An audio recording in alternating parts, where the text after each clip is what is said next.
kids give me.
Background here at Sydney Motorsport Park. We're welcoming to round 2 of the Hi-Tec Oil Super Series. We're heading to night racing. Jared McLean alongside me. The lights have come on here at Sydney Motorsport Park and we're getting excited. Well, we call it the Sydney Sundown for a reason. We've had an absolutely stacked day of racing.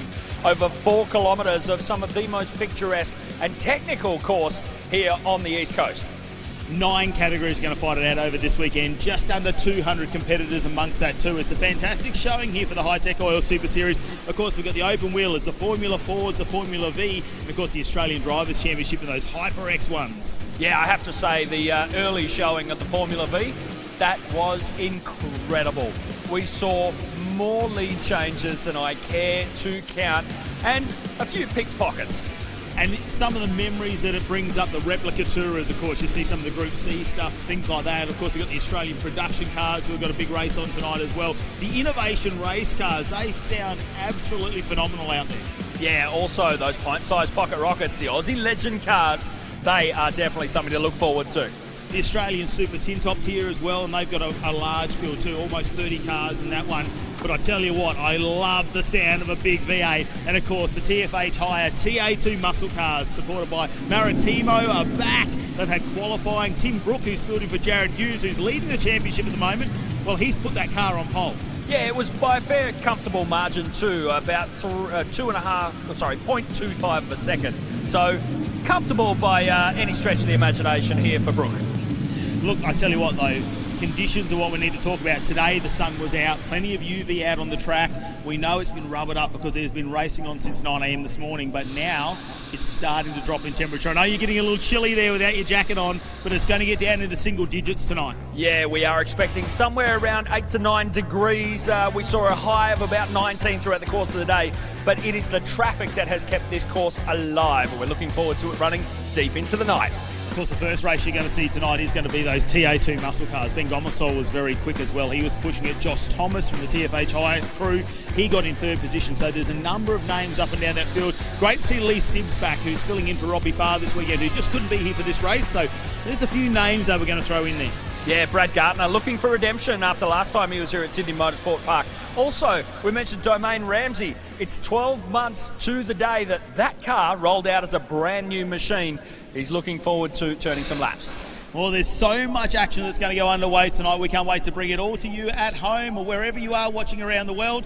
Let's head up, though, and get on with the action.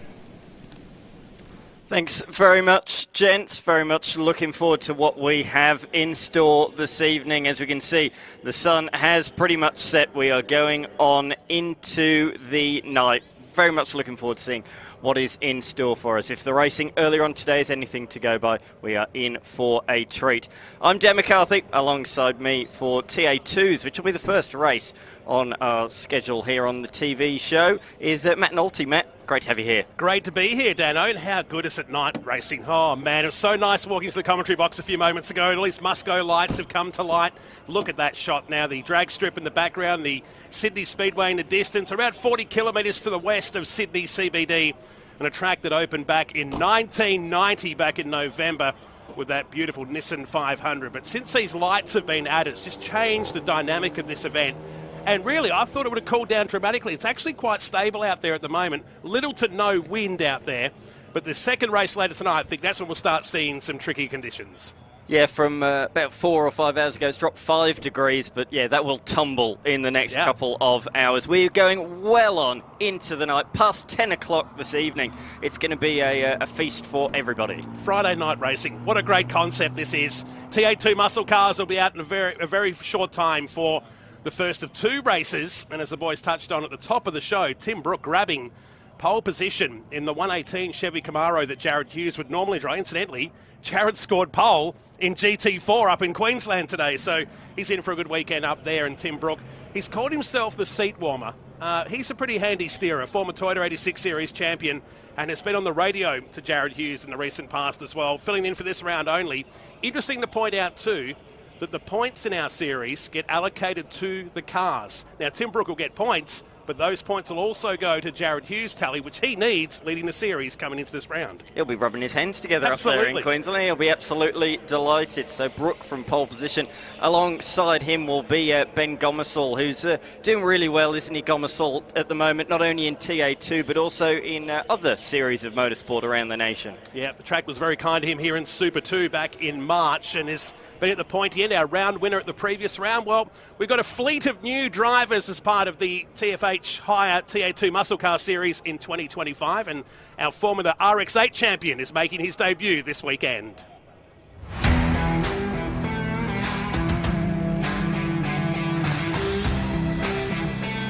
This weekend, making your debut in the TA2 Muscle Cars, you finally got up to these top ranks. Brock Payne, tell us a little bit about where the journey started for you in motorsport. Yeah, it's been a big journey for us. So started go-karting when I was about 4 or 5 years old. We did that for over 10 years, so production cars, improved production, obviously Formula RX8 last year, winning that championship was awesome, and finally stepping up into the big cars. So we got to see your racecraft last year really in the Formula RX8. You and Rob Bowden went all the way to the final race really to clinch that championship. What was that like for you? Yeah, that was the best season of motorsport I've had so far. The quality of racing was unreal, and it's definitely taught me a lot as far as one-make racing goes. So stepping up, yeah, I'm keen. Brock Payne clinches the championship, coming runner-up in second position, and ends up winning by 13 points.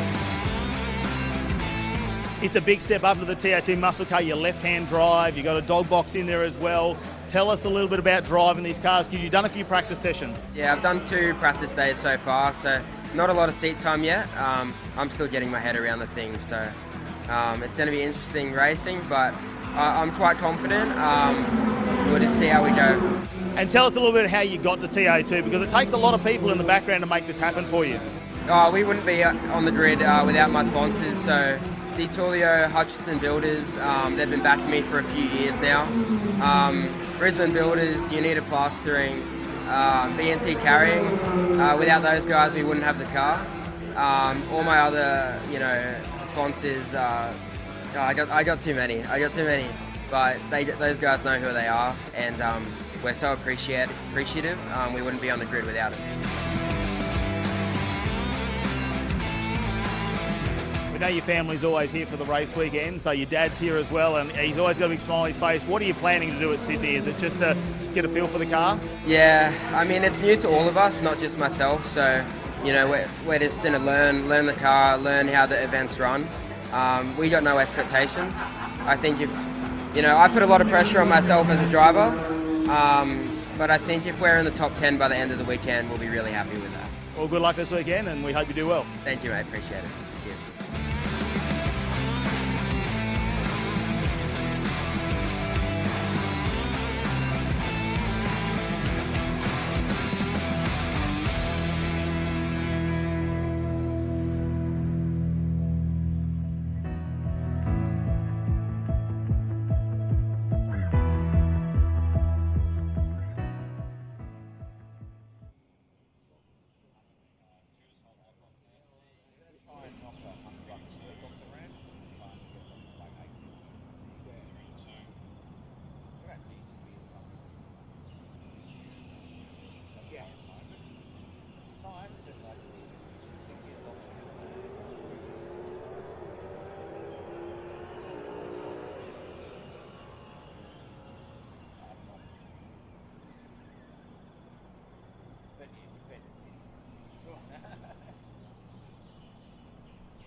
that's a 2-bedroom in fucking Botany now. It's about 850 in fucking Botany, man. We were paying $1,200 for a bay for the same size.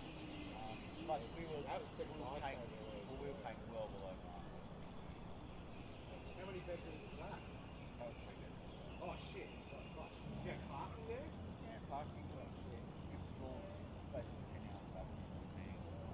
But it was cheap though. Like, other people were paying $15, $16 a week for 3 bedrooms. Reality of being for like still, 22 people.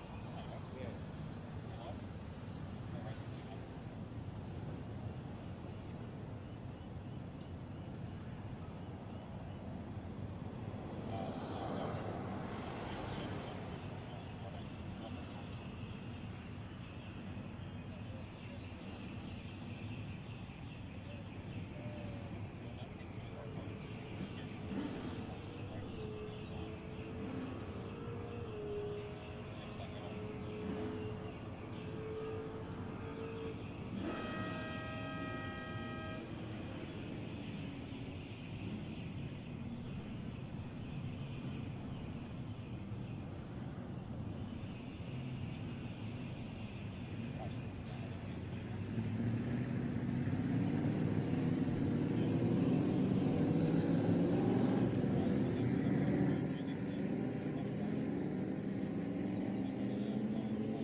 Back at Sydney Motorsport Park in the Hi-Tec Oil Super Series, round 2 of 2025.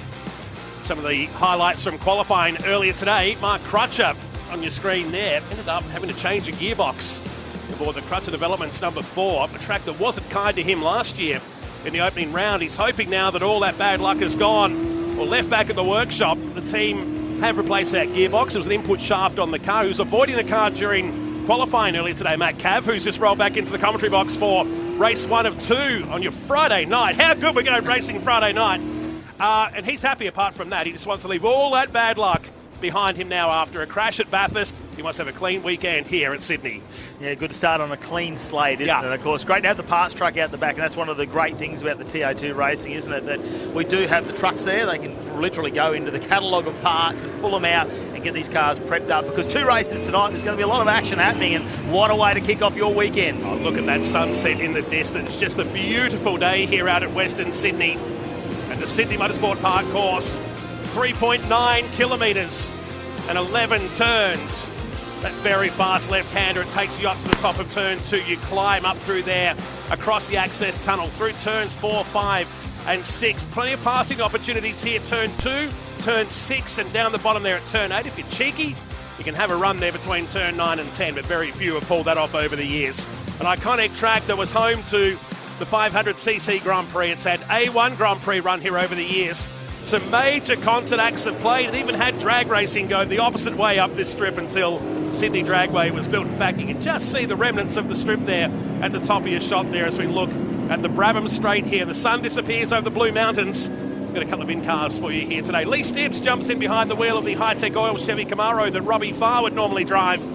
The South Aussie back in the field. He's made some appearances in TA2 competition over the last couple of years. But Tim Brook, hey, there's a familiar face. Todd Hazelwood, your reigning Bathurst champion and Trans Am champion, who's on the radio down there at TFH Hire racing their fleet of no less than 4 cars. And didn't they have a good show during qualifying? They definitely did. And I did like the words that came out of Josh Thomas. I went down and spoke to him earlier. I said, oh, you were just happy with third. Let's back the car up. And he said, you know what? After the practice session I had to do that, I was ready to go racing. There was no point pushing the car, try and save the tyres, because, again, we've got a tyre bank for this weekend that they are allocated. Why use that up where we saw some drivers use 7, 8, 9 laps? Yeah. He only used 3. Ben Gomersall did 8 laps to get that second place.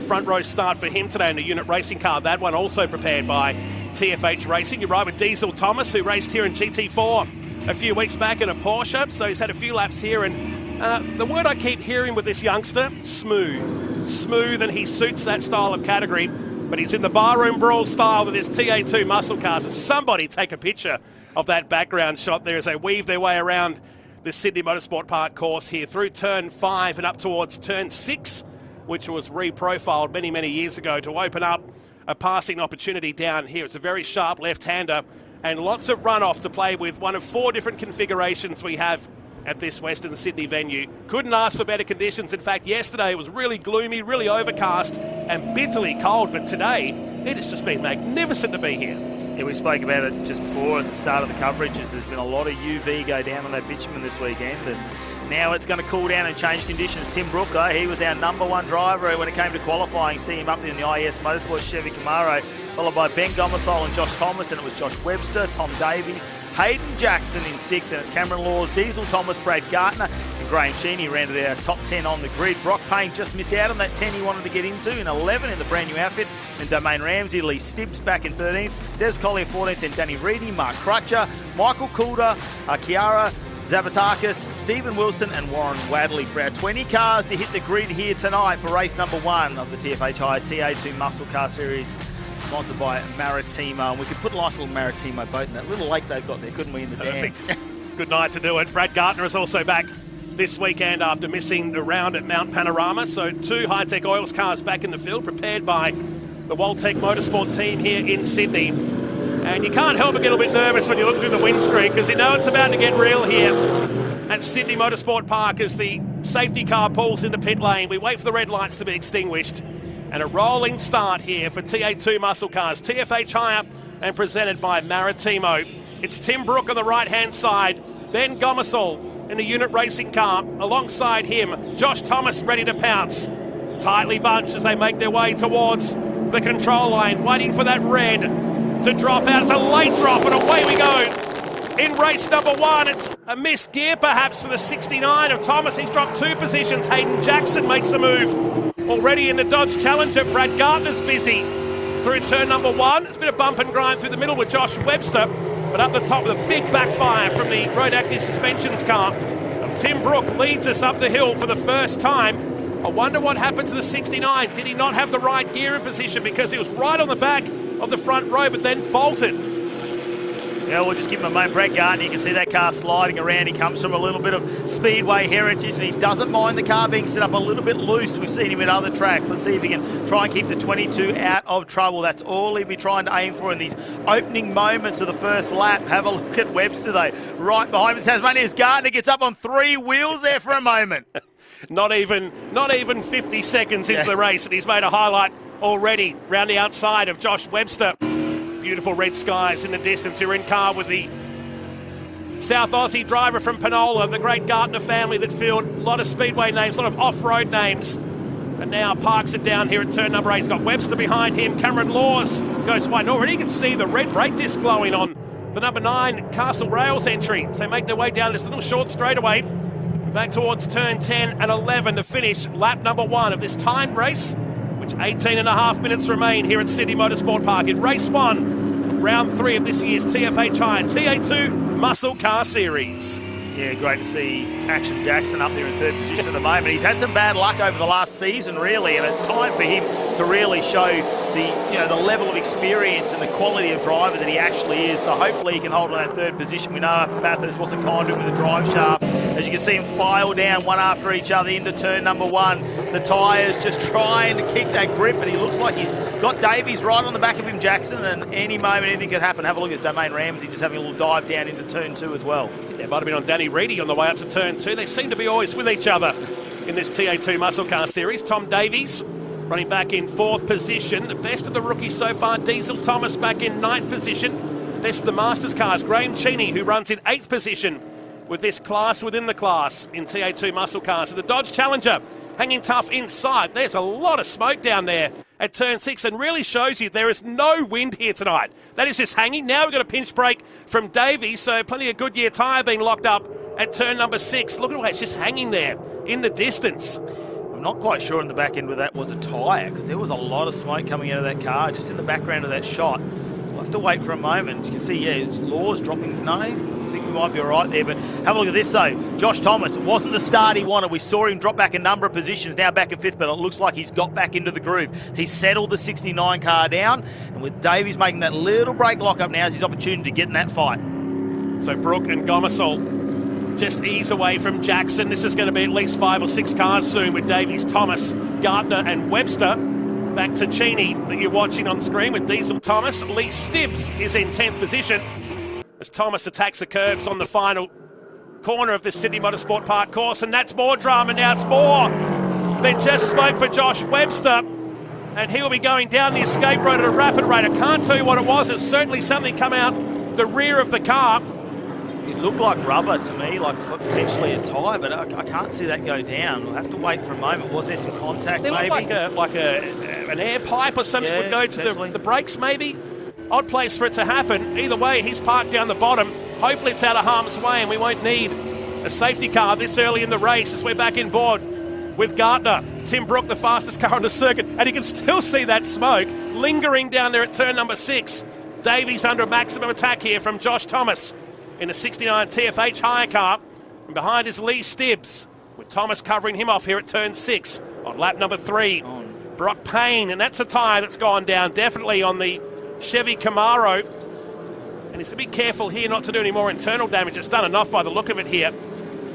Yeah, you can see those body panels. Obviously the fiberglass, unfortunately, as the tyre, looks like it has let go. Not quite sure why that has gone, but that's going to cause a lot of panel damage to that car. Fortunately, that's quite easily repaired. Hopefully he doesn't get any lines or any electrical, caught up in that tyre slap going around the car at the moment. Tell you what, have a look at Brad Gardner as he came through though. I reckon that was a moment for Webster as he's gone off, and Brad Gardner can get a sigh of relief and get back into this fight. But the yellow flags are out, and I can see that safety car being called. I wonder whether Brock Payne did lock up at turn 6. There was a lot of smoke down there, and would it be enough to have cut that Goodyear tyre down in the end? Easy to speculate from here. Maybe our pit reporters can chase that up down there in pit lane, and the Hyundai safety car is called for the first time here in race number 1, with Tim Brook leading by 0.7 of a second up until that point from Gomersall. Jackson, Davies and Josh Thomas. Brad Gardner now up into 6th with Graham Cheney. Diesel Thomas in 8th. Lee Stibbs in 9th, and Domain Ramsey up in a 10th position. But for Webster, he went down the escape road. We couldn't really call it an escape road. It's really a continuation of the old straight, but he's parked down here. Mel Price is in pit lane. Yeah, I've got Keith here from Brock Payne's team. A heartbreaking start to the weekend. Do you know what happened? I'm not completely sure, but I think something happened to a car in front. So there's a lot of debris on the track, and he seemed to have picked up a bit of debris under that left front. Hence, a bit of damage to the front, caused the tyre to go, etc. So, yeah. Well, you're definitely one tyre down for the weekend, but hopefully there's no more damage and we see you back out there. We've got all the parts to getting back out there. That'll be the aim, absolutely. Fantastic. Over to you, J-Mac. Unfortunately for the number 200, Josh Webster, just had a quick chat to Marcus Ambrose, who's overseeing that operation. He's of the understanding that there was potentially something locking up. He believes that they have done a tail shaft. So, no doubt, the team will try to get that machine recovered, have a look at it in between the races, and try and get him back out once more tonight. Jared McLean and Mel Price in pit lane for us here tonight as part of this Hi-Tec Oil Series. Now, look up to behind the Hi-Tec Oils car. You'll see the smoke. There it is. Now, there'll be the debris coming out. Look who's behind is Brock Payne. So he's avoided it. Well, he's avoided there. But was there more up at turn 2? That was the Autofix Marcus Ambrose motorsport car going down to the old drag strip. Anyway, get to see what that was like. This is what it looked like from Lee Stibbs down at turn 6. And that was one of the TFH cars ahead locking up. But hard to see if anything come off that car that actually impacted, because if it was, it would have been the left side. In fact, I think that's where it's hit, on the front guard of the 33 car, but the tyres popped on the other side. Well, the tail shaft comes out like that, and you can see the amount of damage potentially under that car too, especially doing probably 160 to 180 kilometres an hour. What else could potentially be wrong with that car? They're going to be busy between races. I know that they'll be able to turn the car around for Webster, but a lot of work to be done. But what else is out there on track? And can our spotters out there and our safety crews see anything while they're going around doing these laps under safety car? Because that potentially could bring a bit more time and bring us down to a very short conclusion to this race. Yeah, very good point. And with the very short times between sessions as well, we've got a tight program here, no less than 9 categories supporting the Sydney Sundown. They want to keep a keen eye on that now. We look back at our race leader, Tim Brook, subbing in for Jared Hughes this weekend while Hughes focuses on his GT4 campaign up at Queensland Raceway. And Brook himself very handy in both TA2 and Trans Am over the last couple of years as well in this country. Went on to pole position today in 60 points already. Will be allocated to his point score as well as Jared Hughes' point score as well. So it doesn't really hinder the 118's efforts in this year's series that he leads. But for now, he'll be focused on that campaign up there. From Gomersall, Jackson Davies. Thomas still in 5th position with Gartner, Cheney, Diesel Thomas, Lee Stibbs and Cameron Laws. Looks like his transponder has cured itself and puts himself back up into position number 10. This unfortunately counts into our race time. We don't do laps anymore. It's all designated track time, of which we started with 20 minutes. We have 11.5 minutes remaining while the safety car leads the field around. And going back to your point, yeah, they've got the parts. Have they got the time? With just over 2 hours, and we don't know whether Brock Payne actually got that car back to the pits. It doesn't look like he has on our timing screen. So could he have got that car back? They could have got to work on that straight away. J-Mac. Down here with someone very special, Bathurst royalty and Trans Am champion Todd Hazelwood. You're on the radios today and you are spread a little bit thinner than a lot of people would like you to be. Tell me, this first session, or this first race rather, punctuated by an unfortunate incident, what do you have to do to keep your drivers' heads in the game? Yeah, they've full of red mist at the start of it, so now it's trying to get everyone's thoughts, collect their thoughts, get the heart rate back down, and obviously get it ready for another green light racing here. We've still got a little bit of time left in this one, so hopefully the guys there can keep moving forward. We've got fast cars, so we just need to try and utilise it and try and move forward. Of course, we have got some lower than usual temperatures, the light below the horizon. Tell me, what do drivers really need to look out for here at this Sydney Motorsport Park circuit to make sure those tyres stay in that Goldilocks zone? Yeah, I think the biggest thing now, you're going to be getting a heap more grip than what we've experienced, particularly from practice today. You know, the track's quite hot, it moves around a lot inside the cabin, and now the track's going to be gripped up in these cooler conditions. So the drivers will be having a lot of fun out there at the moment, but yeah, it's a long race, a long weekend of obviously tyre management. We've only got 6 tyres for heaps of racing, so yeah, it's going to make for a fascinating to watch at home. Well, you've got a couple of drivers to wrangle. I'll let you get back to it. Thank you very much. Cheers. Reigning Bathurst champion, reigning Trans Am Series champion Todd Hazelwood down there at Jared McLean. Nice little clanger he chucked in too, the Goldilocks effect. Just right. He wants the conditions to be here in this race. We should be looking good for a restart soon as that sunset continues on here in the background at Sydney Motorsport Park. On your Friday night, we're going through till 10 o'clock. We're back tomorrow with qualifying for the TFH High TA2 Muscle Car Series by Maritimo. And for a lot of teams, they are going to be very, very busy in between these 2 races. Incidentally, second DNF of the season for Josh Webster. Remember, he spun off on that last lap at Winton while in a top 3 position.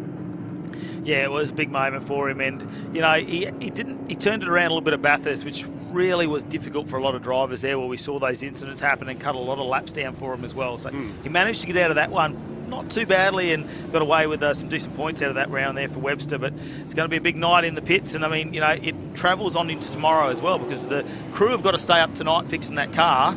Potentially, they're going to be very tired tomorrow. Now have a look at that tail shaft. That shaft twisted up.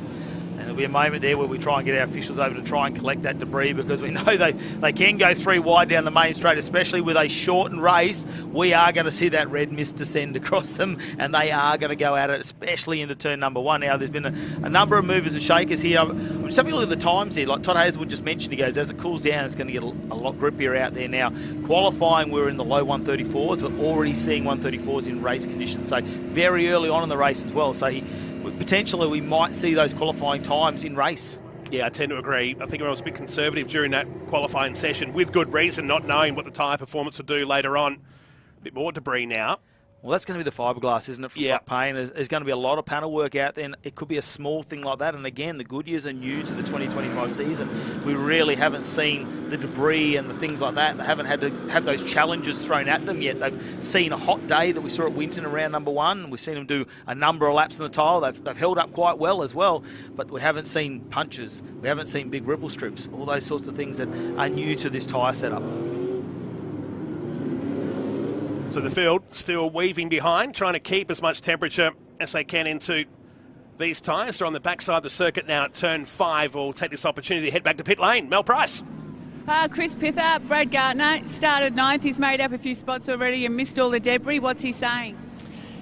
He was disappointed, to be honest, when the safety car came out, because he looked pretty strong and the car looked like it had switched on pretty well. Unfortunately, we didn't have a good run in qualifying. He was top of the timesheets in practice too, and we were looking good, but then we just didn't manage to execute a lap early enough in qualifying. Got a bit of traffic, and we were compromised there. So he was just starting out of position. We need to move forward here, and he's done well in the first couple of laps to move up 3 spots. But we need to get going again here and get green so we can try and make a couple more. Well, those tyres will have cooled right down, so it'll be like a warm-up start with cold tyres. So he's made up a few now. Hopefully he can do the same thing.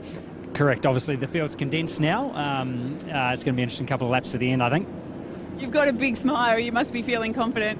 Yeah, it's nice to be here. Brad's a great guy. He's got lots of potential. He hasn't been in the game for a long time, but he's a really good driver, and he deserves to be a little bit further up than where he qualified. So I'm excited for him, and hopefully we can pick up a few more before the end of the race. Yeah, hope so too. Thanks. Cheers. Thanks. Chris Pither down there in pit lane at Hi-Tec Oils Motorsport. Brad Gardner, his man, running down the field at the moment in 6th position. As we continue this cycle, I'm wondering why we're still behind the safety car here. There's still a bit of debris, but both those cars have been retrieved by the look of things here now, and it's just eating into the track time. We're inside the final 6 minutes of this race with Brooke Gomersall-Jackson, one of his best results in the Dodge Challenger in TA2 muscle cars so far, if it stays this way. Is it me, or these sunsets just seem to hang on longer this time of the year? That's a beautiful red sky looking over towards the Blue Mountains here. Formula Ford Stars and Renegade Series will be up very, very soon as part of the Hi-Tec Oil Super Series. Big field of legend cars. I see something over 30 cars. They just continue to grow. 34. They seem to multiply, don't they, as they go down. And, we said, could we go more than 3 wide? Well, they put 5 down into turn 1. So, look, that's still to come your way as well. Australian Super Tin Tops as well. They are up there with 30 entries there this weekend. Replica Tourers up in the high 20s. Look, there's just so many fantastic categories this weekend, and there you can see Josh Webster's car now being retrieved by the tilt tray. So there's been a little bit of a moment while I have a clean up out here on track. Right now, though, let's head down to J-Mac and Pits. Well, an unscheduled disassembly, unfortunately, for the number 200 of Josh Webster, and I'm holding the evidence right here. This is part of the drive shaft, and it's a decent heft, and it's actually still warm. You can actually see evidence up here in the yoke where it's gotten hot and then failed. You can see just how creased and twisted this is, as unfortunately it has met with the end of its life expectancy. Unfortunate times out there for Webster. Back to you guys. J-Mac, I want to talk about that ring on your finger more so down there. He's blinging it up for a Friday. Yeah, is he getting a bit too much working here? Baby. Wow. Look at that. Oh. Yeah, well, look at the tail shaft in the background. That's probably going to cost a little bit more to repair, I think, than what J-Mac's ring's worth.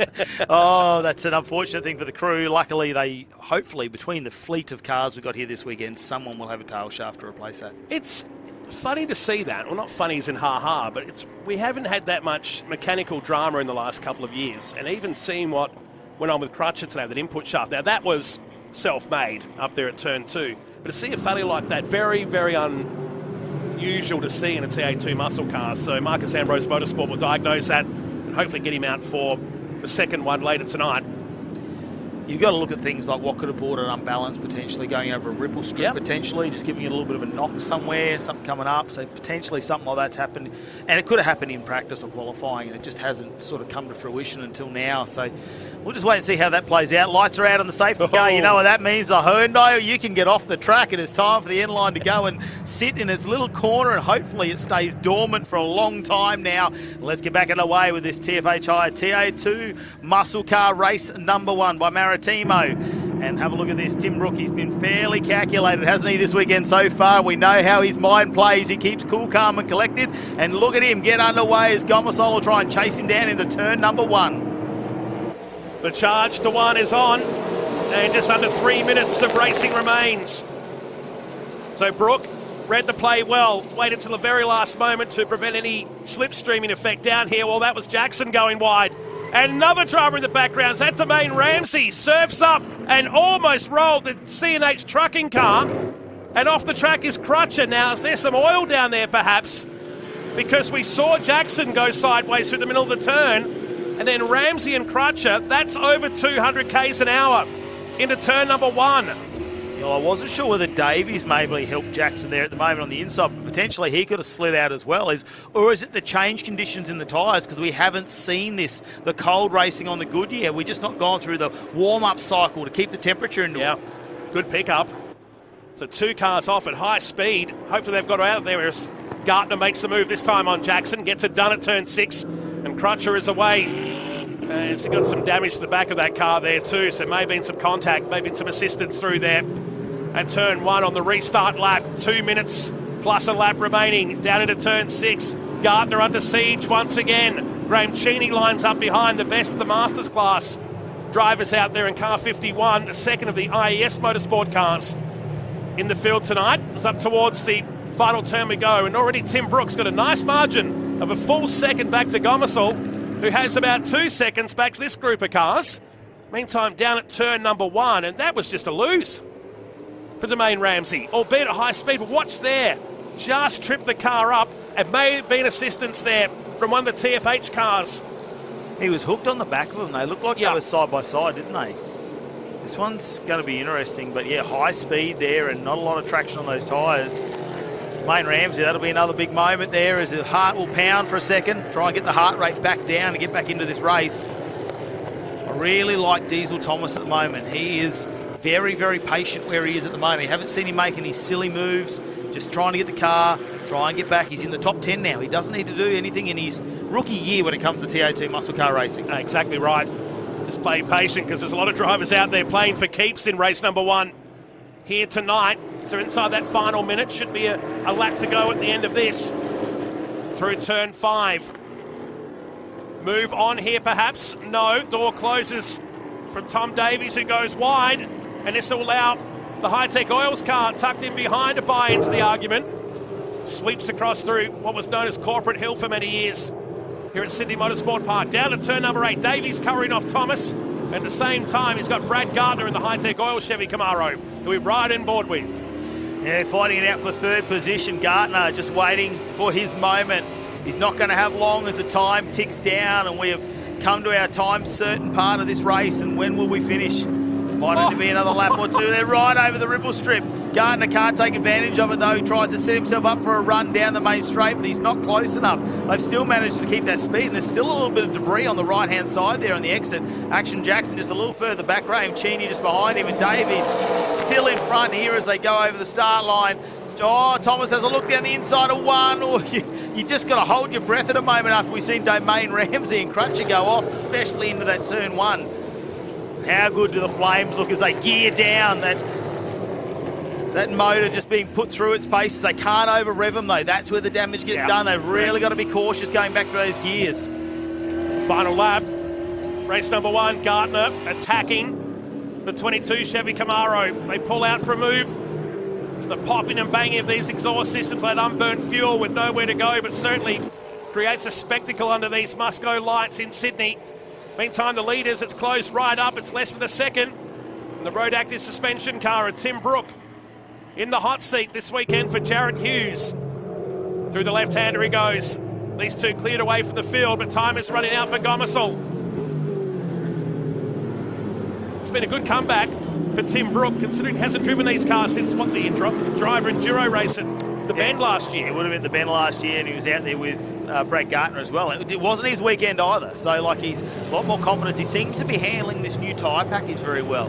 And like I say, he's a very calculated driver. He'll be making sure that he's looking after those tyres. I feel like he's just backed off the pace a little. Gomersall is closing that gap down, but Brook, knowing this is the final lap as we head down towards that finish line now, just looking after the car. He wants to hand it back in one piece, let's be honest. And does it nicely at the end. So Gomersall closed in, but Tim Brook picks up the win in race 1. This safety car filled race with Gardner getting a top 5 result on his return to the series aboard the 22 car. Diesel Thomas home for 8th position, and Lee Stibbs, who's in that 66 Hi-Tec Chevy Camaro, will score a top 10 with Cameron Laws in the 9 Ford Mustang. But this guy, class act from the outset, We spent a few laps under the Hyundai safety car. But in the end, Tim Brook, the man who grew up just around the corner here at Oran Park when it used to be a racetrack, so not too far to go home tonight at the end of this, and the former 86 Series champion will pick up the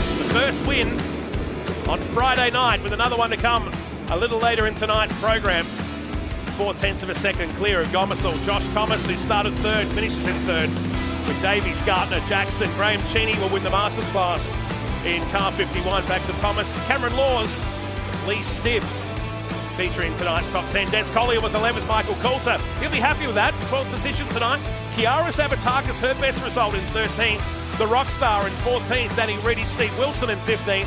Domain Ramsey somehow got 16th from Wadley, Crutcher, Webster and Payne. We'll know the hard luck stories of this first race, and a very busy pit paddock area coming up before they're back out in just over 2 hours' time. Yeah, not a long time for some of those cars to repair that damage, and it's what you don't see, I suppose, the Webster car. What could have happened underneath? There are other components that we've seen, the exhaust that might be damaged, wiring, things like that, and there's going to be a lot to go through when it comes to the highlights.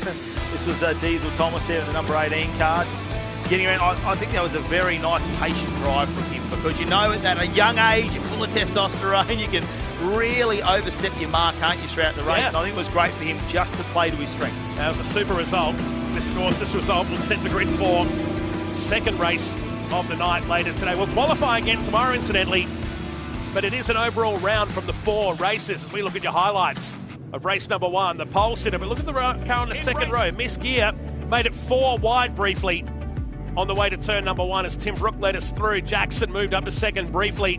This was Stibbs and Gartner up ahead with Josh Webster in the Autofix Ford Mustang. The early stages of this race, but then big dramas were to come for the 200. He tried to make the move down here, albeit awkward, through that left-hander. This was Davies and Thomas. So TFH cars featuring in the top 10. And then the moment here of the drive shaft breaking away from the Autofix cars, sending debris down the track, which in the end saw the Brock Payne car run over debris and cut his left front tyre down. And the Autofix Mustang going down the escape road, and up ahead, all the smoke.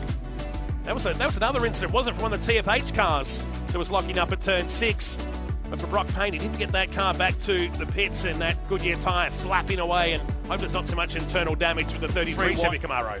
Yeah, you hope that is just mainly panel damage, that they can bolt some brand new ones on and get that car back out there very swiftly. But yeah, and this was another big moment, the restart. They've done about 8 laps under cold tyres, and then Domain Ramsey in the 71 goes really deep under brakes. Mark Crutcher caught up as well in an incident there, and he's gone deep, and I feel like that might have been cold tyres. Now, Brad Gardner in the final moments of this race trying everything he could to get to Davies and Thomas was just waiting for his moment, and we saw it here in the final moments of the race. He just lured him in, didn't he? I don't think he was ever going to lose that race lead, but the margin, just 0.4 of a second from Brook back to Gomersall, and Gomersall just picking the points. It's all he needs to keep doing this weekend.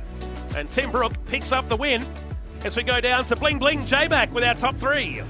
Josh Thomas, third place, an incredible feat here. 2 steps to the podium taken up by TFH, but you had a tough race out there, punctuated by that safety car. Mate, did you see what was going on? Yeah, to be honest, I didn't know what the safety car issue was until about the second lap. Yeah, obviously took the boys quite a while to recover it, and I wasn't really sitting where I wanted to be, so I wasn't too happy at that time, no. How did you find that restart? To be honest, the restart was okay. Tom was definitely struggling in front of me, and I knew that I just had to keep the pressure on, but it was actually bringing Brad back towards the back of me. But no, it was credit to Tom and Brad. They kept it clean, and it was some good racing with the boys. Cars straight, looking good. What's the plan for the next race? Hopefully have a better start. I had an absolute shocker. I don't know what happened. The arse just kicked out randomly. But no, if we have a better start, hopefully I can see what I got for these 2 boys as well. Best of luck. Thanks, mate. Cheers. Over to you, Mel. Well, Ben Gomersall, P2, started P2, finished P2, but it looked like you were catching him at the end there. Yeah, unfortunately we didn't get too many green laps there with that safety car. It's hard to tell, look. Didn't get a huge read on the balance, so still got another 3 races to go. But no, awesome to have 2 TFH cars on the podium with Josh as well. He's done an awesome job so far this weekend. And what were the conditions like on the restart there? Yeah, I struggled honestly with tyre temp, particularly front grip there, so need to look into that a bit. And yeah, because Tim definitely beat us in that sector. Well, at least you haven't worn out your tyres because you haven't done many laps yet. Yeah, no, tyre deg's always going to be interesting around this joint, so we've still got 3 races to make it last, so we'll see how we go. Well done. Tim, tyre degradation is the word on these guys' lips. How are you feeling out here in the basically as the warm-up driver, the seat warmer, as it were? Yeah, look, I feel like I'm sweating a bit too much for the cold night that we have here at the moment. So Ben made me obviously work for that. So I think we're going to have 3 cracking races between the 2 of us, and obviously the other boys might find some speed as well before the next one. But yeah, loving it. Just really stoked to be back behind the wheel. It was all going pear-shaped behind you out there. How did you actually find the restart here under lights? What were the tyres like at that point? I thought I was going to drive off the exit of turn 1, to be honest. I had plenty of rear temp, but not enough front temp. So I'll have to make sure I work them a bit harder in the next race. What's the plan for tonight? One more time around the bend. Yeah, look, it'd be nice to end up in the same position at the end of 20 minutes in the next one, that's for sure. Let's do it. Thanks, Tim. Sounds good. Thank you. Well dominant so far in the TA2 muscle cars, Tim Brook, but can he stay there with the heat being applied to him by Ben Domicile? We'll have to find out. We're going to go to a short break. Up next, Formula Ford's not too far away.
Well, the lights have brightened up Sydney Motorsport Park in the darkness. Welcome back to round number 2 of the Hi-Tec Oil Super Series. Formula Ford's coming out onto track and we are about to go racing. Dan McCarthy joins me back in the commentary box. You love these things. They are getting lined up. Rolling start. It's all about to happen. Race number 1 for the weekend for the Formula Fords after an exciting qualifying session. The Kobe Williams ended up in the number 1 position.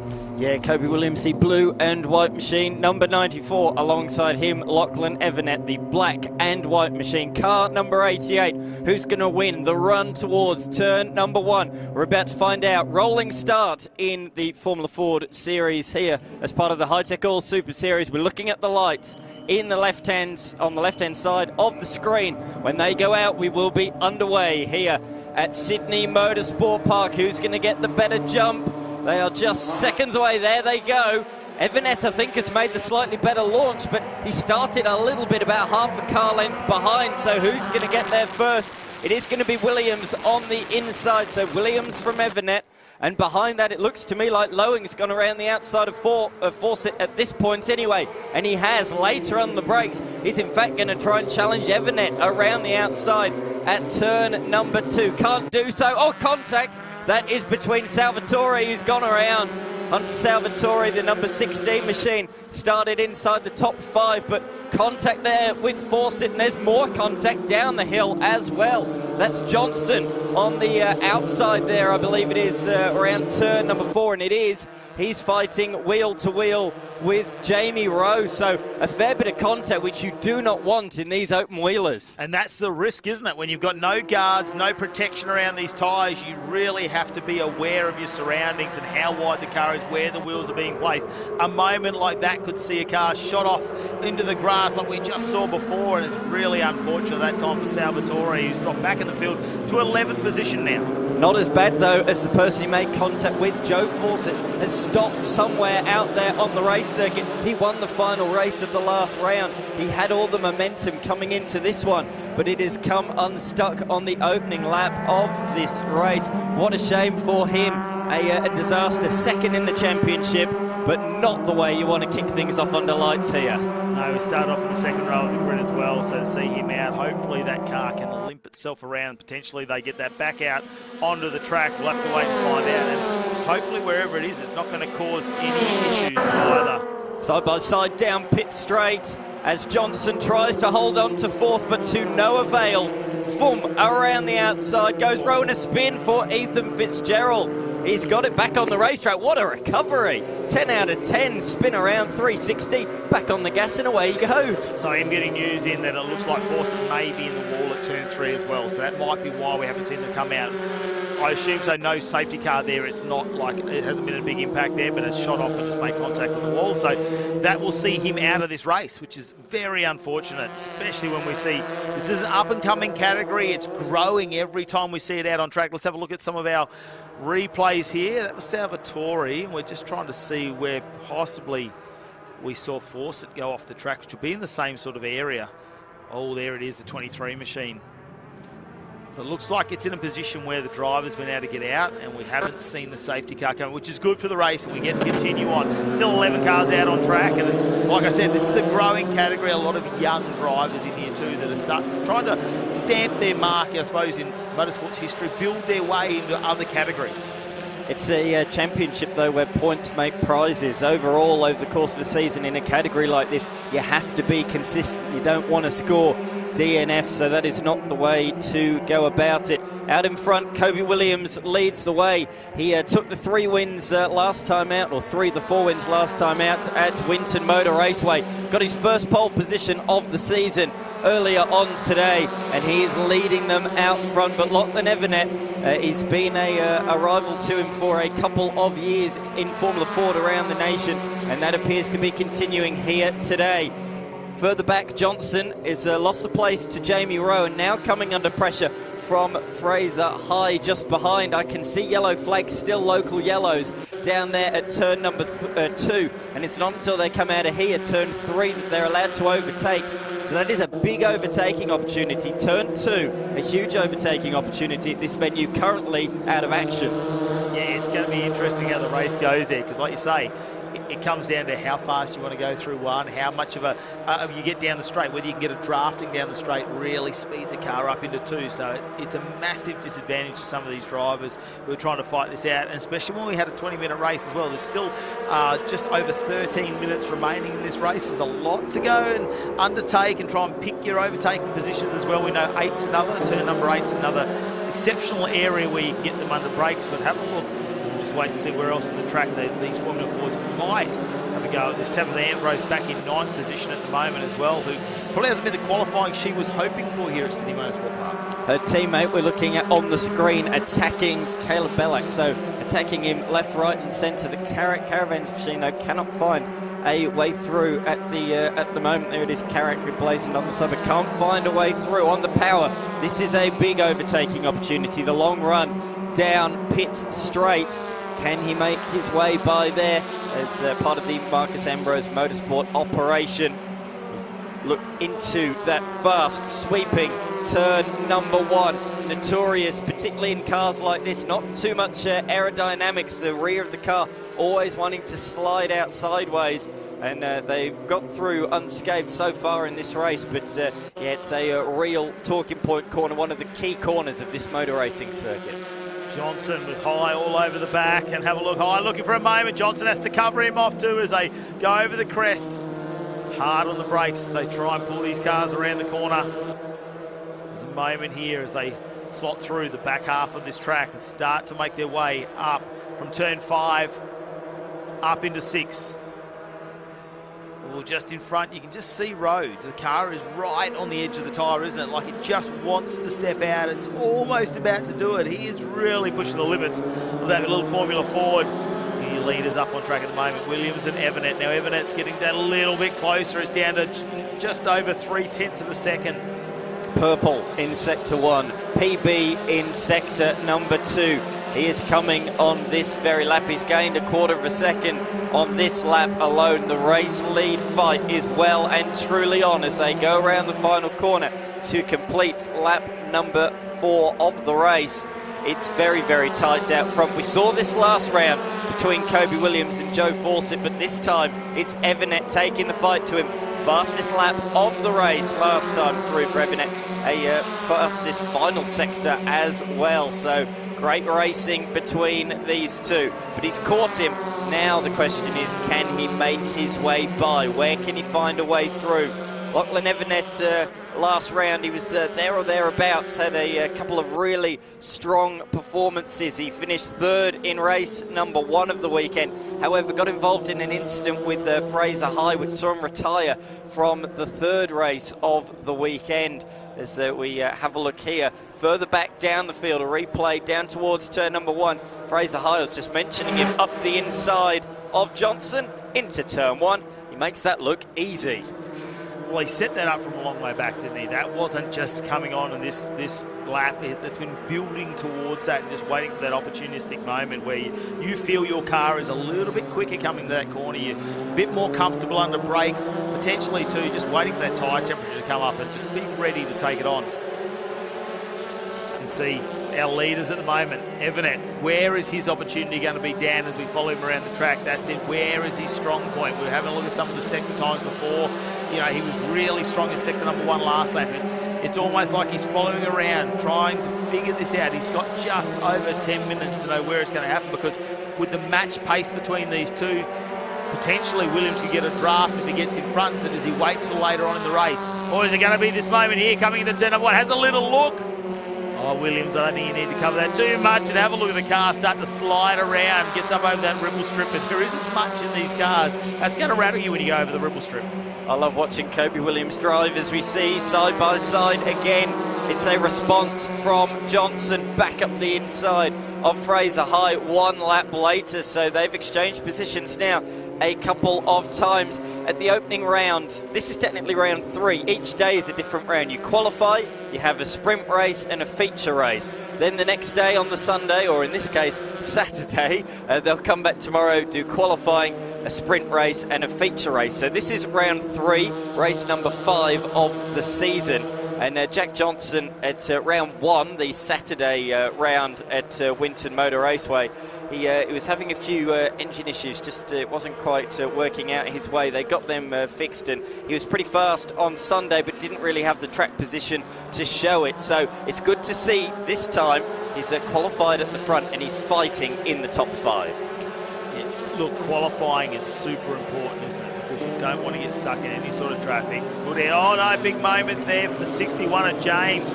under brakes as well as the car slides around, and then you've really got to now build the pace of the car back up. It's not a big horsepower, high horsepower car where it's going to be back at full flight in a very short period of time. It's going to take a number of corners to just try and build that pace back up, get the flow of the car, and then try and launch that assault again. But now with that gap, that's going to hurt, especially with time ticking down as we head down to 8 minutes remaining in this race.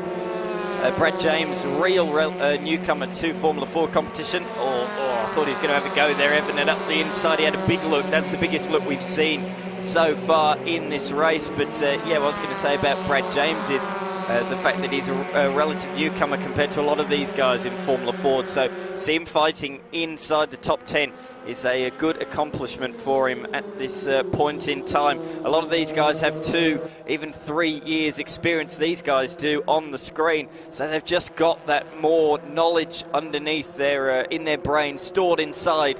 As we have another look up the inside. Evanet looking left, looking right.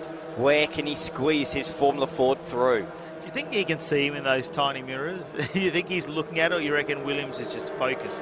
Stay on line. Sometimes you don't want to slow the car down. I mean, Evanet at some point is going to have to launch that car down the inside. That looks like a massive brake lock-up potentially on their own. There's a lot of tyre smoke there. And is that Johnson as he heads back down the field, now back down to 7th position? Yeah, falling behind Fraser High and Caleb Bellac. So that's a costly mistake from him. He just set a PB in Sector 1, but yeah, that lap is very much ruined. But we focus back on the leaders once again. Looks like Kobe Williams has just pulled out a little bit of a margin in that final sector, which might mean he's just about safe enough from any slipstream pass down the straight in towards turn number 1, and that proves to be the case. You've got to be close coming out of that final corner. Let's have a look at one of these replays, and this is the brake lock up there. Wow, that is a lot of tyre damage for Johnson there. I don't think it's going to be enough to make him rattle his fillings out, but it's definitely, you're going to feel that in the steering. Oh, 100%. That was huge. Double lock-up, not the inside, but the outside as well. Yeah. Both tyres absolutely scorched, and tyres have been a talking point and will be all weekend long across all of the classes, none more so than Formula Ford. They were struggling for tyre life late on Sunday at Winton. This track is a hell of a lot harder on tyres than that place.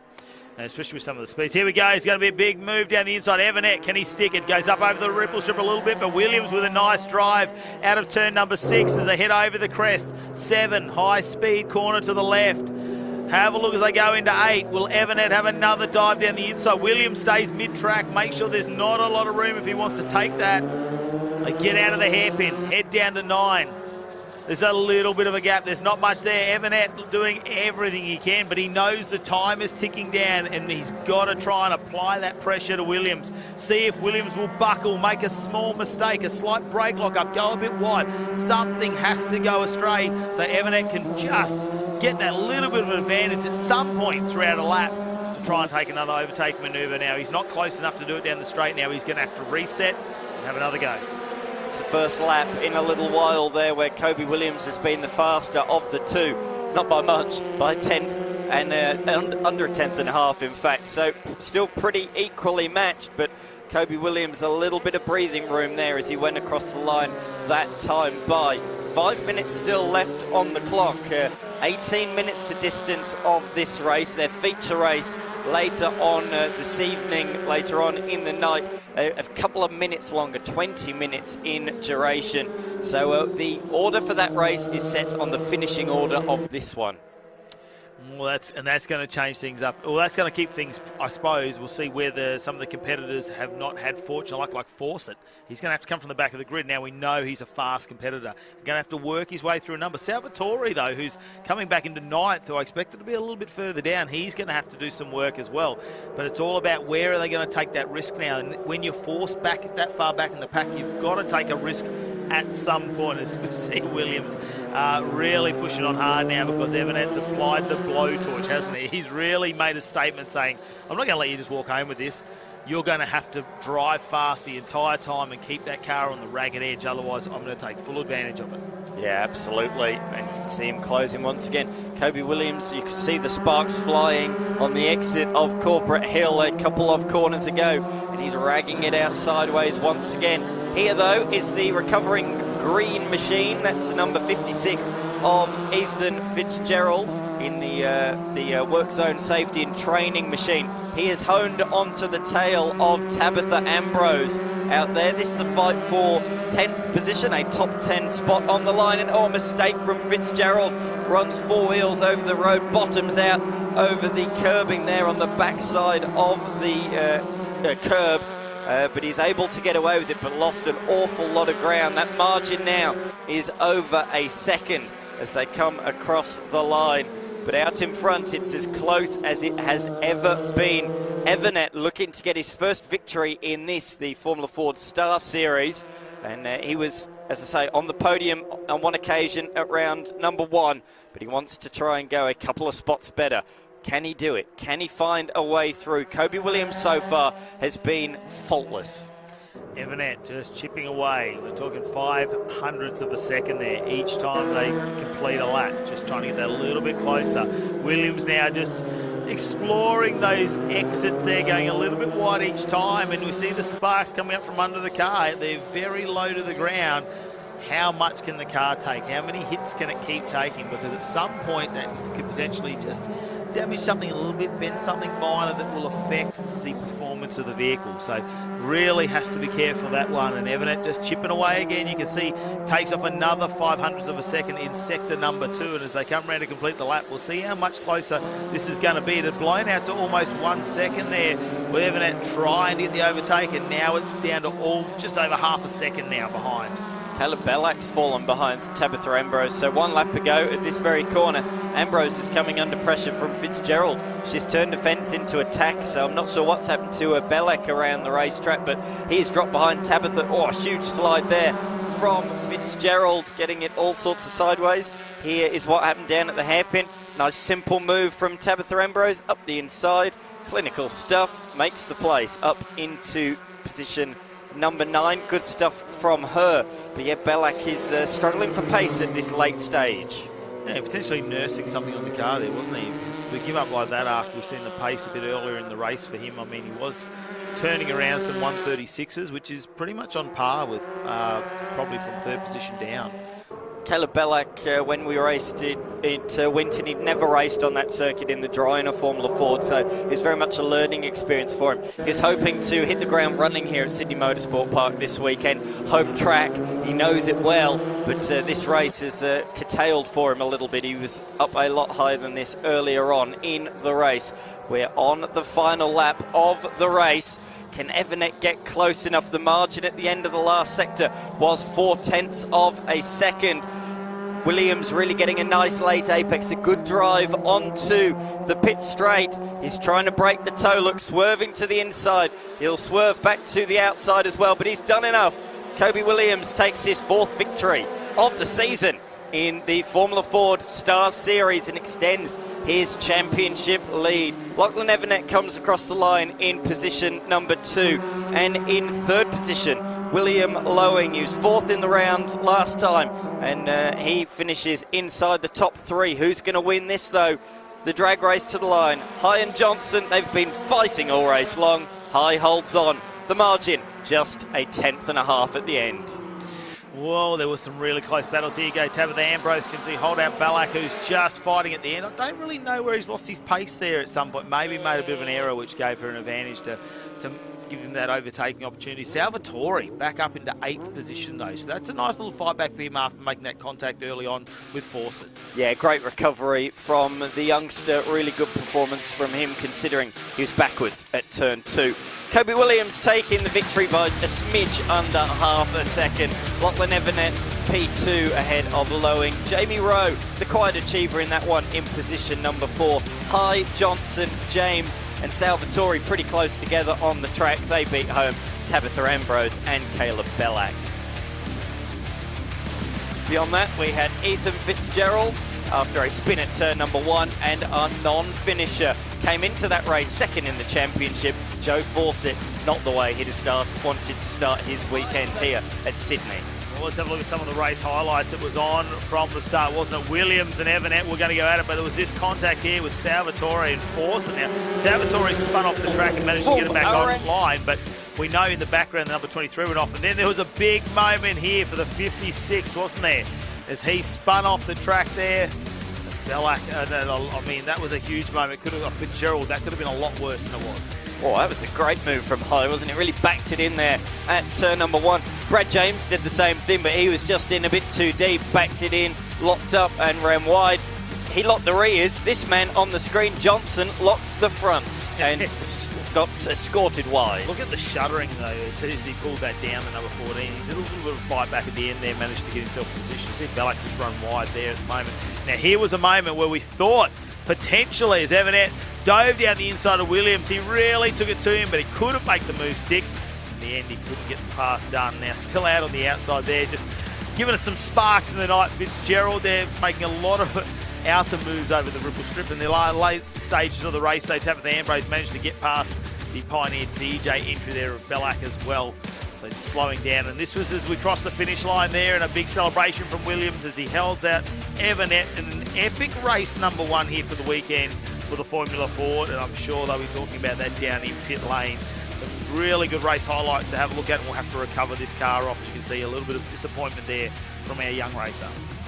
Yeah, getting a bit of reassurance though, but he won't want to see his car go on the back of a tilt tray. That is never what you want to see.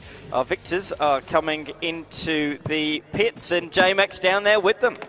Kobe, congratulations. A win here under lights. Tell me, how cool is it? Formula Ford under lights at Sydney Motorsport Park. Yeah, that was awesome. Completely different track conditions, and awesome to be racing under lights for the first time, and I really enjoyed it. Having to drive defensively at a couple of points throughout that race. Run me through what was going on.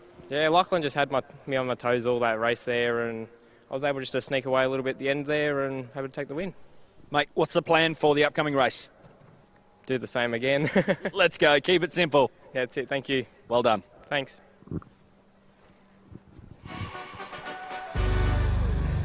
Yeah, well, Kobe Williams there, and you can just see just a moment. He's not getting too ahead of himself, is he, at the moment? He's got himself a race 1 win.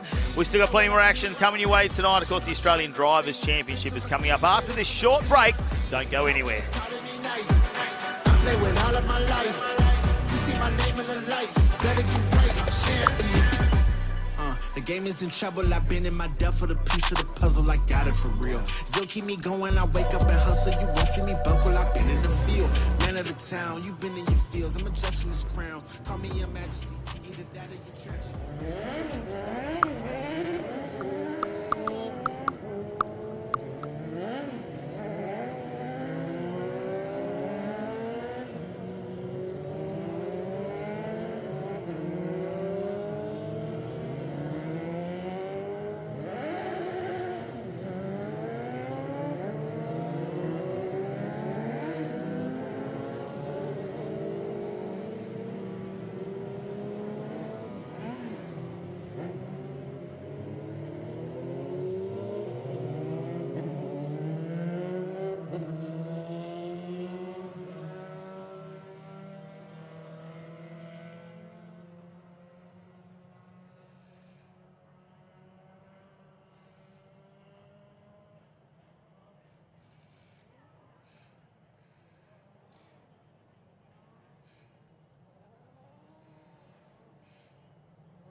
Well, the Australian Drivers' Championship coming your way as we welcome you back here to Sydney Motorsport Park as part of the Hi-Tec Oils Super Series. Let's have a look at how it's going to start out. Hayden Crossland, who's been fairly dominant, I suppose, in the standings in the carbon racing entry, will start off one, but Damon Sterling is the big talking figure there because he has won almost every race so far this season, starting alongside. So will we see Crossland take it to him in this race? They've been working hard in the background.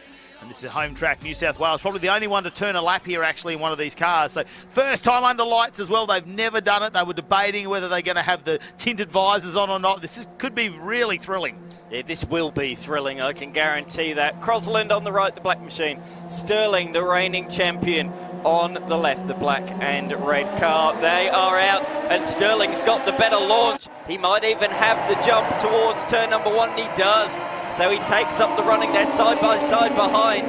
That's Smith and Girton, and it's Girton that comes out ahead down towards the turn two hairpin. Yeah, Smith has dropped back a little bit there, so the top three have pulled away. Look at Crossland. He sent it in deep down at turn number two. He's going the long way around. He'll have the inside now for turn number three. Fantastic pass. Have a look at the confidence of him. How much wheel work was he doing there, though, as the car was moving around? Just covers him off there for a moment, worried that he's going to cut back down on the inside. And Sterling, well, stays in second position for now. We'll have to wait and find out as the race progresses, because you can see under lights, these are fantastic cars. And already we're seeing positions getting jostled throughout. McGarry is up 2 positions into 10th. There's a brake block up there early on. And they're already starting to duck and dive and cover off other cars as Leighton just makes sure Nico French can't get through. Yeah, it's really tight in that mid-pack, isn't it? The top two have broken away. But here comes Dean Crook, the inaugural series champion. He's having a look at the Suzuki-sponsored machine of Nico French.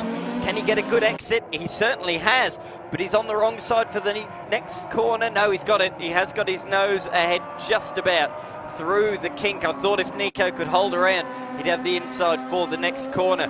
But Crook qualified down the order. He is now making ground, or mistake a little bit further back there, just behind the blue machine as they come out the final corner. Across the line they come, Crossland leading the way. Fastest lap of the race, and by comfortable margin. And what has happened to Sterling? Sterling is going right back down on our timing screen, so potentially that looked like Davey in the 24 that was off the track there, and now he's gone down. We'll have to wait and see what's happened to Sterling. Has he gone into the pit? He has. So there's an issue with the car there at the moment. So that's a big one for Sterling, who is leading the championship at the moment by a clear 77 points as well. So this could hurt him in the championship run. He has won the last 8 straight races. He hasn't finished outside the top 2 all season long. And that just shows in motorsport, you just cannot script what's going to happen next. Interestingly enough, when we were looking at those shots before, Girton was still warming the tyres up down the main straight, swerving. So potentially they're looking for some tyre temperature in these cars. Yeah, so these tyres very, very durable. They have 3 sets for the entire season in this championship, the Hankook Australian Drivers' Championship. And yeah, absolutely. We see in qualifying, as the session progresses, they set their best laps on the very final lap. And the same in the race as well. They just get faster and faster and faster. So if you can do anything to bring your tyres up to temperature that bit quicker, it's only going to help you. Have a look at Crossland, already at 135, so he is motoring in the front. Smith and Crook, though, they're going to get in this back. Crook, well, uncharacteristic to see him so far down in qualifying. He was back in 7th position, but wait for this very important man in the series, and as he moves up into 4th, he's having a look at 3rd place. Smith now on the outside. Crook goes down the inside into turn number 1. It's very quick down there, over 200 kilometres an hour. They're on a very small tyre. It's not a massive tyre, really, but considering the amount of downforce these cars have, it really pushes down every bit of body weight onto those tyres. They can really take some high-speed corners. Turn number 2, though, nice drive through there, and have a look at Crook. He's going to make sure he stamps his authority on that position. He's not going to get it back. Smith Leighton now is going to attack, as well as Nico French, who's just in the background. And great to see him down there with Suzuki here this weekend, who are coming on board as part of the Australian Drivers' Championship. Of course, they're all Hayabusa engines, but there's so many now to get hold of, and can we keep supply up? So Suzuki looks like they're going to come on board. Yeah, it's a really good news story, that, isn't it? This is a replay of the number 24 machine, Brenton Davey, at the tail of the field after spinning at the final corner. And down here at turn number 6, that's a huge lock-up down there. That's the number 12 machine of Summons, who runs quite a few of these cars. Nico French, we just talked about him, he's one of them. Mitch McGarry as well, and we have seen in rounds as well Ivan Vantigiato, he's also run for that team. Not here this weekend, but yeah, that team. But we are missing him. Absolutely, absolutely. He was there at the Bend. I saw him and caught up with him at the Bend a couple of weeks ago when they had their previous round, and he loves these things. Oh, he's enjoying it, isn't he? I think there's a lot of reasons for some of the new names we see in here. Rory McKercher, obviously, is one, comes from more motocross style racing, but he's out there and can't use his legs at all. He's in a wheelchair and he's out there racing these things. So it just goes to show they still give a lot of, I suppose, adrenaline to you to get around there if you can't do what you used to do. So plenty of different formats for them to get into the Australian Drivers' Championship, and they're happy to modify these vehicles to make those, to accommodate those people.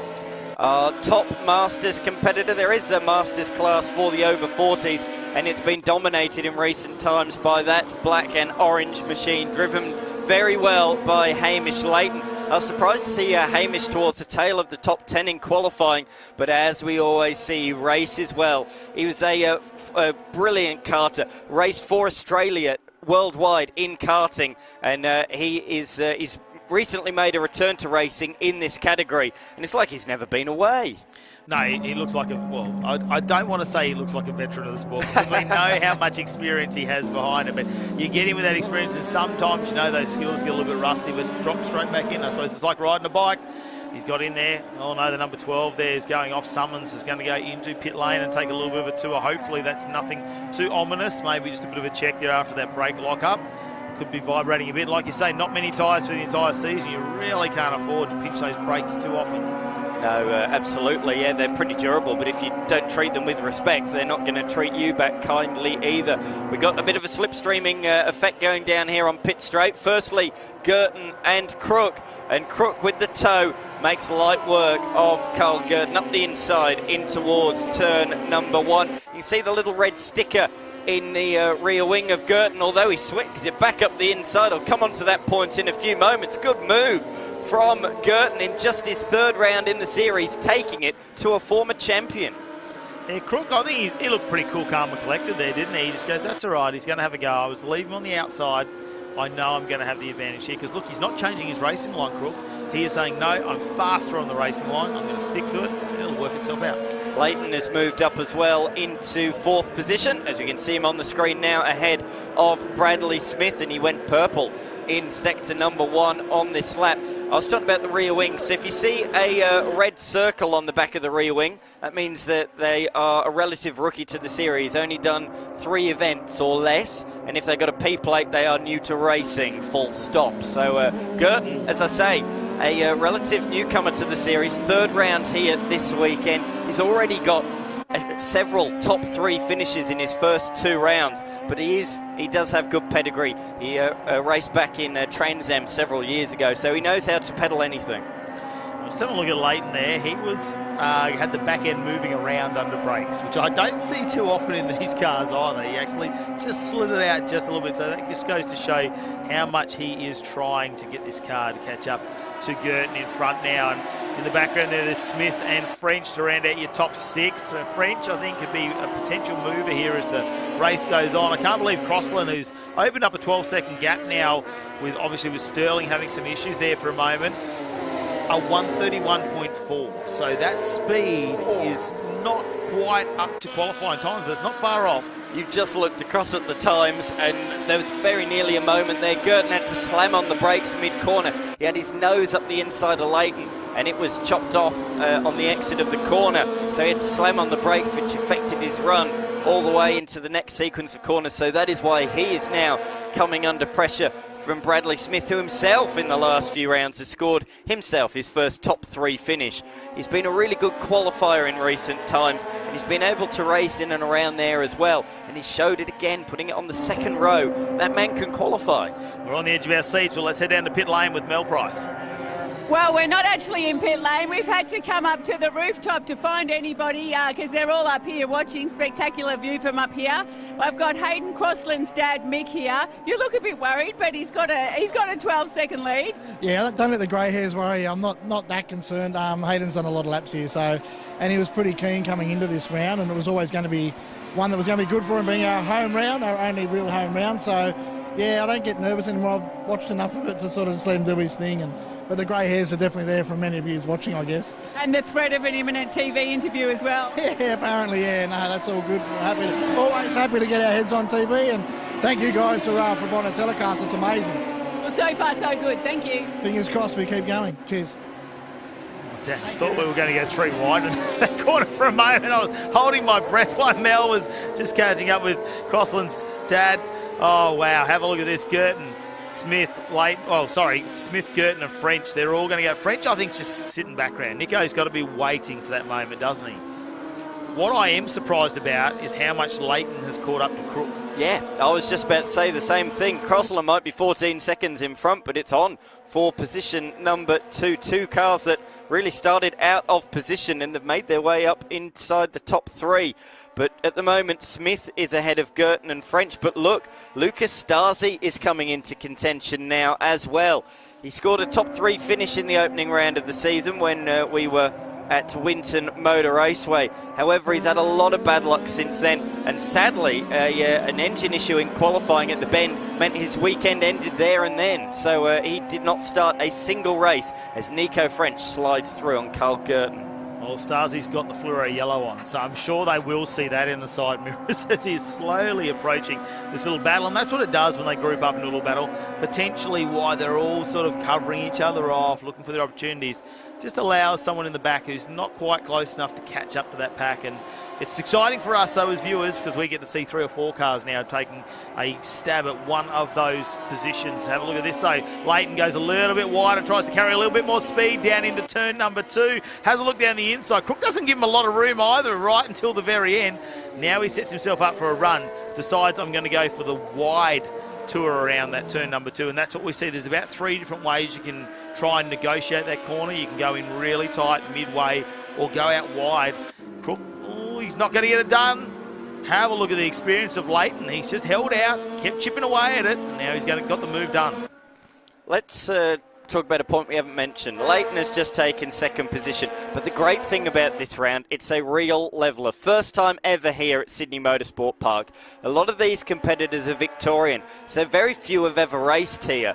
Only one person has ever done a lap around here in a hyper racer. That was Crossland, but don't let you think that means he's got an advantage and that's why he's leading. He did a couple of demonstration laps last year in soaking, torrential wet weather. He would have learned absolutely nothing from that. So don't take anything away from what he's doing out there at the moment. It really does show, though, that on a level playing field, Hayden Crossland is absolutely charging out there, a step above the rest this evening in race number 1. He doesn't have to do too much at this point. Just keep doing laps in that car. He's definitely got a nice dominant lead at the moment. That is almost out to 16 seconds as we're going to wait and watch who's going to get in 2nd position and 4th position, because have a look at Nico French right under the rear wing in the background there. That's pretty close. Crook, can he return the favour here and get a run into turn number 2? As we see there, Leighton just covers off just enough, and Crook's going to have to go to the outside. And the same move is happening just behind him, and Nico French going to the outside, but he might go around Smith this time, and he might elevate himself into 4th position, and he does as he gets the Suzuki entry in front. Good move, fantastic move all the way around the outside and made it stick. We've already seen that pulled off, haven't we, by Crossland earlier on. That was to get the race lead, and now it's been replicated by Nico French. Up into position number 4 for him. That's his joint best finish if he can stay there of the season to date. So he got a couple of thirds early on in the season, and he'll be looking to do the same once again.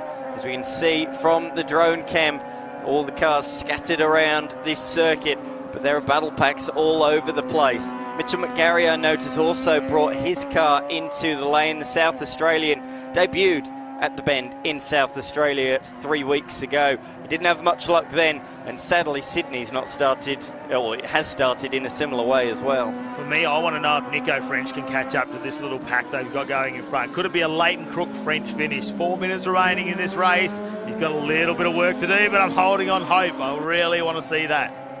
A bit further back in the order, we got some more racing action. This is UN leading the pack through as he comes through. First time in the category this season in the bright gold livery.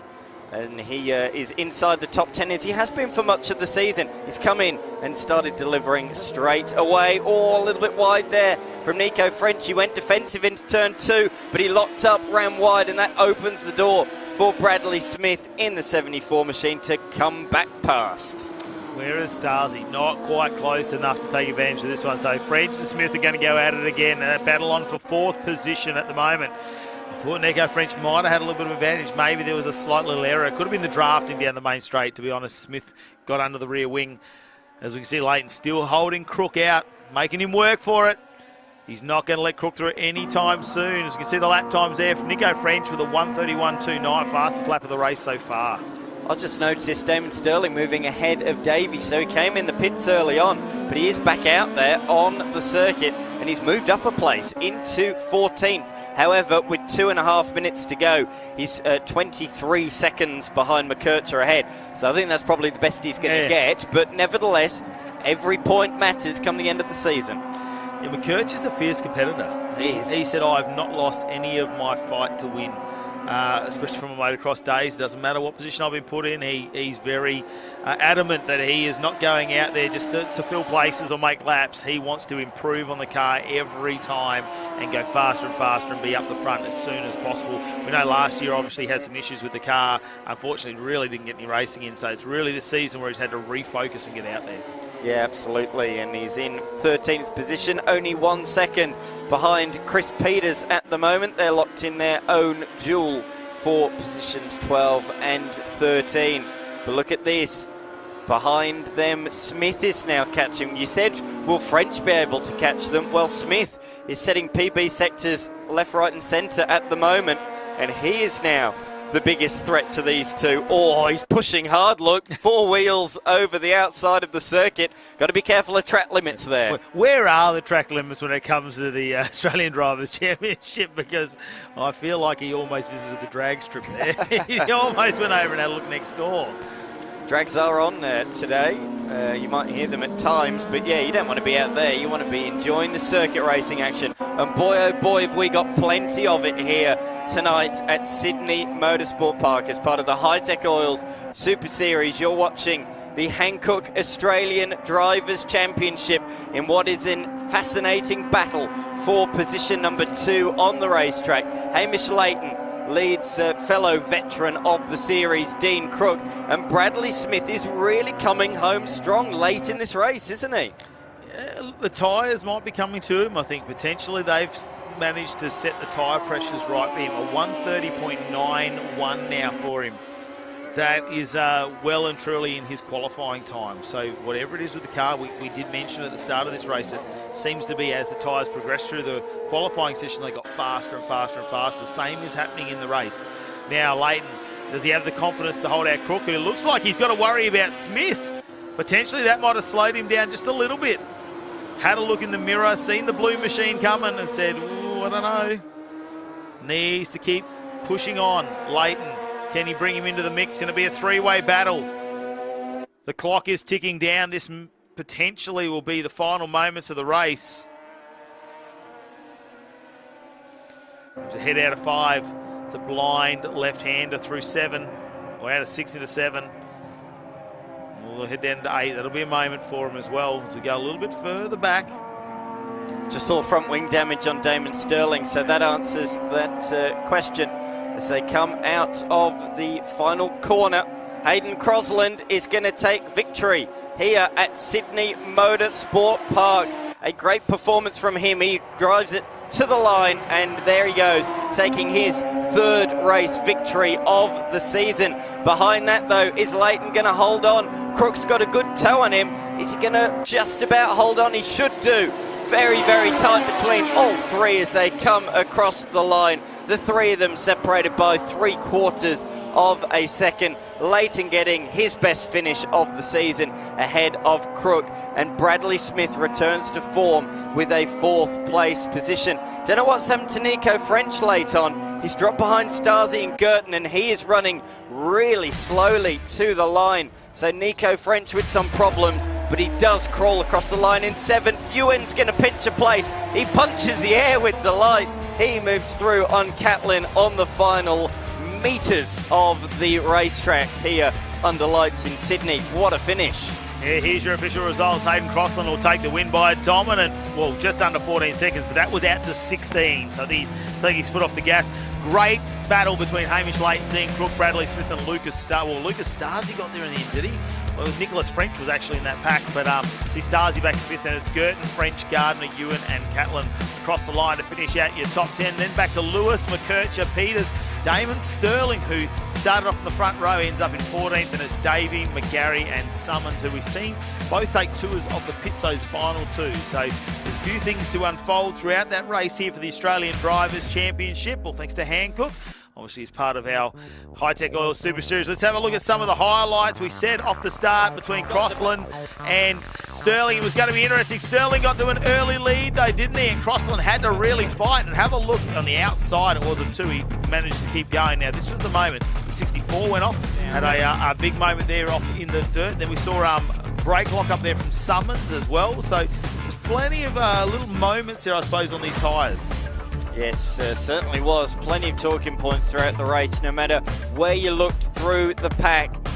This was the fight. Girton was right in it for position number 2 and 3 at one point in the race, but didn't these two come home strong? And they had a great tussle for position number 2. Hamish Leighton sliding up the inside of Crook, but he had the inside, did the latter for the 3rd corner. Great race in between them. Finally, though, Leighton made it stick up the inside at turn 2, while Smith got through on French and then came like a train towards those top 2 late on. Yeah, it really went down to the final moments, didn't it? And Leighton did a fantastic job, I think, to hold out Crook that moment. Nicholas French will be the one to unpack there to find out exactly what went wrong, because he went back a number of positions. That was the damage there for Damon Sterling, our championship leader. But behind that, 2 positions further back, Hayden Crossland took his 3rd race victory of the season. A good result for him. He actually raced here just a few weeks ago at Sydney as part of the Sydney 300 in a Hyundai Veloster of all things. I don't think you can use too much information from that racing into this, shall we say. Yeah, it'll be a bit different car, I think. This one, probably a bit more downforce on the car. Very, very quick. I mean, a higher booster engine. They do in excess of 200 kilometres an hour down the straight. I mean, they're a very interesting car, the Australian Drivers' Championship. And we're going to go to something a little bit different now. Of course, the Australian Super Tin Tops are about to come out. And what are they? Well, they're basically like a production-style car. If you've had one of these cars on the road, you can turn it into a race car. Well, then that's when you end up with this. And have a look at the celebration down in pit lane. That's Crossland and his crew. Wow, big moment for him. Home track as well. Looks like he's got all of his mates here this weekend. That'll be something to celebrate. That's one of the things for poor Hayden Crossland. He hasn't really had a home round. One Raceway was the nearest he's got to home prior to this one. So really good to see that his friends and family are out here to watch him this weekend. And what a performance it was from him. Nearly winning by, well, just a smidge under 15 seconds. He took the victory by this in that one just before. Well, we're going to warm the tyres up. The Australian Super Tin Tops have already had a race on this weekend. Race number 2 now for them as they come out, and there are quite a number of cars to go through across a few categories as well, because we do have, obviously, we've got our we've got our under 2 litres with our Super 6 as well, our Outlaw Tin Tops and our Ultimate Tin Tops. Obviously, we do have some of those turbocharged cars. We've got V8s. You know, we've got to try and split them up to try and get this category underway. As we can already see Corey Gillett, who it looks like that Nissan Silver of his is underpowered at the moment. Now, he had all sorts of dramas at Winter Motor Raceway in round number 1. They thought they had got through that car. I do know he's had that gearbox out twice trying to fix first and second. He said it was still had a little bit of sand in the toothpaste. It wasn't quite good. He had to grind the teeth a little bit there on the synchro, so he wasn't 100% happy with this. Now, this one is the Battle of the Beams, and have a look at the start here. This is the interesting part. 3 BMW E36s, all with LS conversions. And they're at the front. Matty Sims is going to lead us off alongside Mark Tracy. Now, we know how fast Matty Sims' car is. Mark Tracy, though, seems to have a little bit more experience behind the wheel. Stephen Chilby behind them, and there's Darren Steeden alongside the second row. It's Corey Gillett and James Harwood if Gillett can get going. Then Brent Edwards and Peter Ryder, Ryan Bell and David Bunton to round out our top 10.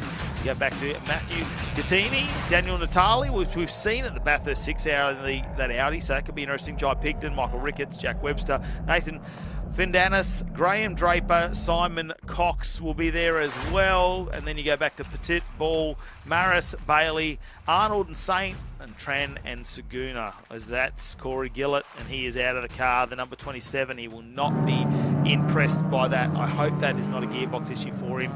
He's dragged about 10 people up from Albury, I reckon, to be part of the Australian Super Tin Tops, and great support here locally in New South Wales, as well as this category seems to be growing more and more each time we see it out on track. Well, they got 27 entries.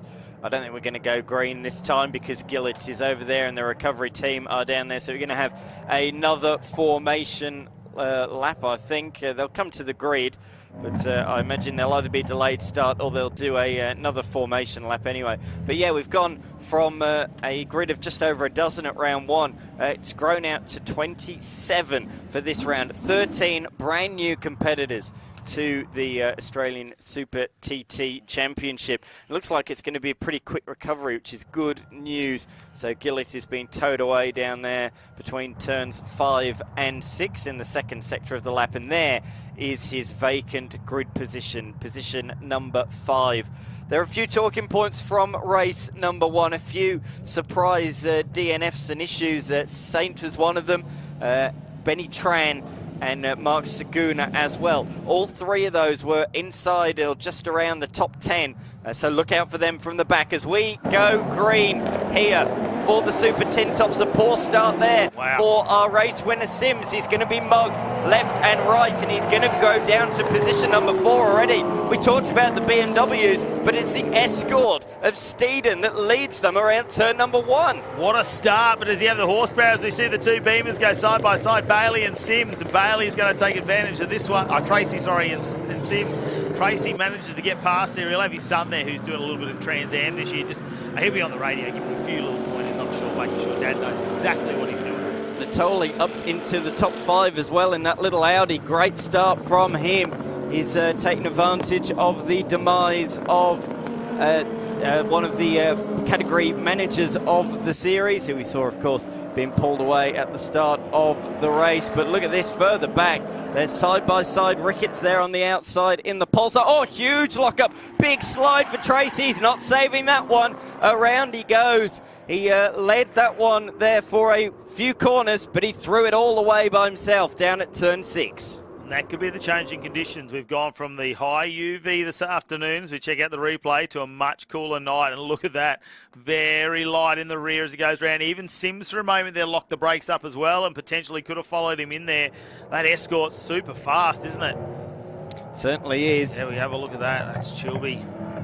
He's just dropped a little bit back from the 2 BMWs at the start of this one, but he is doing a good job to be best of the rest, I suppose you would say. I'd be interested to know the pace of Tracy. How quickly can he make his way back through the field? He fell to 8th position as they come across the line. Let's listen to this.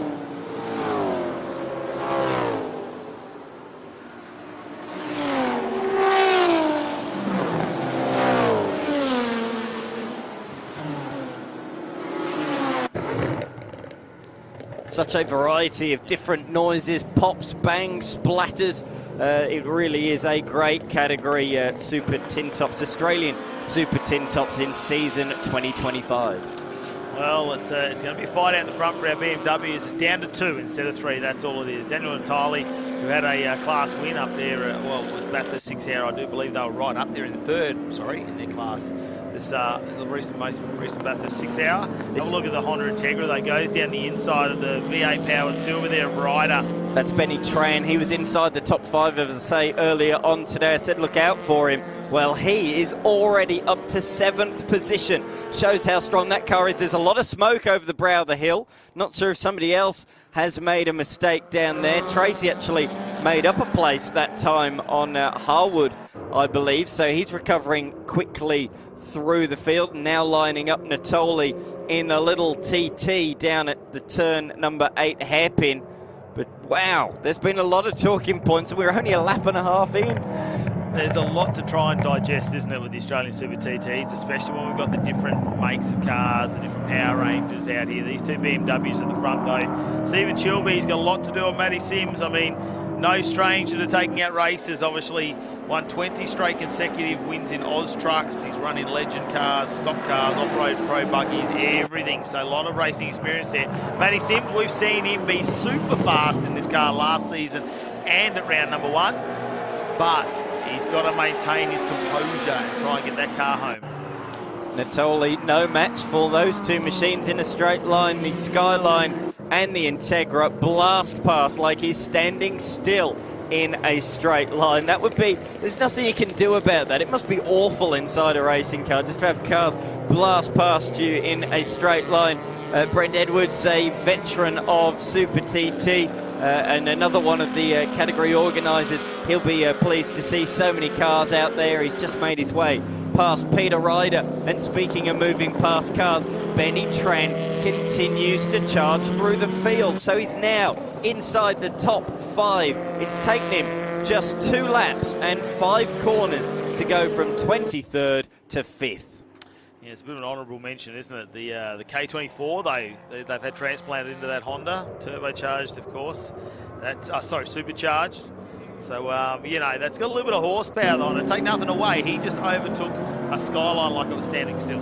It does a lot of the 300-kilometre endurance races, such as the Sydney 300. Started that race from pole a few weeks ago, but an unfortunate DNF. That car is fast when it runs well, but as we've already seen today, it doesn't always run, unfortunately. Oh, look at Tracy already on the back of the Escort of Steeden. That's a big comeback for Tracy.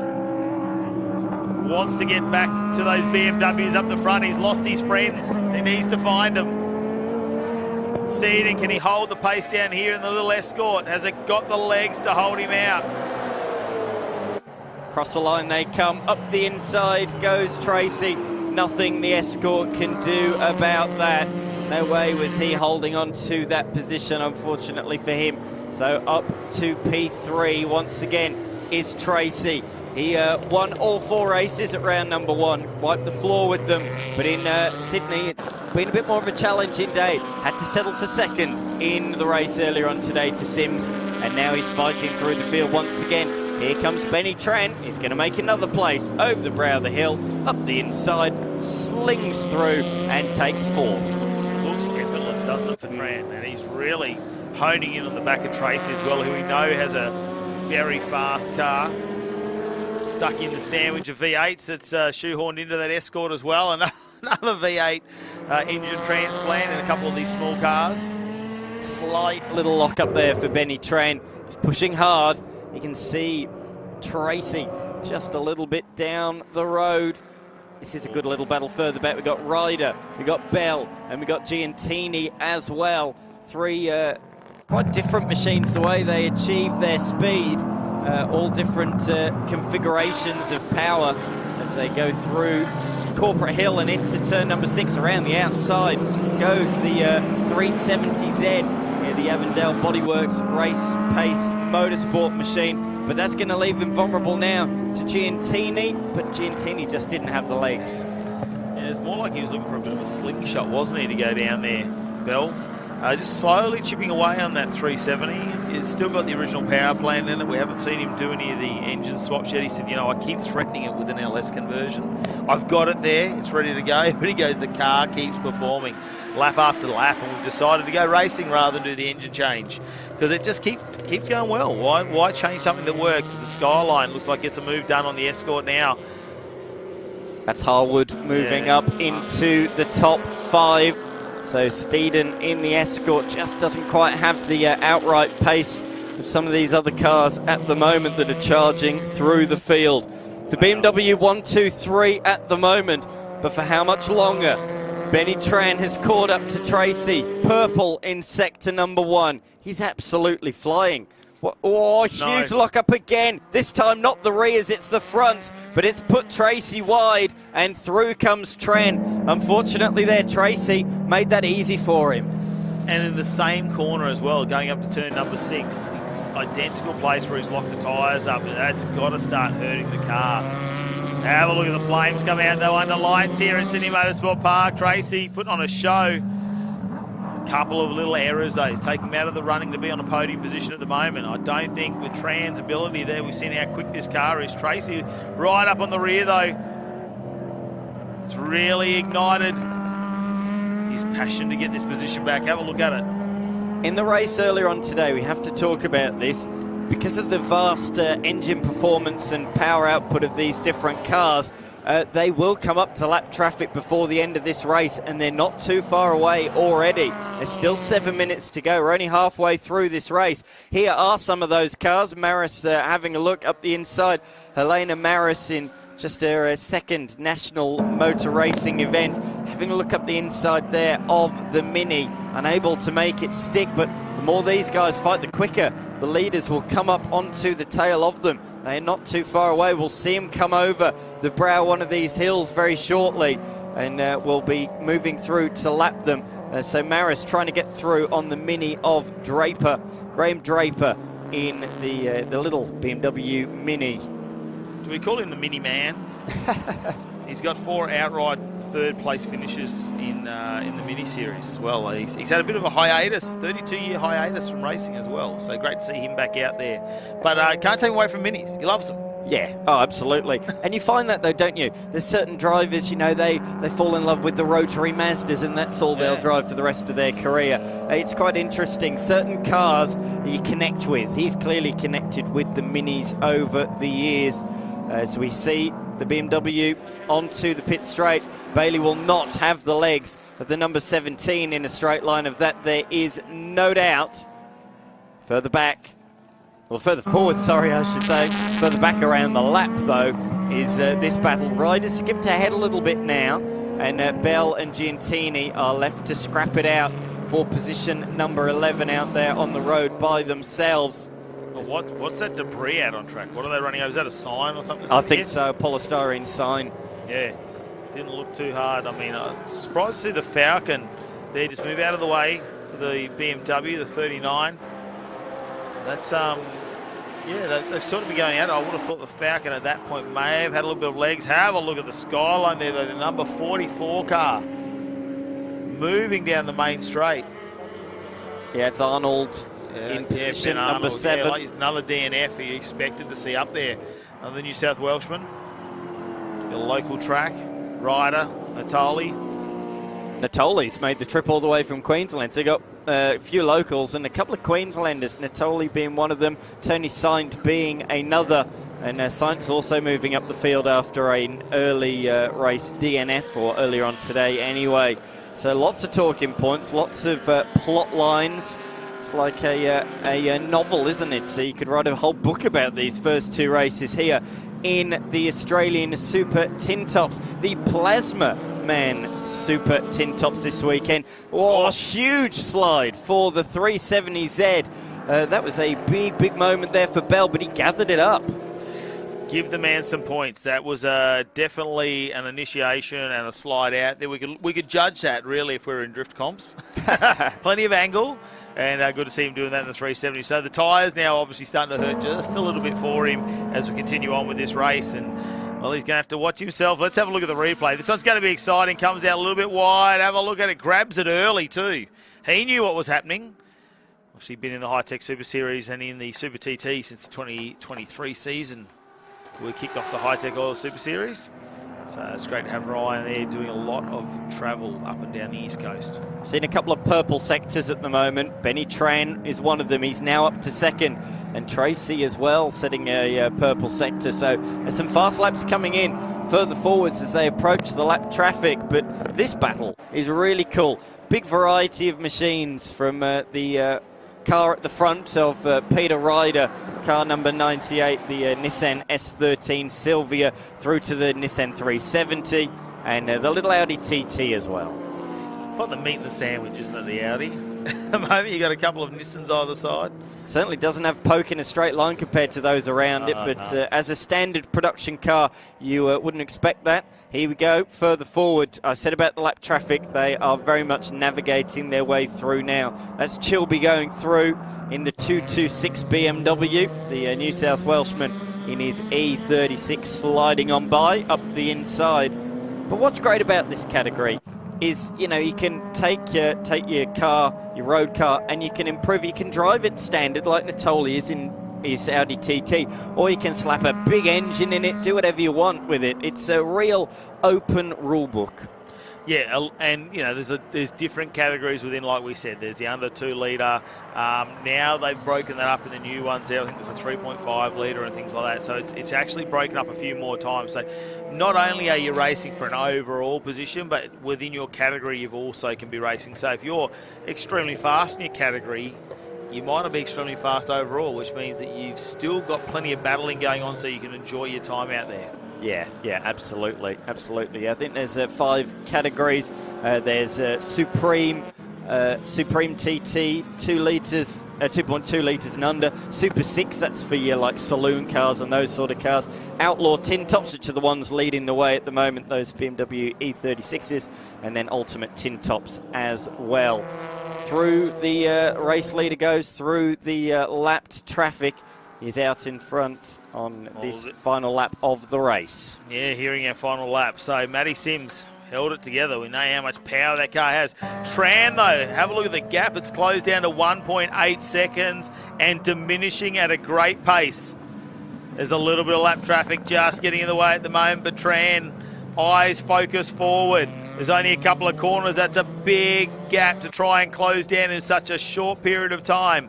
But he's got a few corners. Matty Sims can't afford to make any errors at all as they come around the final couple of corners. Can he get the rundown here? You know the power of this thing, the V8 powered BMW. Opens the throttle. Tran, the supercharged K24, matching the pace as they go down the straight. It's down to 1.1 seconds. But it's not going to be close enough as the checkered flag is out, and Sims will get the win over Tran. Tracy with a fight back. I don't know how he managed to get back into third. That was a big one. Chilby obviously with a moment there. Harwood in the skyline. You can see there the RB26 flame shooting out as he changes gear. And he will come over and get 5th place. Steed and drop back a little bit in that V8 powered Escort. Back to 6th position after that amazing start. Definitely has a lot of grip in that car. One of the very early Escorts as well. Yeah, it is. Good performance from him inside the top 6 once again. Here's that great battle that we've watched all race long, and Sainz joined into it as well. Sainz has pulled up alongside out the final corner on Natoli. Oh, Brent Edwards is going slowly in the Falcon. He was running really strongly. They're all changing. The 44 of Arnold's going slowly as well. So Saint picks up 3 places out the final corner on the run to the line. He was going through, it's like a traffic jam on the motorway, and I've got the express lane. Oh, here's your results. Matty Sim was with the win over Benny Tran with a massive comeback from second last on the grid. Then Mark Tracy, Stephen Chilby, James Harwood, Darren Steedman, Peter Ryder, Tony Saint with a massive comeback as well. He was a bit further down the pack. Daniel Natoli and Ben Arnold will round out your top 10. Then it's Ryan Bell, who slid into 11th. Matthew Giattini, David Bunton, Jai Pigden, Michael Ricketts in the powerful little Pulsar in 15th, and it's Brent Edwards who retired there, ends up in 16th, and Jack Webster, Nathan Penadanis, Simon Cox and Helena Maris in the MX-5 will round them out. Yes, a fantastic race there for the Plasma Man, Australian Super Tin Tops. We're going to have a short break here at the Hi-Tec Oils Super Series and be back with those legend cars right after this break.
Well, the Legend Cars Australia always give us some very exciting racing, and it's not going to be any different. We've already seen race number 1 from them.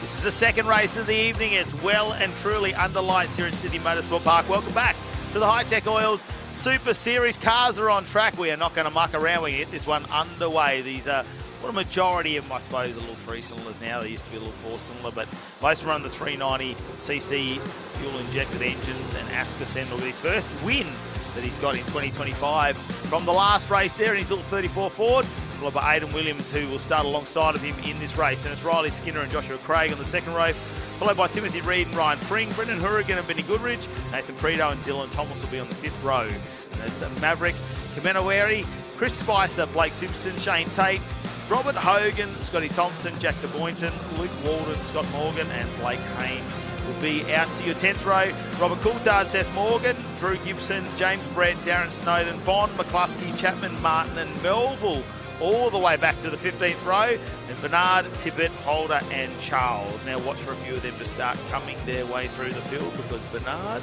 surprised to see him back that far. There was a little moment in the last race that pushed him back in the field. We'll have to wait and see. Last time out, Josh, well, it was actually Dylan Thomas didn't get the start he wanted, moved back through the pack after what was an amazing qualifying session out in the front. Well, it was Asker Sendel, though. He fought his way, and Aidan Williams had a moment but managed to score second position. Wait for this start. We've seen him go 4 and 5 wide into turn number 1. Can we move that number up? As Jared McLean joins me back in the commentary box, because he loves this race, and we could not do this race without him. But I tell you what, what's the bet? How wide can we go? How many cars? Surely we can fit 4, at least 5. I reckon we can fit 7. Why not? Have a go, boys. And come out the other side clean? Who knows? Ryan Pring led the race for a number of laps. He's our current series leader in the last race and dropped back a number of positions. So wait and see if he's fixed that problem in the car. He's got the LEDs are lit up, and see where he comes from the outside. The Aussie number 1. Have a look at him on the outside with Dylan Thomas as well. And I think they're 5 wide at one point there. 3 wide into the main part of turn 1 as they tag the grass on the inside, using absolutely every available inch and then some. Pring leads us out and into turn 2. Variety of lines being taken from our man in 4th place back there. That should be Skinner or Reid. The number 95 on screen, that's Williams, looking to try and recover. That was a front row start, and it's all gone horribly wrong for Williams, but it's a long race. I might have got that wrong there. I thought that was Craig up there in the number 20 car. It looked like Dylan Thomas. Of course, there's 2 CXC machines there. And have a look at Dylan Thomas hanging in the back of the car out there just behind Aidan Williams now. And it just goes to show how quickly you can go from the penthouse to the doghouse. Absolutely. I've done that on many an occasion in the past. But at the moment, Pring from Craig with Sendel rounding out your top 3. And it is on for young and old. We see Dylan Thomas back there in position 6. Ryan Pring just looks like he is a man on a mission. I would like to know what happened to him last round, because he just seemed to lose a lot of pace midway through that race, went backwards, had to work his way back just to try and scrounge any position he could get at the end. Now we've seen the fantastic start from him in the number 1. Yeah, we can also see our top 3 really starting to motor away from the rest of the pack, and then it's on pretty much from position 4 back to about 15th. That is a great mid-pack battle pack. Quick times at the moment, Pring with the quickest lap time, a 1:22.58. We're still in the early days of this race. Just over 13 minutes remain of our TFH Legend cars. Watch out for Craig, coming out of 4th position that time in the 2nd row. Pring went around the outside of him, but he's not letting him go. He goes wide. Oh no, you see the sparks there as the rim would have caught the edge of that ripple strip. That was a big moment. Anything could have happened as they're 4 wide here. Into turn 2. Dylan Thomas down the inside. Have a look at Tate in the background of the budget car rentals entry. Pring got the LEDs on and trying to assert his dominance. There's a reason he's got the number 1 on that car. Craig all over the back of Pring. You can see him just ducking and diving. Pring not necessarily driving super defensively, but looking for an opening. I think I just saw Craig look to try and send a speculator. On screen now we see Dylan Thomas as they go way out right of screen. Here we go. This was the run into turn 1, and Craig just getting out where Angels fear to tread. It's a bit of synchronised sliding there at the start of that. Maybe there was a little bit of contact between bar work there as Asker Stendal goes, thanks, Craig. I'm going to just come down here and I'm going to start challenging you for second position. I took the last race, give it back to me. Yeah. Take nothing away. Asker Stendal, the young kid, come back through the go-karting. Only been in the Legend cars in his second season this year, and he's got a lot to prove there. Hasn't been the season he probably wanted to start things off. A little bit of bad luck. So a couple of race wins. Looking forward to doing a little bit of travel later in the year, I believe, overseas with some of this Legend racing. You can see Asker Stendal now sandwiched between the two CXC cars. That's Craig and Thomas, and they're going to be looking to put the hurt on him. In fact, no, Stendal gets up. Where's Craig dropping back down the order? Something's He really happened. slowed down to the right-hand side when they came out of there. Asker Stendal now. All eyes are set on Ryan Pring and Dylan Thomas. Well, he's very experienced. He'll know. He's got to hold with these boys for a little bit of time as the car goes wide. Little radial tile. You can imagine this is like on a, you think maybe like a Mazda 2 or a Hyundai Excel or something. That's about the size of the tyre on this. Not a big, it's not a specialised race tyre or anything like that. As Pring hangs the back end out. This track is just brilliant for these Legend cars. Absolute match made in heaven as someone gets out into the dirt. Yeah, Tate, Skinner, Reed, Goodrich. You just see up on your screen, Goodrich a little bit further back in that gold roof car. Is that Prito now working his way forward? He's in 9th position, up 1, started out of 10th. Hourigan hasn't really featured an awful lot in the number 51 machine. Currently circulating back in 10th place. There's the 29. Who's that? Yeah, well, that's going to be unfortunate, isn't it? See that sitting in the grass. Blake Simpson there in the Sydney White Irrigations entry. Did not see what happened to that car. We'll wait and find out. Dylan Thomas, he knows the importance of drafting in these cars. Maybe wait for an opportunity. We have seen them like this when they hit on the main straight. Bit of drafting, they'll go 3 wide. Oh no, so there might have been continue some to contact fall. with the 15. Is that potentially Robert Coulthard in the Wollongong Auto Parts entry? Well, there's a few of them. They're scattered. Is this going to bring out the dreaded safety car? That is the question. Well, if it does, this is really going to bunch up the field. Our top 3 have managed to find themselves a gap. Oh, here we go. There it Now is. they go 3 wide. The drafting effect comes into play. Who's clenched into their seat tight enough to hold on? You can see the smoke starting to billow off Pring's number 1 machine, but it won't be enough to hold on to position. Trying to stem the bleeding. They're into the yellow. This is a localised yellow at this point. They haven't brought the safety out. So no passing in that section. Stendal from Thomas with Pring. Rounding out your top 3. And Pring really wants to get onto the back of that CXC machine. 9 minutes remaining in this race. It feels like an eternity with so much jostling going on throughout the field as Asker Stendal trying to break any sort of, I suppose, opportunity for them to draft through these small straights down the back, because he knows coming onto the main straight, if they're close enough, they'll close in again. Pring just settles himself back into 3rd, regains his composure. Have a look at Tate in the background of the 147. Aidan Williams as well. It was a great front row start from him, but it just didn't go well as the cars just, they all gathered around him going into turn number 2 and pounced. Big front brake lock up there from the number 20 machine. It's Craig, yeah, CXC machine. We see copious amounts of opposite lock under drive on the exit. He might have missed a gear potentially when we saw him drop back early, because he dropped back a number of places, but he's not looking like he's off the pace at the moment. Tate, though, with a 146.8, the fastest lap of the race at the moment. So Tate, the Budget Car Rentals entry, 4th position, trying to get on the back of this 3-pack at the front. And this is really going to throw them all up in the air through turn 1.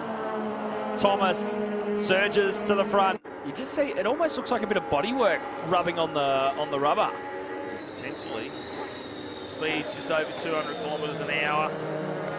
Just under 197 kilometres an hour for some of our cars.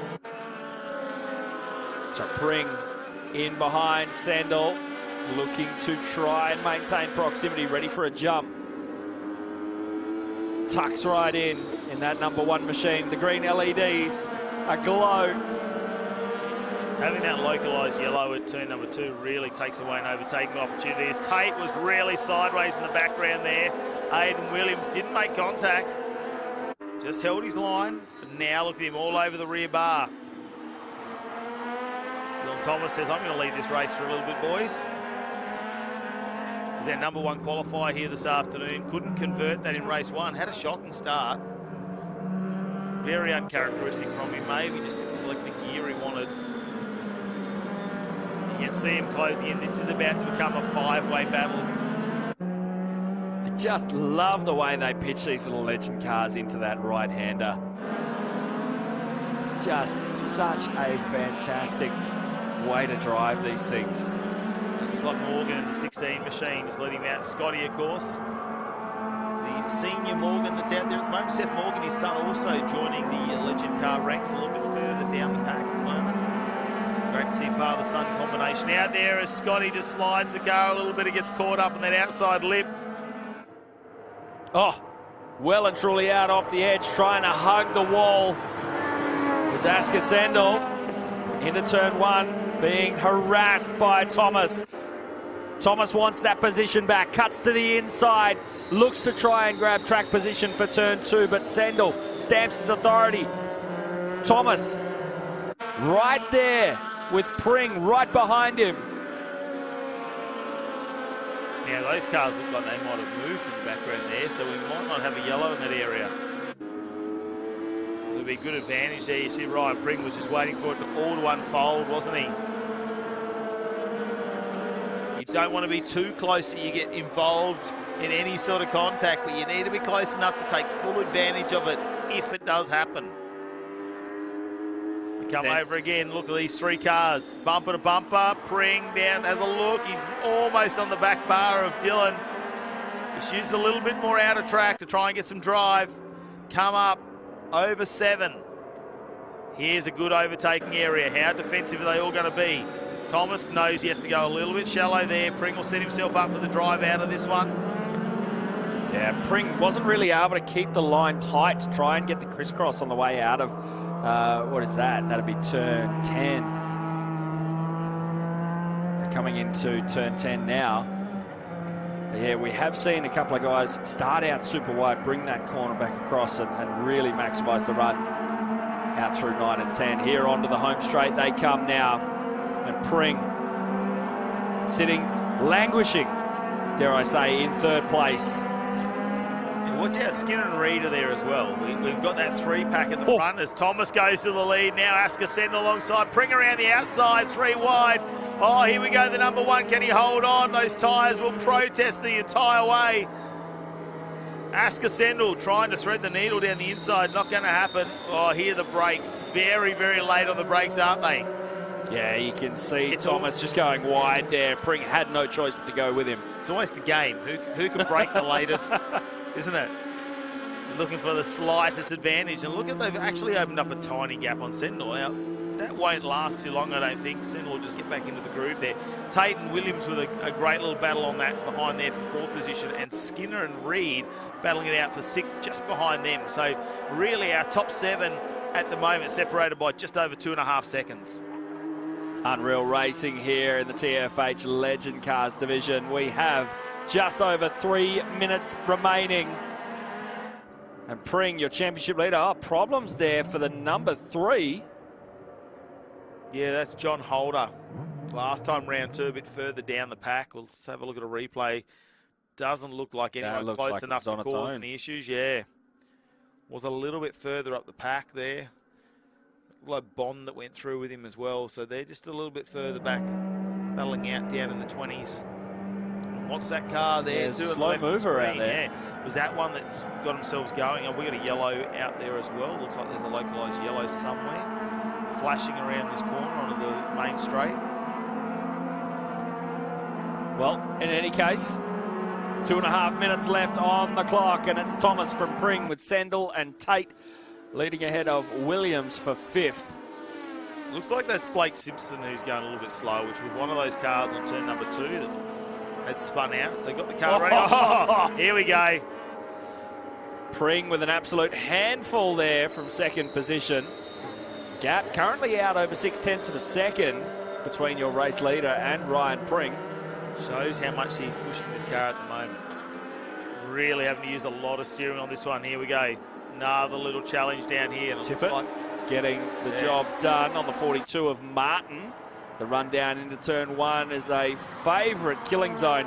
Martin looks to try and fire it back up around the outside. They keep respectful racing room. The 33 comes into play. That'll be spicy. Have a look at this, though, as we throw another car in the mix. Is that the 26 car? So they're all going at it the moment. And that's Morgan as well. That's Seth Morgan, the young Morgan. That's a battle down there for, I think that's 19th position.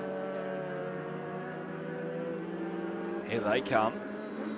Down the hill. Let's Tippett in 18th. So there you go. 18th position battle now at the moment. Tippett leading this one. Seth Morgan, the young gun. Son of Scotty Morgan. Definitely showing that he's got a little bit of racing pedigree there.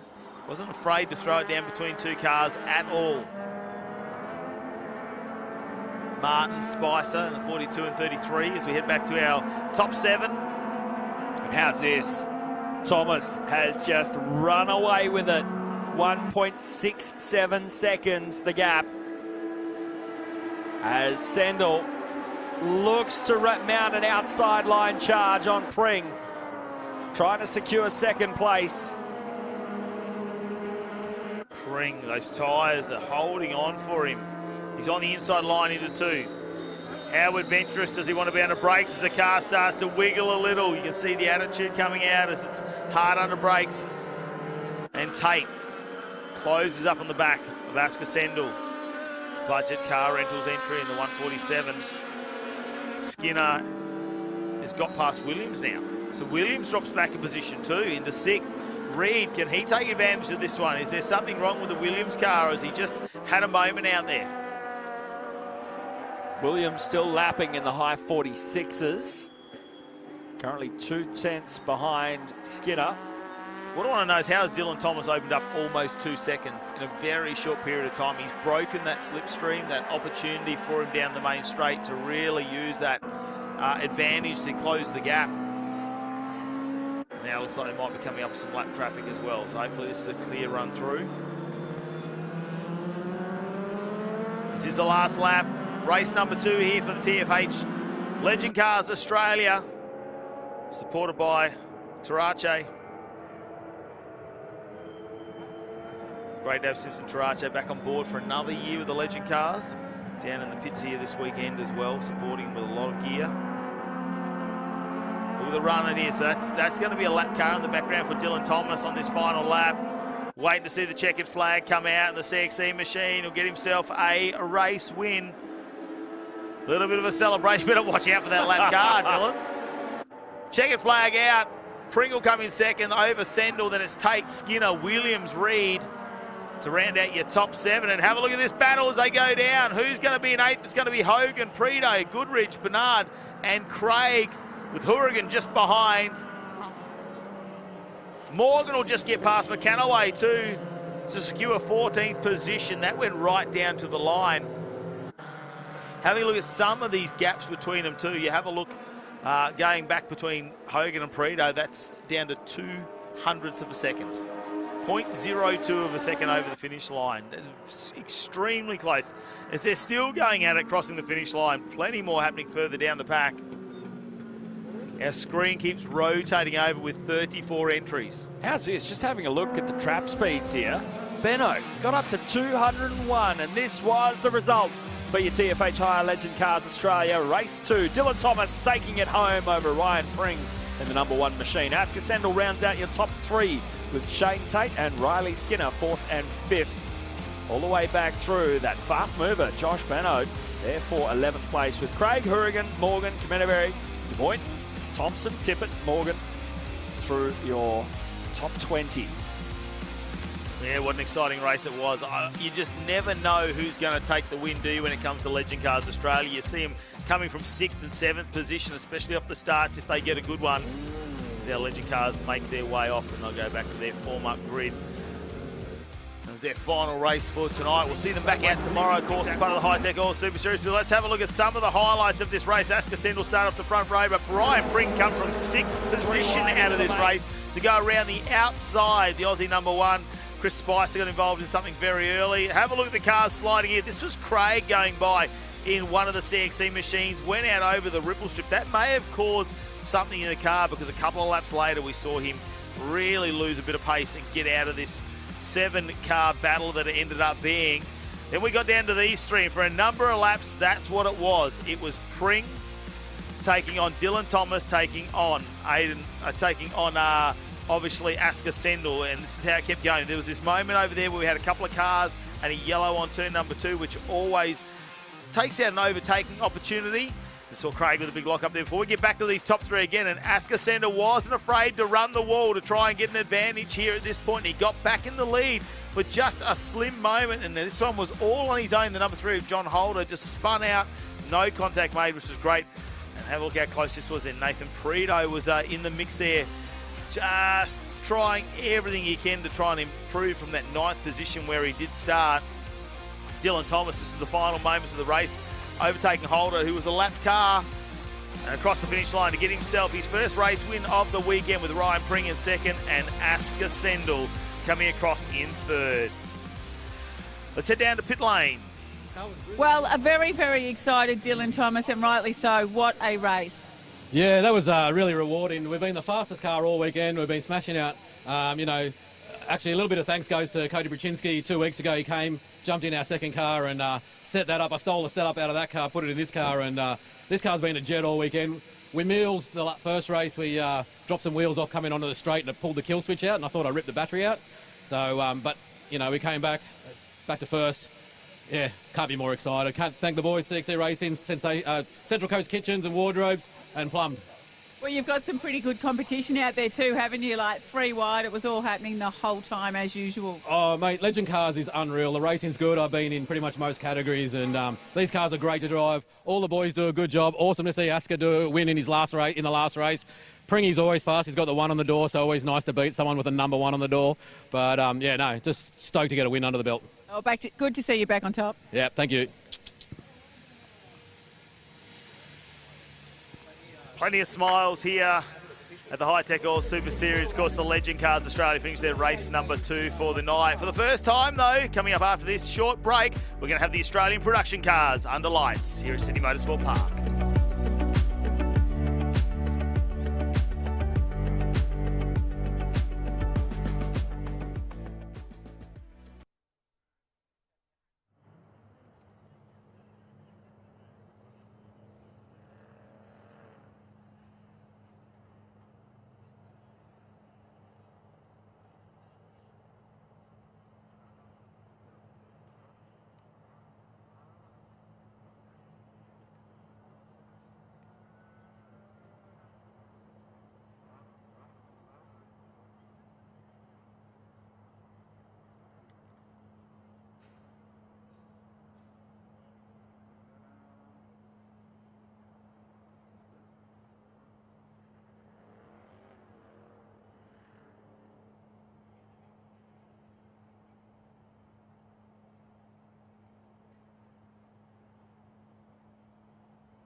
Friday Night Lights here at Sydney Motorsport Park in round 2 of this year's Hi-Tec Oil Super Series. Here at this historical venue now. I'm that old. I remember when it opened, Dan McCarthy, back in November of 1990 with the Nissan 500. And gee, there's been some good racing so far here tonight. And what's proving to be a very slippery racetrack, and the conditions have really cooled off in that last hour. Yeah, even this morning when the UV was on the circuit, people were saying it's still not really gripping up this racetrack, and as the temperature's fallen, it's still the same story this evening, particularly offline. Despite the amount of 4-wide, 3-wide racing we've seen here today, offline in particular, it is very dirty. Yeah, particularly that white streak. That was left from last night with a track hire, incidentally. A handful of street racers were coming down here and it dumped a whole lot of oil on the way down into turn number 1, which has been cleaned up, but it has narrowed the approach down there. You can see the marbles or the chunks of tyres that have come off through the course of the night. We're getting set for race number 1 in the Australian Production Car Championship, and sprung on us at the last second. An extra few cars have been chucked into the back of this field. It was only a lean field of 7 cars to begin with. Hadrian Morale will start from pole in the Ford Mustang. Now, some of these drivers, or some of these cars, are carrying 2 drivers. Some have got 3. But whoever qualified the car today will start for tonight's race. They have a 2-hour race tomorrow morning. And, of course, another 30-minute race tomorrow evening under the lights here in Sydney. So, yeah, this one, just a sprint race, 30 minutes in length, no compulsory pit stops to be served. Short, sharp, one-driver action here this evening. And we can see quite a few invited cars. We'll talk you through those as the race goes on. But leading the way out onto the circuit, Hadrian Morale in the Mustang. It's a Mustang 1-2 on the grid for this evening's race. So out they roll. The time will start counting down very, very soon. And a mixture of cars that have been invited to join in. So I guess they'll run under invitational class in this here tonight. So similar if you've watched the Bathurst 6-hour over the years, we've got A2 and A1 cars. A1's been the high-performance cars, not the Class X cars that are usually dominated by BMWs, but the A1 class cars will be the ones to watch. You've got a couple of C-class cars out there and the father-son combo and that beautiful Volkswagen Polo. Rob Jarvis and Alan Jarvis out there. Yep, I'm the same as you, trying to work out some of these cars that perhaps weren't on the original entry list are coming out to play. And what a night to do it under these lights at Sydney Motorsport Park. If you're in Sydney, come and check it out tomorrow. A full day of qualifying and more racing into Saturday night. And hasn't it changed this place? Now they can run into all hours of the night here, and I'm told it's pretty booked up most of the year. Yeah, from what I've seen in recent weeks and recent months, that is very much the case. And all different parts of the venue being utilised as well. There's some cars on the skid pan, the dragway's being used just over the hill there. It's being used all around every aspect of this Sydney Motorsport Park venue here today. But of course, the Hi-Tec Oils Super Series, we are using the circuit, the 3.9 kilometre circuit, the Gardner circuit here this evening. The traditional circuit, there is a slightly longer version, but that's pretty skinny, pretty tight. This is what is regularly used by most national series. You know what? I think we should have a situation where we use the full course just for one lap. Like a Joker lap, yeah. I think they just mix it up.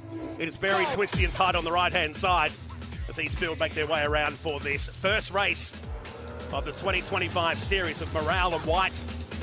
Locking out the front row, Grant Inwood in the BMW. We'll have Chris Gunther alongside the Mercedes-Benz A45. Alan Jarvis and David Ling, the unofficial Mayor of Darwin. The David Ling Insurance's Ford FPV is going to share that car with Troy Williams, incidentally, tomorrow in the 2-hour race. Oscar Budd and Daniel Natoli, David Bunsen and Daniel Ross as we start to work into some of the cars that have been invited. Some of the MX-5 cars and some Holdens out there, classics now, some 10 years later.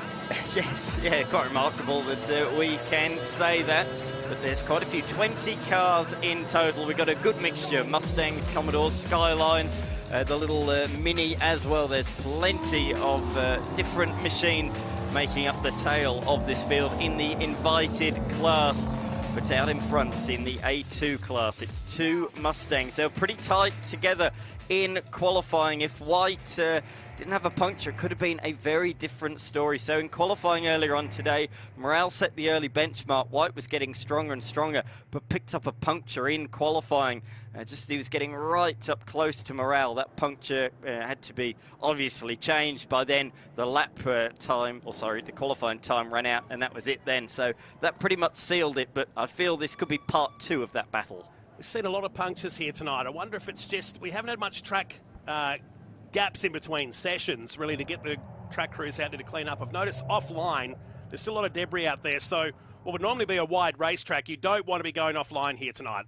No, certainly not. We are on board with White in the number 18 Mustang. Is he going to win the drag race down towards turn number 1? We will find out in just a short time. Inwood in the BMW at a third. Alongside him in the Mercedes, we have Gunther.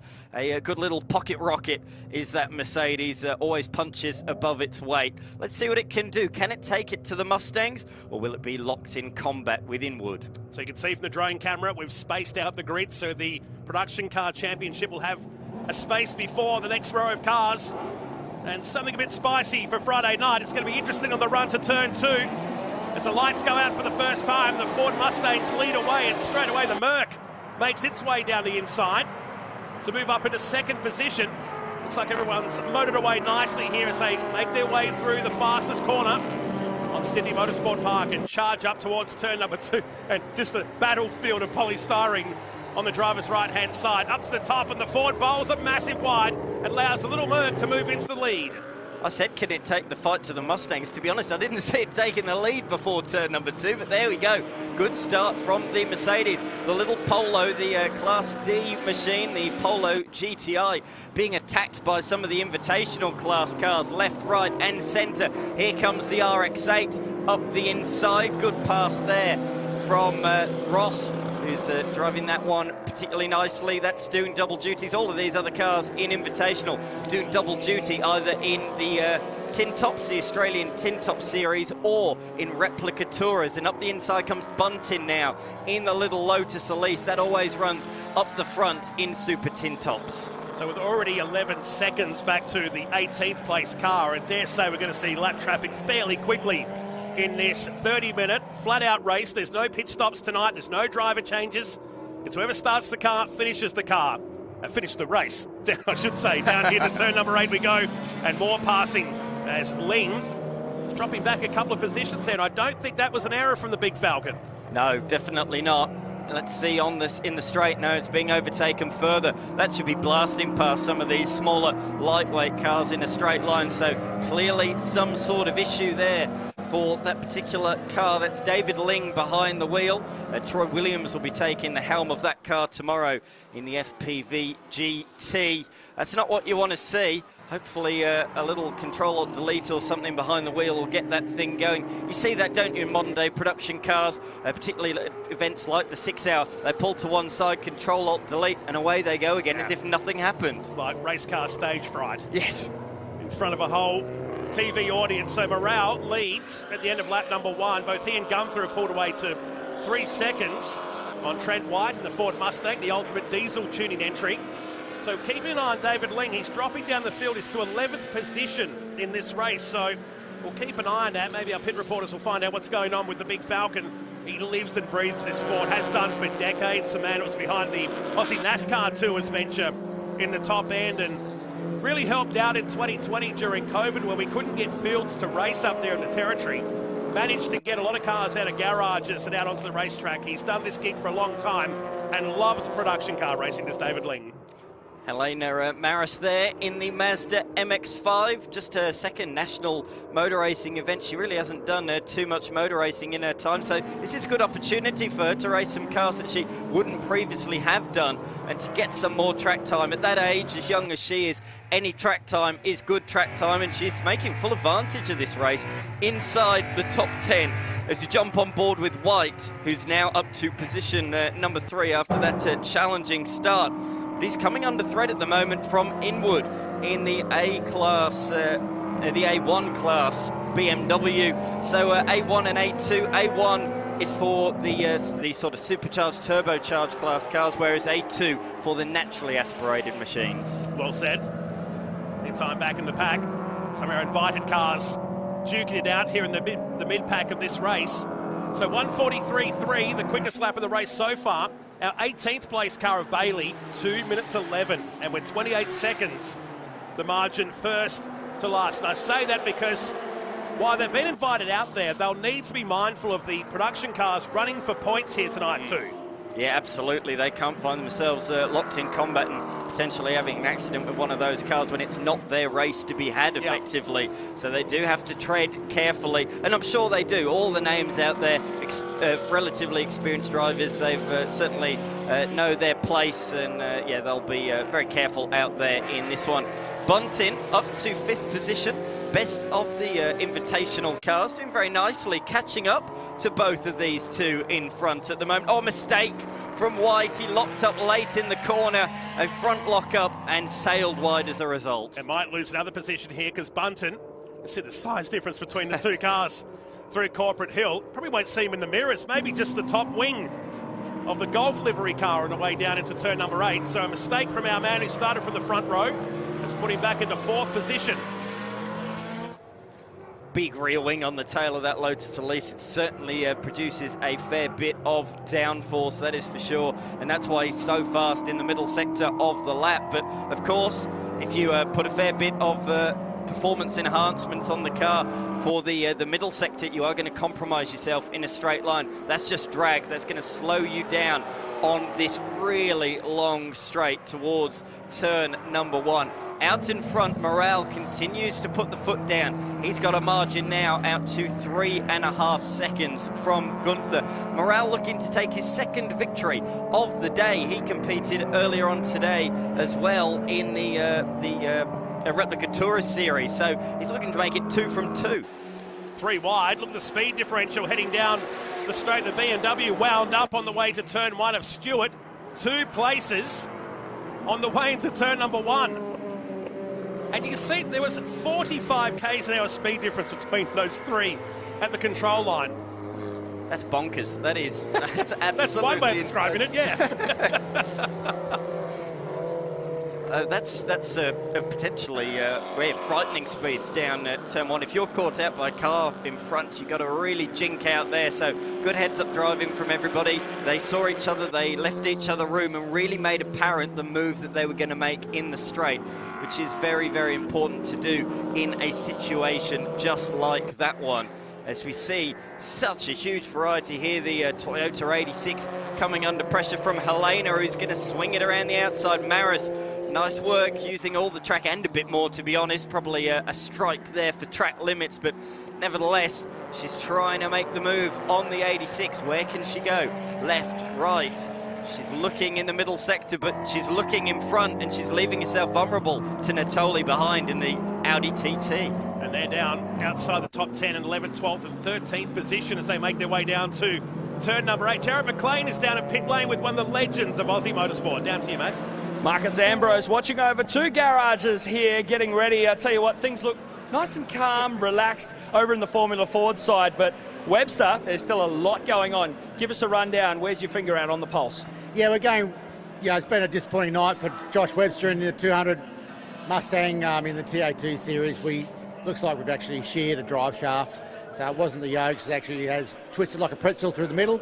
It's exploded the gearbox, bell housing, rear end exhaust pipe, but we're working hard to try and get it repaired. It's done a brake line too, which we've just got fixed as well. So we're trying to make it out for the next race with that one, but it's going to be a scramble. Our little Formula Fords are just running like a top, so really happy with that. Tabitha, my daughter, she's running really well, learning every race. Brad's doing a great job too for us in the Karat car. I've left my number 1 mechanic home this weekend. We thought we had everything covered, but I didn't expect this. So I really wish we had Luke here tonight, but we're doing a great job as a team here. We've got a chance to get this car turned around, the Mustang I'm talking about for the TA2 series, and try and make it out. Talk about leading from the front. Show us those hands, Marcus. He's been getting on the tools right there. A busy man. Thank you for your time. Yeah, thank you. He's a busy boy this weekend down in the pits. Talk about busy. Down here at turn number 8, we've been watching this while J-Mac's been updating us on Josh Webster's cars. A lot of internal damage to that auto-fix car as well. This is the battle for second outright. It's been going on for the last lap. They've been zigging and zagging. A lot of respect being shown, but it's a bit spicy for the first 8 minutes of racing.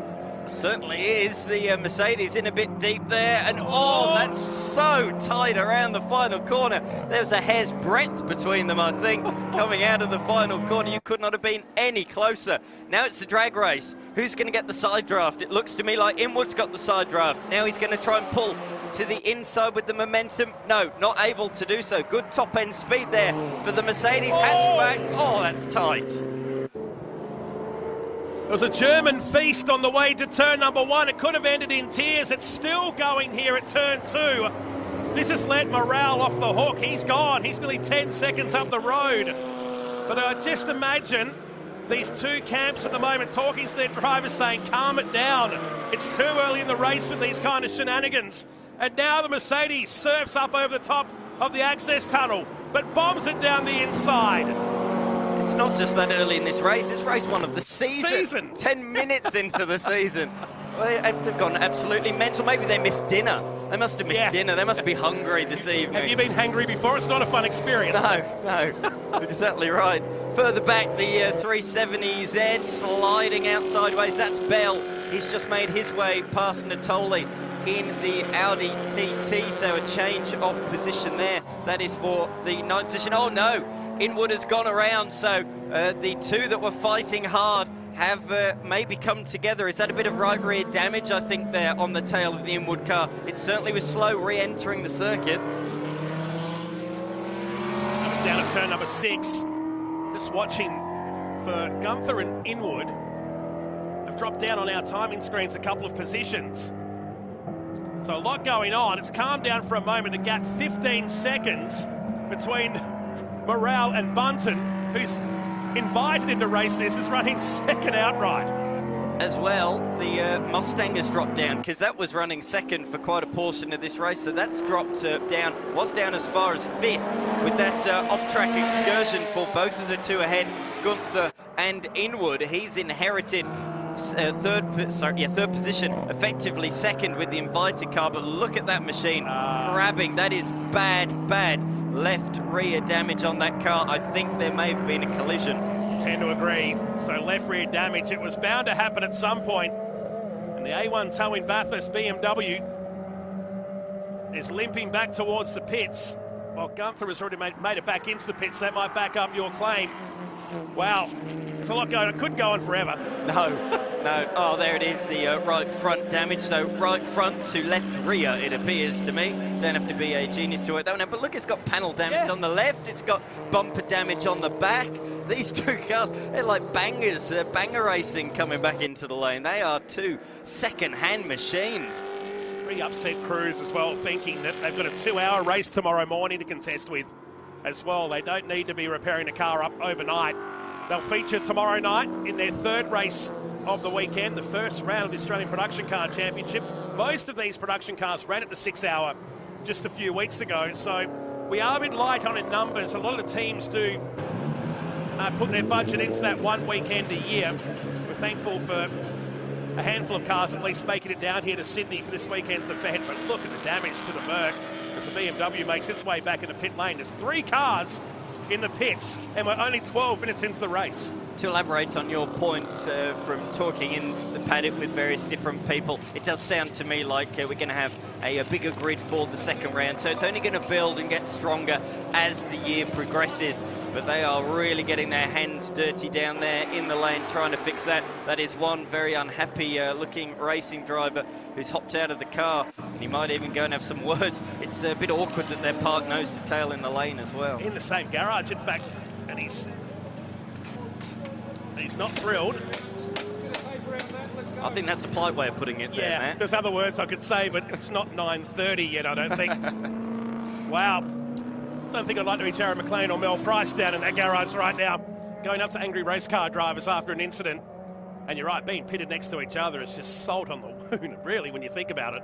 Yeah, very much so. All of them down there together in the paddock, the production cars in a couple of garages. The 91, though, is able to get back out onto the circuit. Gunther has rejoined, albeit at the very back of the field. But Inwood is very upset with what has gone on there, and he's gone to talk to the other team about said incident.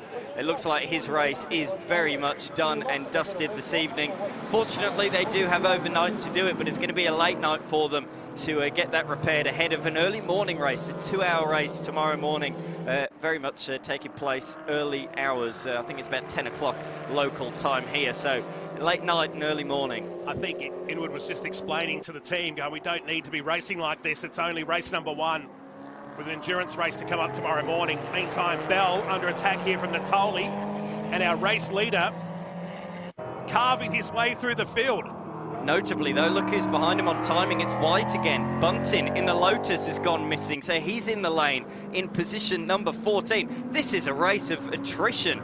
It really, really is. Side by side, further back through the field, but it's a case of whoever's going to finish in this one's going to finish well. Insane.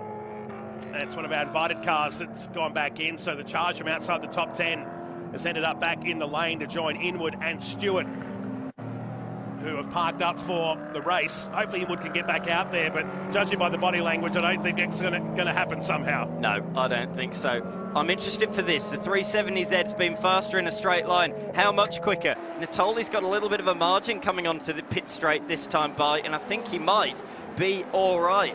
As one of our production cars goes across the line, that's a little Polo GTI of Alan Jarvis and Robert Jarvis, father-son duo sharing that car this weekend, so great to see. And that's one of the great things about production cars. You can share your car with a family member. You can do an enduro together and have a sprint race each, which is like the 6 hour. Yeah, the whole family together up there and go racing. That's really grown in the last couple of years up there. Won the record fields at Mount Panorama on the Easter long weekend. And talking about that next round, the fight and the night race has always been a fixture on the production car calendar. A 3-hour race on the Saturday night at Queensland. So you're right, we'll see a lot more cars up there for that event as part of the Hi-Tec Oil Series. Good to see David Ling has come back to life here aboard car number 14 and the FGX Falcon on the way up towards turn number 2. He didn't envisage fighting a C-Class Astra at the start of the race.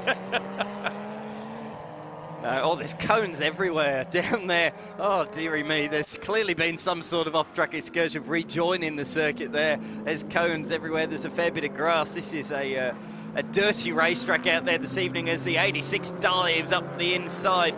Nice pass there from Webster on Jarvis. Made that one look pretty easy. It wasn't, though. It's a late lunge up the inside, but he got it stopped nicely. Car going massively wide in the background of that shot as well. So these cars down outside the top 10 with Morale leading by 27 seconds back to White. So, in fact, he's just been overtaken on our screens here by Ross. So he's gone back up into second position. But they are 34 seconds away now. Morale is 3 seconds a lap quicker than everybody else. And it's likely to lap the entire field with still 13 minutes and 20 seconds remaining. Yeah, it's a phenomenal performance from him. That lap, the fastest lap came. Oh no, White stopped. White, or slowing very rapidly anyway. He's stuck in third gear, potentially, I think. He's not moving. It's certainly not going fast enough to be in third gear. So there's some sort of problem here with the White Mustang. Is there a puncture? There is a right front puncture for White. What a disaster. We spoke about it just prior to the start of the race. Punctures have been a talking point not only in this category but up and down the lane. This car suffered a puncture in qualifying and it's not got too much further in this race either. So they've clearly made some setup changes between qualifying and the race, but it's not solved the problem. Again, at front tyre, let's go. It's not the first puncture we've had here tonight at Sydney Motorsport Park, and a shame because that car was looking good for a top 3 result. He'll share with Bryce Fullwood, Brad Jones Racing Star, and Territorian, who's suited up to run tomorrow, but watching their night come to an end, he's gone back into the paddock and seemingly out of this race, and that is now well and truly got Morale out to a 35-second advantage to Ross, and he's a further 22 seconds ahead of Rice in the invited class, back in third position. Yeah, Fullwood and White competed together in the Bathurst 6 Hour, fourth in the A2 class, and set the lap record actually in that class. Mel, you're down there with an update. I am, and right you were before we stayed well clear of the garages after the incident. But I am here chatting with Helena Maris, who is making the most of the opportunity to get some extra track time. And at the moment, your driver coach is out there and you're on the headphones telling him what to do. Yeah, for the first time on the headphones today with the coach. So we're learning from the professional here. It's all learning at the end of the day, but looks great out there. We're all with the production cars, and it's a great opportunity to just get some extra track time. Yeah. So Dennis Panner out there presumably shaking down the car, cutting some laps, probably trying to be faster than you. How's he going so far? Oh yeah, he's doing pretty good. He's already second quicker than me, but just gives me more competition just to beat him. He's a great learning coach. You know, I learned so much from him, and you know, I couldn't have asked for a better coach. He's doing great out there, and you know, tomorrow we'll see what happens. Tabitha Ambrose might be racing with us, so yeah, it looks pretty good. So she'll test the car out tomorrow. Yeah. Great, and good to see that Dennis can walk the walk as well as talk the talk. That's right, yeah, in the Sterling Parts car, it's great, yeah. Thank you. Thank you. The car placed back in 8th position. Showing Maris on our screen, but clearly that's her in pit lane. Thanks, Mel, down in the fast lane at Sydney Motorsport Park. So the race has calmed down. It took a lot longer than I thought it was going to. Yeah. In this first one of the weekend. Down in pit lane, we've got a front right being changed. Look who's changing it, though. Oh, they got him on the tools. How cool is that? Hot off a podium in Tasmania a couple of weeks ago, and there he is, changing wheels. And I bet that's a borrowed hoodie, because as Matty Cav knows, they don't have him in the territory. No, exactly right. No, he's been brought up in a very nice part of the world, hasn't he?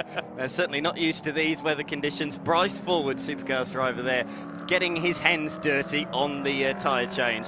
Great to see, though. It shows what a down-to-earth young man he is. He's a ripper guy. He's been around the sport for a while, cut his teeth into circuit racing many years ago, ran with his dad in Commodore Cup up there in the top end, and won't forget that time he won the Super 2 Championship back in 2019, a regular fixture in the Supercars Championship, and that's one tyre that won't see the racetrack ever again, joining the battlefield of other tyres that are down there.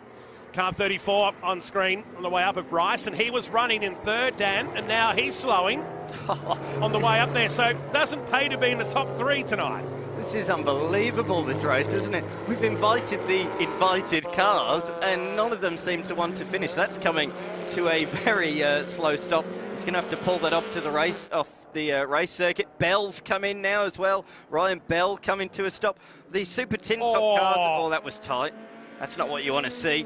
He is pulling over to the left-hand side, changed his mind, didn't want to go through the gravel on the other side, and decides to pull it on the outside of turn number 3, not the inside. The point I was going to make, though, is, yeah, okay, these guys are doing some extra laps in this class, as an invited class. However, the way this race has gone, what they've done now is given themselves a hell of a lot of work overnight. Yeah, and they also look after their tyre bank as well for their other class racing. So maybe they've decided to do a few laps ago. That's enough. We've had our fun for the night.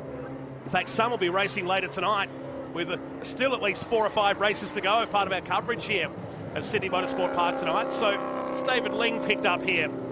I think that's a toe strap. No? Didn't see that earlier in the race.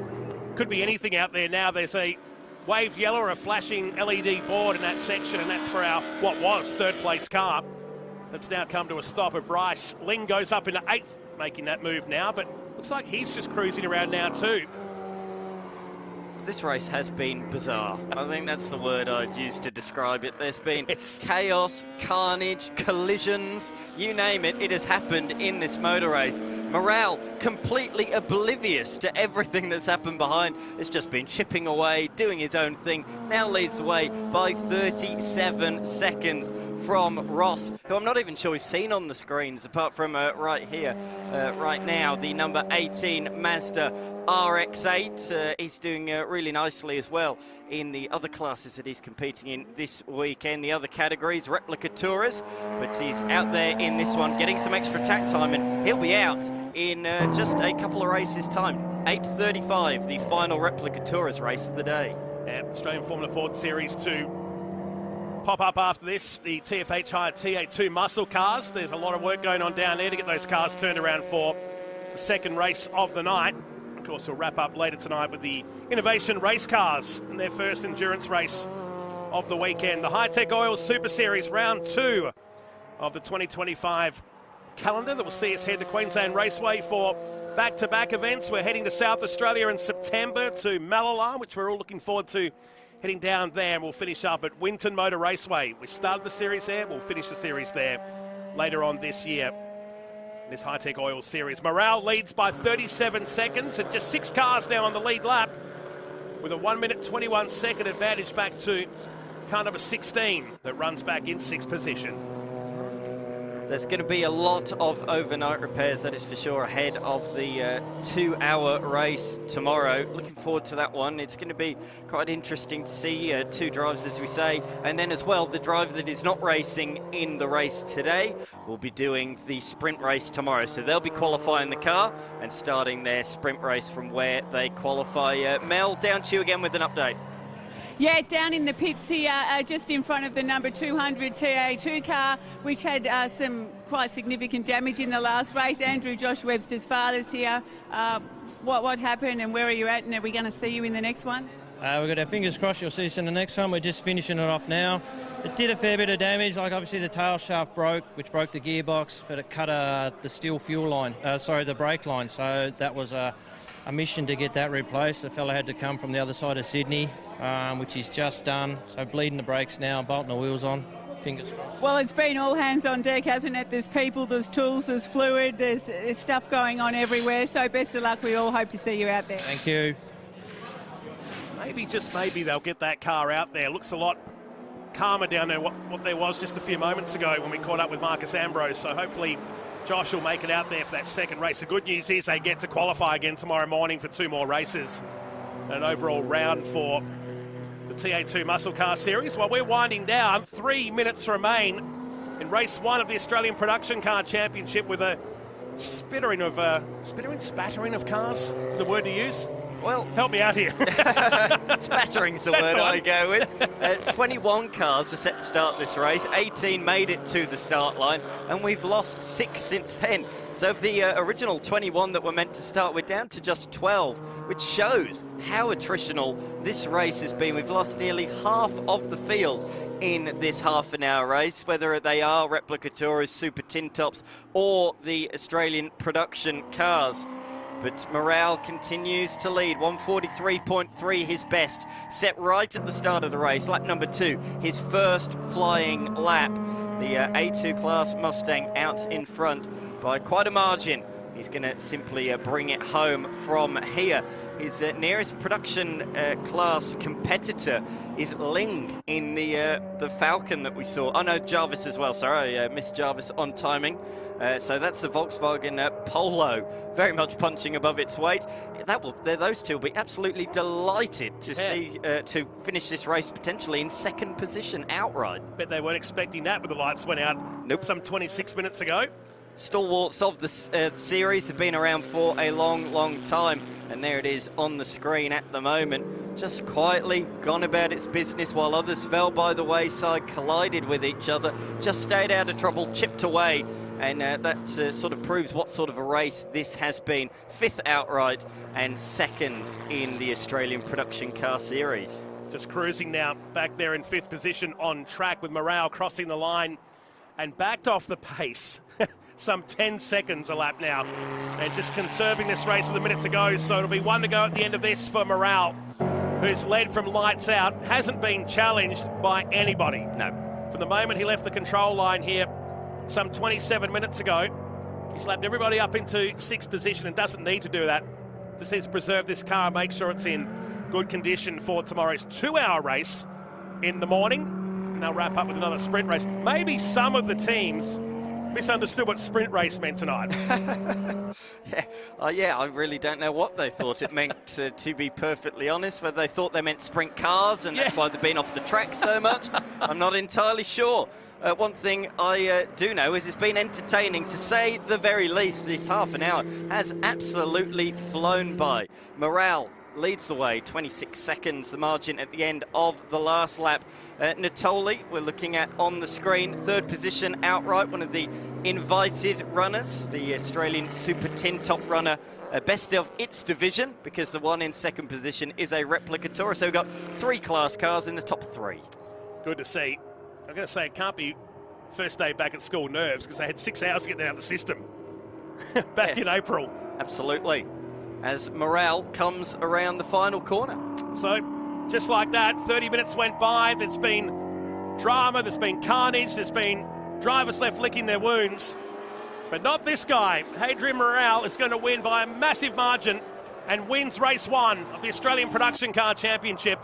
And it's going to be nearly 30 seconds back to Ross, who I bet he didn't think an hour or two ago he was going to run in the production car race and finish second outright.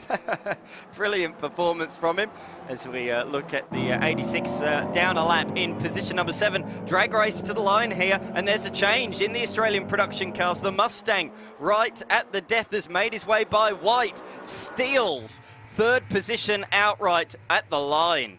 Even with a pit stop. Yeah. For a tyre. Great comeback. With the Bryce forward touch in that pit lane, repairing the front right of that car. Here's Natoli, who'll be third outright in car number 3, the G-Technic car, out the final turn. And for some of these cars, they'll be suiting up to run in just under an hour's time at City Motorsport Park. Third place, but some 52 seconds behind our race winner, Hadrian Morale, who just dominated in the big Ford Mustang and maximum points in race number 1 of what will be a short series. If tonight was a form guide, what is it going to be like for the rest of the year? Yeah, absolutely. Yeah, I'm looking forward to seeing how it develops across the course of the season and how different they will race tomorrow in the Enduro. But how about that? The little Polo GTI, 5th outright, and even more impressively, second in the Australian Production Car Series. Class act out in front, pole position into a race win. The Parramatta vehicle. Services entry of Hadrian Morale, 27 seconds ahead of Ross Natoli. Webster home in 4th. And the captain home for 5th here today, some 1 minute and 14 seconds behind. 6 cars only on the lead lap. In fact, several cars went at least 2 laps down in this 30-minute sprint race tonight. In the end, just 11 finishes out there on the racetrack. Chris Gunther was the last of those who had his own woes, didn't he? The collision with the Inwood BMW. He did finish, albeit 2 laps down, with a hell of a lot of panel damage. All the rest were various tales of woes from incidents, accidents, and all the rest. That was chaotic under lights here at Sydney Motorsport Park. You know what? You wouldn't want to be an editor putting highlights together for that one because there was a lot going on. Might as well replay the whole thing. Exactly right. The top 3 in the pit lane, and just like that, whoever did this, well done, because there was a lot going on in race 1 of the Australian Production Car Championship. The little Mercedes-Benz, well, this was the only challenge that went at the front here, but we saw what happened later for the Merc and the BMW when they got together. Yeah, very briefly, with a move up the inside when Morale ran wide, through went the Mercedes into the lead of the race. Further back in the invited class, there was some great tussles with a variety of different body shells, engine configurations. That was the mistake there from White, which really put him on the back foot and never really recovered from that moment. And he dropped through the field. There was the difference in pace on pit straight, shown very, very effectively. Oh, we didn't see this. The Mini having an off-track excursion. The 181 machine grass tracking through turn 3. But this is the one we'll talk about all season. The 2 German cars treading like this was $1 million to win on the final lap of a race. And ultimately they would make contact, which saw him go back into the pits. We didn't see what actually happened between the 2. What we do know was there was a lot of damage. Yes, certainly was. So this was just before the Mercedes. The number 91 went off after making the move. He had a look up the inside at turn number 4. And then, as you could see, they came together. And Inwood was not happy about it. It certainly didn't have a fit of the giggles about what happened there earlier in the race. In car 34 started to limp of Bryce. He parked it on the left-hand side. But out in front, this guy was nearly a minute ahead of second place man, but backed it off some 10 seconds a lap. Hadrian Morale picks up the first win of the Australian Production Car Championship under lights here at Sydney Motorsport Park. Let's go down to Victory Lane. Here's J-Mag.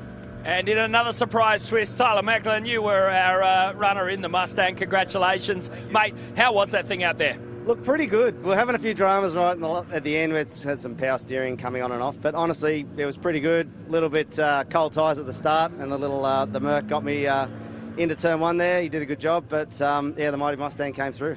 Congratulations, mate. Job well done. Cheers, mate. Thank you. Class act. Nicely done. Adrian Morale, he'll suit up tomorrow from pole position. For our SBS Iceland viewers, time to head on to SBS On Demand now. Catch all the action of the Hi-Tec Oil Super Series. Plenty more still to come. The Formula Ford Stars and Renegade Series will be up. We come back to Sydney Motorsport Park soon.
Well, welcome back here to the Hi-Tec All Super Series. The Formula Fords now, you can see them warming the tyres up, and they are back for race number 2. And what do we say? Dan McCarthy, you join me back in the commentary box. They have, it's technically their 3rd round of racing because they take each day as a round, a qualifying in 2 races. So this is their 2nd race, the final one of tonight. They'll roll into tomorrow with a brand new outlook.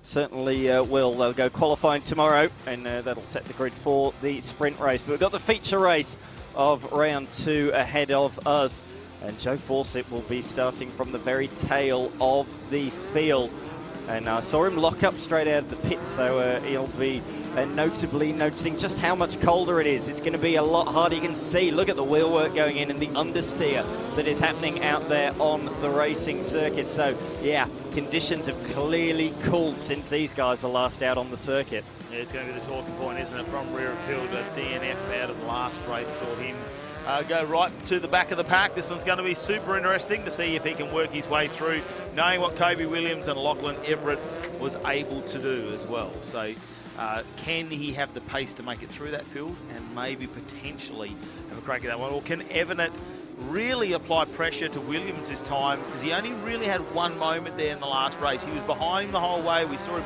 have a look, a couple of opportunities, but only once did he really take that risk to try and go down the inside. So we'll wait and find out how that one's going to unfold in this final race of the Formula Fords for this Friday night. I hope you're enjoying the entertainment here from Sydney Motorsport Park. This is how it's all going to start off. Williams and Everett on the front row, with Lowing and Rowe in the second, then High and Johnson, James and Salvatore, who made his way back through, followed by Tabitha Ambrose and Caleb Bellick to round out your top 5.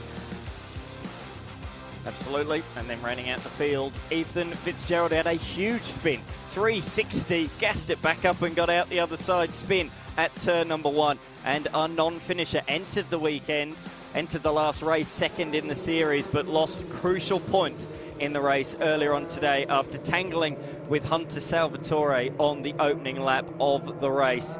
Here they go though. Rolling start in the Formula Ford Stars series. Very different to what they do around the nation in other categories. We'll wait and see. We saw what the legend cars did. They didn't care about being on the outside, did they? It was some of the best racing we saw. So let's see if we're going to see the same here in Formula Ford, whether someone is going to go to the right-hand side of the track, the left-hand side of the screen, and try and go around the outside, waiting for those lights to go out as they line them up. Look at them nose to tail. 12 Formula Fords going to take on this race. The anticipation, just waiting for it. We're getting closer.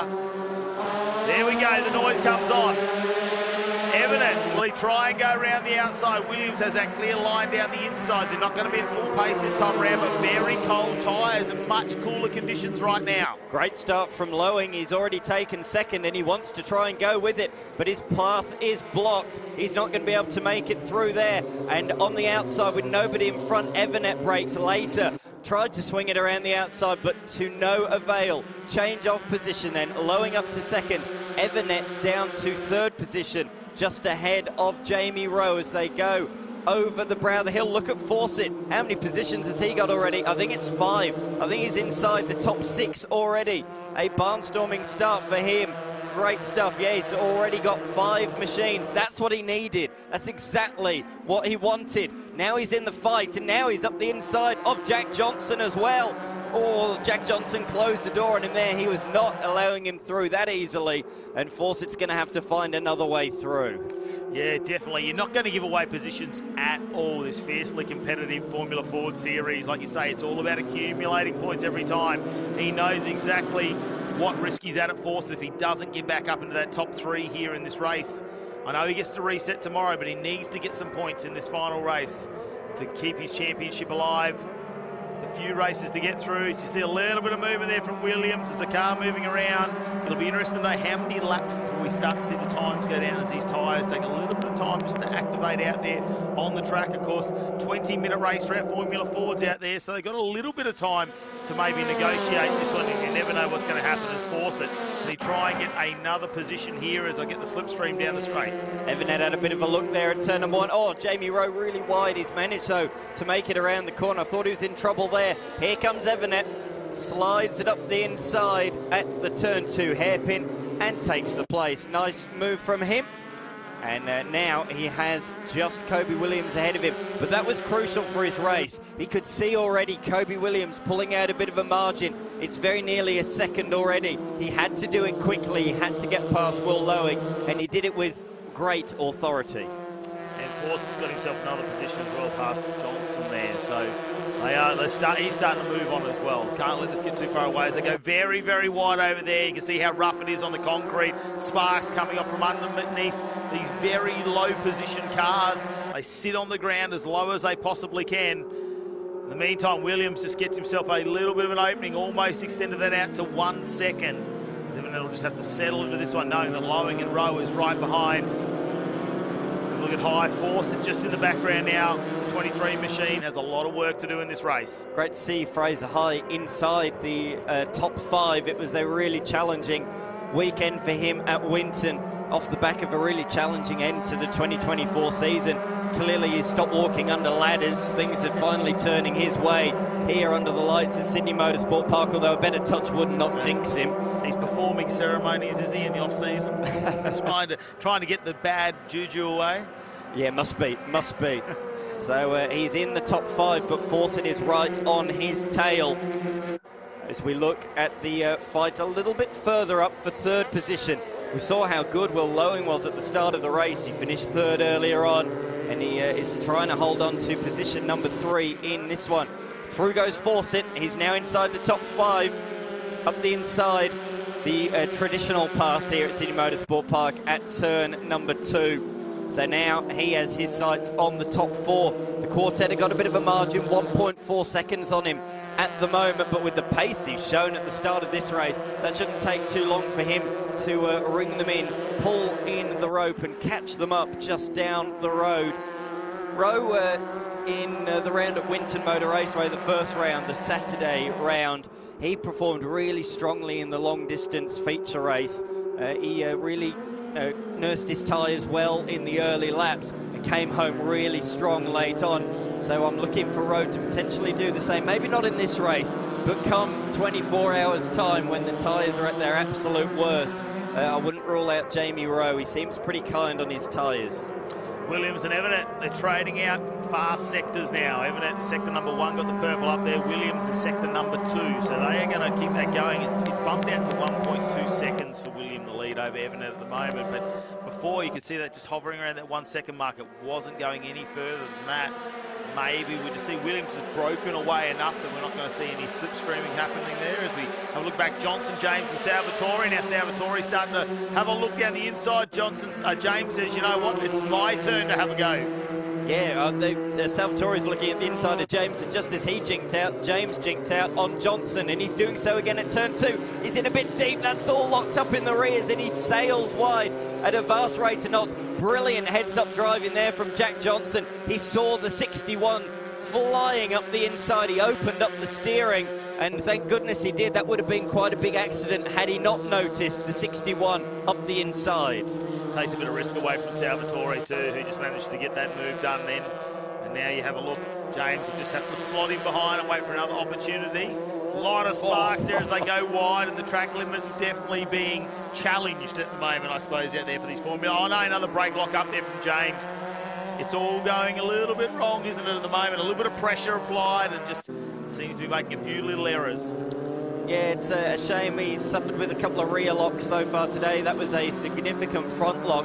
He did good though, came off the brake and opened the steering, didn't want to run into the back of Hunter Salvatore. So, yeah, right, it was a mistake, but good heads-up driving to acknowledge what is happening in front of him came off the brake, opened up the steering, not to run into the back of his rivals.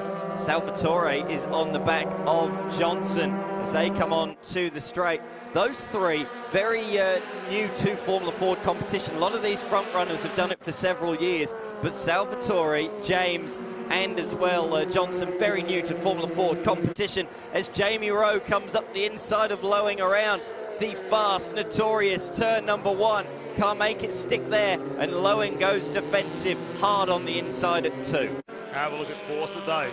Almost making contact with the nose cone of that car, trying to get himself poised in a position so he can go into the top 4. He's just outside at the moment. Less than a tenth of a second between them. This has been a brilliant race from Fawcett. This race is all about damage limitation for him. His championship rival, championship leader, Kobe Williams, first in race 1. He DNF'd, started from the very back in this one. It was all about limiting the damage. Any place he makes up is less points he's going to lose in the championship to Kobe Williams. So up to 5th already. I'm very impressed by that. In just 7 minutes to march through the field the way he has, shown authority and shown real good pace, and he's continuing to do so. He's now hounding the tail of Rowe around the turn 8 hairpin. Not really an overtaking opportunity in these Formula Fords, but although we have seen some in other categories make moves down there today. Further back though, Ethan Fitzgerald and Tabitha Ambrose fighting away for 11th position. Ethan Fitzgerald, he and his dad run this operation, very much a father and son run outfit. They do a fantastic job. The car looked immaculate, and always does a good job, does Ethan.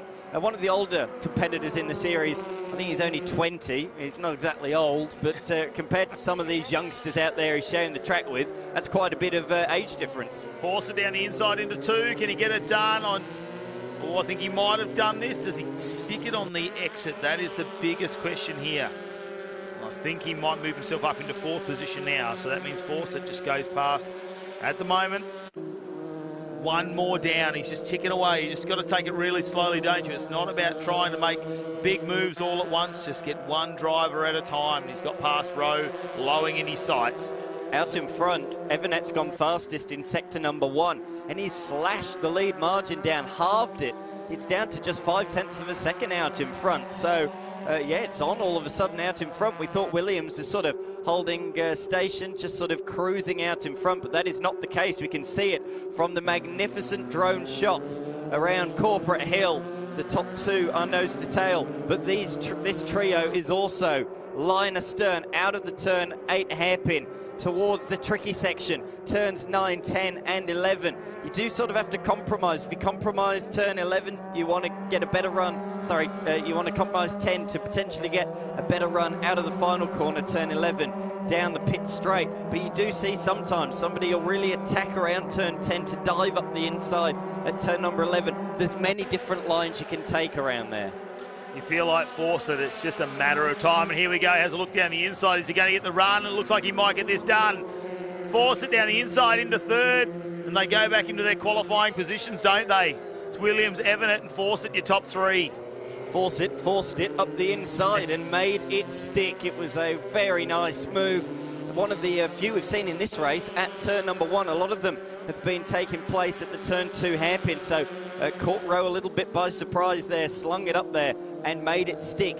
He's only 3.2 seconds or 3.5 seconds behind as they go across the next sector split, behind the top 2. 3 seconds, 7 minutes to go. If the 2 fight ahead, the pace he's been showing, I wouldn't rule him out of catching them before the end of this race. Lowing, I don't think this is a done deal at the moment, because Lowing is not letting Fawcett get away. He's got to watch out, though, for Rowe, who's also behind. Now, the question is, will they work together to try and stay with Fawcett, or are they going to keep battling this out? Because I know Fawcett, what he's going to want, he's going to hope those two get in a battle, gives him a little bit of opportunity to get in some fresh air. So we head back to our leaders of this race in the Formula Ford, race number 2 for the Friday night here at the Hi-Tec Oil Super Series. And Evernet, who's been doing some blistering times out there, closed that gap down to half a second now, and a little bit wide there for Williams. He's going to have to control that if he wants to stay in the lead. Through they come then. We will have 7 laps in the book. Evernet, fast lap of the race last time by. I don't think he'll do it again on this occasion, although he does have a slipstream and sets a PB in the final sector. There's just a Formula 4's length between them. Evernet carried the better speed through turn 1, and Williams is forced to defend. He does so very gentlemanly, but he runs in deep. He's made a mistake. Down at turn 2, he went the full defensive and just ran a little bit wide, opened the door for Evernet, but unfortunately for the number 88 machine, he's on the outside for turn 3, and he's not able to go up the inside into turn 4. Evernet had the inside, he had the move pretty much made, but he was on the wrong side around the right-hander. Yeah, very similar to what we saw in race number 1, wasn't it? Where the nose sort of went in front, but he just couldn't hold on to it. And Williams doing a fantastic job, just having that ability and that knowledge to know as long as he can stay alongside him, he was going to be on the right side of the racetrack as they went into the further corners. And you can just see now Williams will try and get that back 0.3 of a second, but there's another opportunity as they go into turn number 8, and he goes a little bit shallow on the line, doesn't he? Just make sure he covers off midway. Doesn't really give an opportunity there for Evernet to put the nose in, and here you see Fawcett hasn't been able to make stretch that gap, I suppose, on Lowing and Rowe. They've stayed right with him at this point, so that is only 0.3 of a second. I haven't seen Lowing really try to make a move at this point, but you never know with 5.5 minutes still remaining in this race. You could just be waiting for a little error there, as we just saw Fawcett go a fraction wider on a different line through turn number 11. I was going to say I spied that as well. I think he was going for a late apex, getting the foot to the floor as early as possible to stop Lowing from getting the toe down pit straight, and it looks like it is going to work. I think if he didn't do that, he may have been a sitting duck towards turn number 1.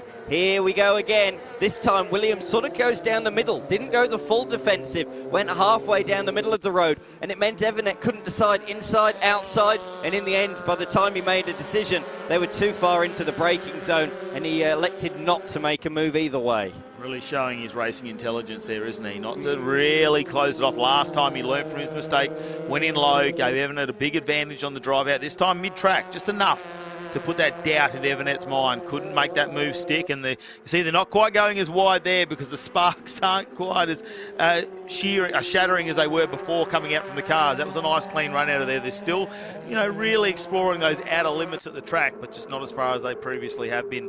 As we can see him come around here, beautiful turn number 7. It flows around into 8. Not going to be close enough to take a dive down here. You just feel like, when is Evernet going to do it? With 4 minutes remaining, they're probably going to get about 3 laps left in this race. 2 really nicely presented machines that look awesome under the lights here at Sydney Motorsport Park. But can the Cam Quarry sponsored machine make a way past? This is a carbon copy of the sprint race earlier on. We've added a couple more minutes to this race length, and will those 2 minutes pay dividends late on in this one? They come across the line once again. What's the official margin? 2/10 of a second, nearly 3/10 of a second. Last time by, Williams actually was purple in sector number 2, but again he's forced to defend down here at turn 2. This is definitely Evernet's best opportunity. Around the outside though, has to slot back in line. Look at Williams sliding through there. He loves to back a car into corners, doesn't he? He's got a real aggressive driving style, does Williams. The question is though, we've spoken a bit about tyres this weekend. Will that will tomorrow that come back and haunt him? Yeah, potential that could do, especially we know how aggressive the surface is here at Sydney Motorsport Park. We know cool conditions tonight are probably helping those tyres just a fraction, but it's catching a few of the drivers out early on in the race because they're just not getting up to temperature. These drivers have done really well, Williams and Evernet. They've managed to just really get through those first couple of laps, take this challenge right down to the final moments of the race. But Evernet is running out of time, so it's all about setting that car up. We know there's a big advantage down the main straight. Williams has already had to be super defensive, so he's got the eyes open, especially in that part of the racetrack. He's looking in both mirrors to find out what Evernet is going to do and how will he approach this final corner to try and break any sort of slipstream like we saw Fawcett do before. Notably, Lowing has got back through on Fawcett, so without a tow or a slipstream, Fawcett has not been able to keep up that march. So he is now scrapping just to hold on or trying to reclaim 3rd position in this one, while he just watches from afar as his 2 closest title rivals go hammer and tongs at the front of this field in the Formula Ford Star Series. Side sliding through turn number 1. Here comes Evanet again. Oh, he's chirping under brakes in the rears. Williams just getting a little bit of a late apex again. Evanet not able to make it work, but that seems to be his only real overtaking opportunity. Around the rest of the lap, Williams seems to have him covered, and you almost feel if they're on the other foot, I think Williams would be equally as fast as Evanet. It just seems to me that if Williams can defend that turn 2 move, he does have Evanet covered the rest of the lap. If I'm Lachlan Evanet, you try something different. Try something. Here he goes. He has a little bit of a look down at turn number 6. Tabitha Ambrose. Oh, she's got damage, I think, there in the left rear. Yeah, that Formula Ford is crabbing the Pertec-sponsored car. That is not looking too healthy. She has had an off-track excursion at turn number 1, and there's one thing for sure, you don't have a small off-track excursion down there. Ambrose and Fitzgerald were very close down there. I wonder if anything has happened between the two. We'll have to wait and find out, but Ambrose, that's unfortunately going to push back into 12th position here as we get back on with our leaders with just under a minute remaining in this race. I think they might get across that line in time to do one more lap, but have Evanet's gone wide over that ripple strip, which really goes off camber and pulls you away from the racetrack. We saw the sparks come out, and that won't be, and have a look how slow it's going now. Like, it's just really taken off the pace, and that's got to be hurting you inside the car, knowing how close you were. Oh, there we go, checkered flag is out. And Evanet obviously knowing that, thinking, oh, well, we're going to come in runner-up again. Force it back into 3rd position with Lowing and Rowe in 4th and 5th. It's High will come up to the finish line. Looks like 6th position, not a bad one for Salvatore, but can he hang on as Johnson has a look down the inside, and Salvatore will work his way back up into 7th position. Johnson in 8th, then it's Bellac, James. Well, Ambrose got past Fitzgerald, so do you think potentially that they have had a moment somewhere on the track? I just force that. Yeah, I think the green Formula Ford has come to a stop somewhere out there on the circuit. But once again, he's done the clean sweep on Saturday, as he did at Winton in round number 1. Kobe Williams takes the victory by 1.5 seconds, but that doesn't really show how close that race was. Lachlan Evanet came home in 2nd ahead of Fawcett, who got past Lowing on the final lap of the race. Jamie Rowe came home inside the top 5 ahead of Fraser High. Hunter Salvatore in 7th, Jack Johnson, Caleb Bellac and Brad James, all 4 of those separated by just a couple of seconds. And then the troublesome duo at the tail, Tabitha Ambrose and Ethan Fitzgerald, both recording DNFs in the end of that one. Well, let's have a look at some of the Hi-Tec Oils highlights from this race number 2 here on a Friday night. And it all started, didn't it? Williams got the run into turn number 1 and Evanet on the outside. But we know that Rowe just said, hey, I'm going to put my nose in there and have a look at this one. Certainly did. This was Fraser High getting in the thick of the action. Brad James, this was the sketchy moment when he had it all locked up. But as I say, that was very great heads-up driving from Jack Johnson to see that one coming. The sparks were flying both on the racetrack and from underneath the cars as well as the fighting continued. This was the fight for 3rd position between Lowing, Rowe and Fawcett. Let's not forget Fawcett, who made the move on Rowe at turn 2, came from the very back of the field to finish on the podium. Yeah, very quick initially, wasn't to get 4 or 5 positions, then had to fight his way through, and it didn't go all his way to the end. This is towards the closing stages in the final couple of laps where Evanet had to just take every opportunity. But Williams decided, you know what, I just got to stay on the outside because you know there's a right-hander coming up, and as long as I can keep that momentum going, I think I can stay in the lead. Now, there was a moment down here where we saw Tabitha Ambrose go off. Not quite sure in the background there because Fitzgerald was there, but it didn't look like contact made. This was the final corner of the final lap, and Evanet just went a little bit wide, that off-camber section there where it pulls the car over the ripple strip. And at that point, we thought it was slowing down, but the checkered flag was out and just comfortably home in 2nd. The winner, Kobe Williams, his 5th race win of the season in the ACM Finance car. J-Mac, you're down there with our winners. I am indeed. Joe Fawcett, get in here, mate. That was a bumper race for everyone from front to back. Tell me, how was your experience out there under lights? Oh, yeah, that was really good fun. Like, I started last and managed to get all the way up to 3rd. I'm really happy with that. And it was just incredible under lights. How hard is it to try and keep that tyre where you need it here in these cold conditions? I mean, here specifically, the rear tyres just get chewed away because of the surface. So just had to be really careful on all the exits of the corners. But I think we managed to do it right in that race, and we should have some good tyres for tomorrow. Congratulations, mate. Job well done. Thank you.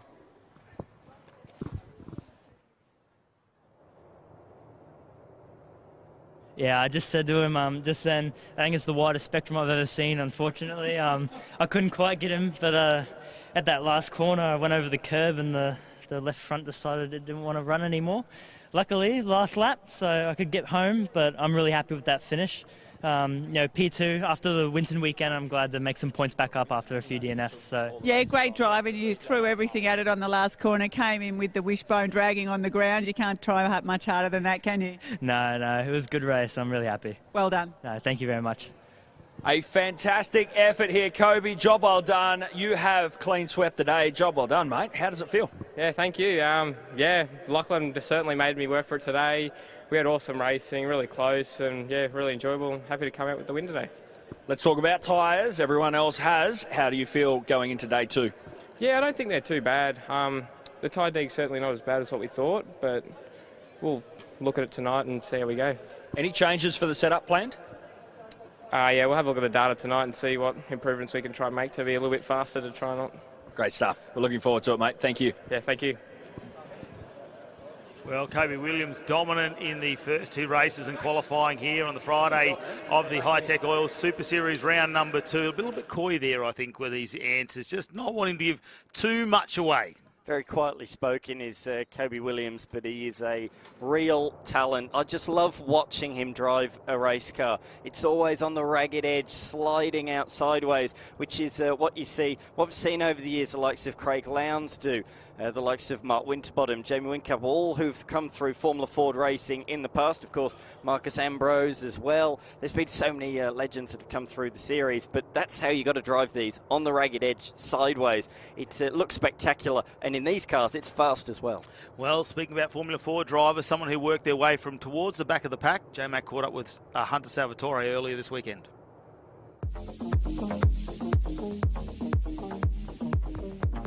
Hunter Salvatore taking part in the Stars and Renegades Formula Ford Series at round 2, the Sydney Sundown. Welcome, mate. You're fresh out of go-karts and fresh out of the hot seat of the Formula Ford. Yeah, that's right. Mate, this track, you've never raced here before, and certainly you haven't raced here under lights. We've seen you cut some limited time out there. Tell me, what's your initial thoughts of Sydney Motorsport Park? Really cool track. I love it here. Very undulating, a lot of hills. It's very bumpy as well, so it'll be interesting to race on, but there's a lot of passing opportunities, so yeah, it'll be a very cool experience, and I'm super excited. We were talking about that off air. Of course, a super fast start, finish straight, a quick run into turn 1, but the rest of the course is still very wide. There's a lot of flow to it. There's going to be some moves at the front, middle, and the back of grid, isn't there? Yes, 100%. You've done some time in the sim, but you mentioned those undulations. Man, what's it like to basically put something with a smaller footprint as a Formula Ford through some massive hills? Yeah, it's quite difficult, especially the off-camber corners. I think it's turn 7 maybe, but yeah, all the curves are super bumpy, like a lot of off-camber, on-camber. A couple of people spun it there, even though they have a lot of skill. It's just that, yeah, it's a very difficult track to drive. And yeah. Hunter, we've seen you racing karts as recently as March. You're in the Formula Ford, and it's all for one goal. What are your aspirations? Where are you looking to step up to from Formula Ford once you're done here? Looking to go to F4. We're going to go overseas at the end of the year with Bursa, so that'll be quite a cool experience again. Very excited for that, and this is just a way of building me up before we go over there. We saw you start the season strong at round 1 in Winton with top 5 finishes in all the races, and it's a great way to basically boost your profile and your confidence, isn't it? Yeah, I was very happy with getting 5th in my first race. Not something that I expected. I was just trying to get as close to the pace as I could, but yeah, very happy with where I ended up, and hopefully I can keep it going. We've got some heavy hitters out here this weekend. Tell me, what are your intentions here at Sydney Motorsport Park? If I could be in the top 5 again, that'd be great. The podium would be even better. So yeah, if I can do that, I'd be very happy. Let's do it, and let's see you in Formula 4 before we know it, mate. Thank you. Yeah, thank you.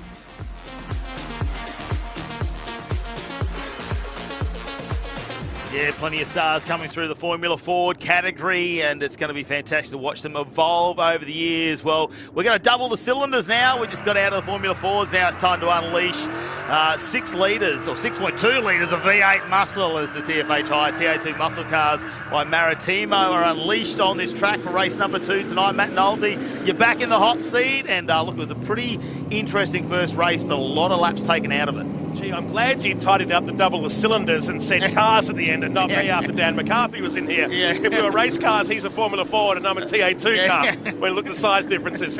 How good was that racing? An open wheelers. Man, they've done a good job this year with the Formula Ford Stars and Renegade Series, and Hunter Salvatore is certainly going to be one to keep an eye on in the future. We ride out onto the track with Brad Gartner for this second race of the night, and it's been a very, very busy pit paddock area since we last were out on the track some 2 hours ago. And Tim Brook cleaning up in the first race as he subs in for Jared Hughes, who's up in Queensland racing this weekend in the GT4 Championship up with Summer Rental in that event. In fact, they picked up a podium here just a few weeks ago in that category. And for tonight, Tim Brook will fill into that car, the 118 prepared by IES Motorsports, the Road Active Suspensions cars. Ben Gomersall finished in second today in the first one, but some changes towards the back of the field. Michael Coulter and Chiara Zavatakis were both penalised for going out onto the track when the red light was on at the end of pit lane prior to race number 1 earlier today.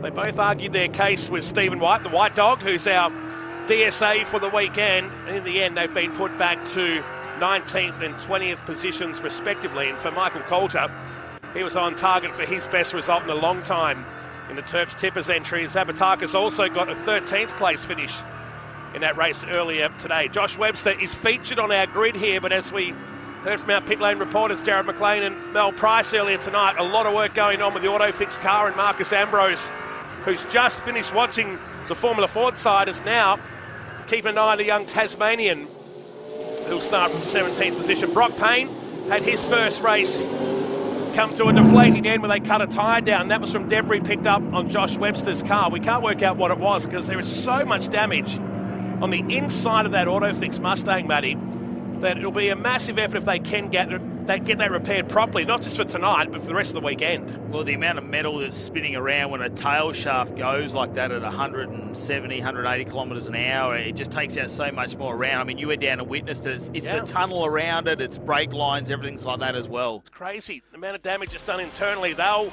try and get that fixed. This is the highlights of race number 1, and for Josh Thomas, just couldn't get the TFH car to click at the start. He was swallowed up by 2 or 3 cars on the way to turn number 1. It's a beautiful light in the background here as day turn into night here at Sydney Motorsport Park. Hi-Tec Oils cars searching out high there at turn number 5. That was Webster making the move on Brad Gartner. Down here at turn number 6, and Cameron Laws buying into the action as well. Tom Davies was a part of it also with Josh Thomas, but this was the moment of the race. Watch the car behind the Hi-Tec car. Suddenly that drive shaft folded up like a pretzel and spat the shaft out the back. It was collected in the background there by Brock Payne. The young Tasmanian parked this car down on the old drag strip. This was further down the field at turn number 6 on the TFH cars, dragging that right front into turn number 6, but worse to come for the Hutchinson Builders Chevy Camaro that would see him flap his way back into the pits. They have got that car repaired, but not the way the reigning RX-8 champion wanted his night to start. Nah, solid effort from the team there. I know they would have come out. Brock Payne would have been happy with just a top-tier finish. Domain Ramsey on the restart. Cold tyres is what we suspect. And he was shot. No oil on the track. Yeah. Got he and Crutcher at the same time. Crutcher was too busy watching Ramsey that he decided to have his own moment down at over 200 Ks, and only a foot difference between Ramsey and the tyre wall at the other end. And as you know, with these gearboxes, to grab reverse, you've got to lift it up, then move it across. He managed to do that and get himself back out on the track there and get at least a result here in race number 1.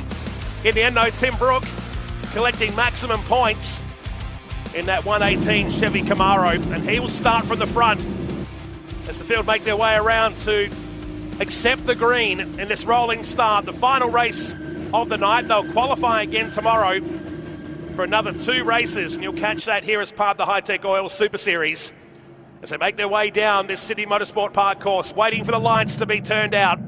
Brook, Gomersall, Thomas, a car coming into pit lane in the background. We'll pick that up in a moment as they wait, they creep, they crawl, they wait for the lights to go out, and it's tightly bunched in that second row. Look at this action already.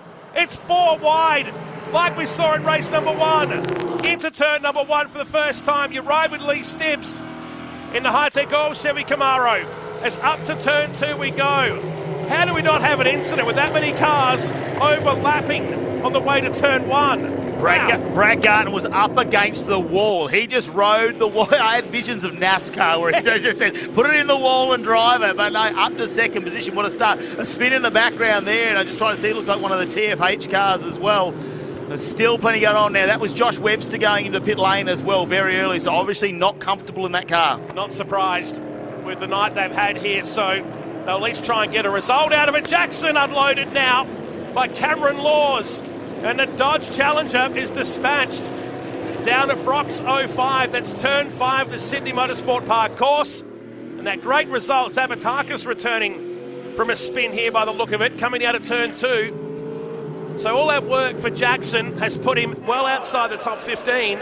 Well, straight away down at Marcus Ambrose Motorsport, the team going to work on Josh Webster's car. He's going to go a lap down as Brooke leads from Gartner. The best move of the race so far from the South Australian as he's up into second, while teammate Lee Stibbs runs down the field in 11th position, and Crutcher is ahead of him. What a start from the 4. Yeah, Crutcher's had a fantastic start out there, hasn't he, at the moment. Payne as well back up into 13th position, so that's a great restart for him. Obviously starting out of 18th as well. Let's have a listen to these cars as they go past the start line.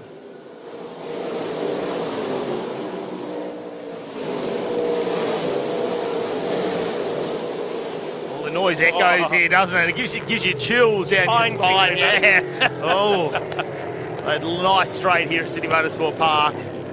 Nearly 250 kilometres an hour on the approach to turn number 1 in one of these TA2 muscle cars. As across the backside of SMP we go under the bright lights. And again, Brooke just starting to cruise away. Thomas on the back of Gartner. He's got Gomersall just behind, who's dropped back to 4th position. Diesel Thomas runs in 7th. Once again, Graham Cheney, best of the Masters class cars, back in 6th position.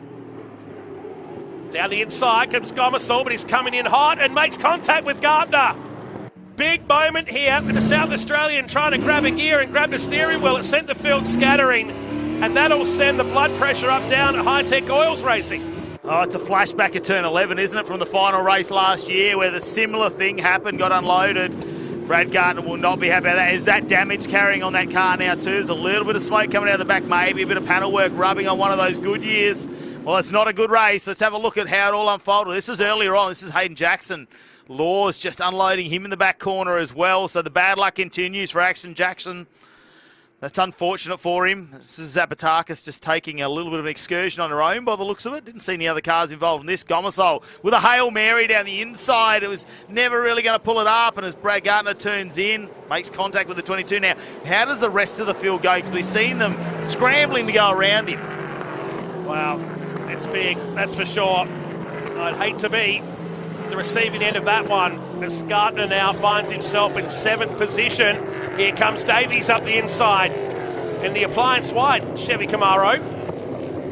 With Nathan Hearn running this car this year. Saw Hearn in the pits briefly tonight. In car with Diesel Thomas as we start lap 3. Brooke Gomersall, Josh Thomas is the top 3 from Graham Cheney, Tom Davies, Diesel Thomas back in 6th. Gartner to 7th, Collier 8th, Reedy, the rock star, inside the top 10 with Lee Stibbs in the Hi-Tec Oil Chevy Camaro completing that top 10.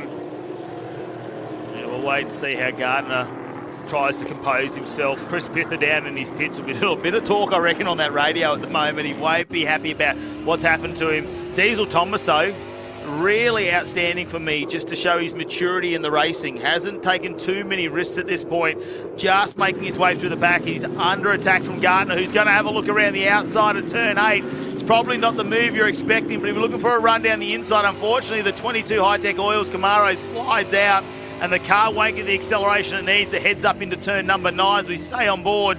You can see how busy he is on that wheel at the moment, very animated. Not just at the steering wheel, but probably on the radio as well. Yeah. Lucky we don't have in-car comms, I reckon. That would be bad for us right now. He worked so hard to get a position, and that start was amazing to get himself up into 2nd position, but then was assisted off. Stephen White might have been thinking he was having a quiet night tonight, but I think that's about to change in race control. It's up to turn number 3 we go. These Goodyear tyres come to life. Gardner up the inside now at turn 3. Gets himself back up ahead of Diesel Thomas and up into 6th position now. The ride-in car with a TFH Mustang. The young teenager that started here in GT4 racing with his brother just a few weeks ago. They're not straight line cars, are they? You're always working the steering wheel, which is unique because Diesel was so smooth in that GT4 car a few weeks ago. These are more like trying to manage a bull, I guess, compared to one of those cars. It's trying to wrestle, isn't it? You're Yeah. always wrestling the car. a croc, maybe. Yeah. They're not the type of car that is just going to sit on the track and sit there, is it? They've got to be wrestled the whole way around. Let's head down to the pits, though, with Mel Price. And understandably disappointed, Josh Webster. You're out there. We're all so excited to see that you finally get back out on track, but it didn't last long. Yeah, the boys worked an absolute miracle for us to get out there. There was a heap of work. Like, we had to make hard lines to the brakes. Tail shaft was split in half. There was lots of work done, and the boys worked an absolute miracle. Unfortunately, it looks like it's done a little bit more damage than what we thought. So you were saying maybe just a little bit of an oil leak, but it wasn't vibrating. The rest of the car felt okay? No, the boys did an absolute awesome job. Couldn't fault it at all. So it's got an oil leak. Might have done more damage to the back of the engine than what we've initially thought, but fingers crossed that we can get out there tomorrow because we've got another qualifying session. We proved that we were fast, so hopefully we can bounce back tomorrow. Well, we all hope to see you back out there. Back to you guys. Thanks. Thank you. Thanks, Mel. He speaks so well. Josh Webster, 22 years of age, from Hobart down in Tasmania, taken under the wing by Marcus Ambrose a couple of seasons ago. He was amazing in Hyundai XLs before he stepped up with Dream Racing Australia a couple of seasons back, racing in the Owen Kelly Mustang. You remember it from a few seasons ago, so it's a car with a lot of history. But his night is done. Well, we've been focusing on this battle between Davies and Brad Gardner, who's got so much attitude, or at least the car has here, as he tries to get back up towards the pointy end. He's in 6th position right now, with Davies just ahead. Graham Cheney is reigning 4th position in the second IES car, as Michael Coulter calls it a day down here in pit lanes. The Terps Tippers car climbs out. He was frustrated after that penalty applied to him at the end of race number 1. His dad Steve not here this week. In fact, it's one of the first ones he's missed in many years. He's in Canada on holidays, and no doubt we'll catch the coverage over the weekend as Gardner makes the move around the outside. That was huge from the 22 machine and gets it done. He won't appreciate the Morse code that Davies just tried to get in there, will he? Especially after what's happened a little bit earlier in this race. Oh, Davies, he's pushing on really hard. Very quick too, Tom Davies in the 42, but Gardner gets back one more position into 5. It's going to be a better start than what he had in the last race if he can hold on to this one. With just over 6.5 minutes remaining in this TA2 muscle car race. He's got Cheney is in front of him. Gardner, you'll have a look at Graham Cheney, who was very, very successful last season. Didn't all go to plan actually last time we were here at City Motorsport Park. He had a huge fire under that car, so you know he'll be just hoping to get through the round, I think. Yep, without getting medium rare maybe. Yeah. So Coulter in the pits. We just saw Cam Laws come into pit lane. I'm not sure if that's for a penalty perhaps for what happened up here at turn 5, or there's something more sinister with the 9 machine. He's back in 15th position now while Gardner is up towards Graham Cheney. So this is a gritty drive, isn't it? From the Hi-Tec Oil Chevy Camaro, someone else sending smoke signals, and that would have been, would you go with Thomas? I'm going to guess, yeah, Josh Thomas in 3rd position there, just up the road a little bit.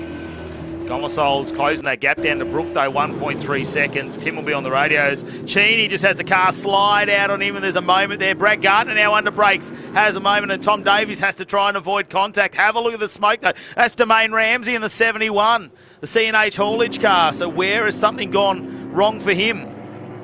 I still think this is debris around the track. The tyres certainly won't be letting go like this, and it's a common factor. It's the same tyre on all the cars that have been cut down. Teams will look at that overnight. Our technical crew will definitely look into it overnight before qualifying in the morning.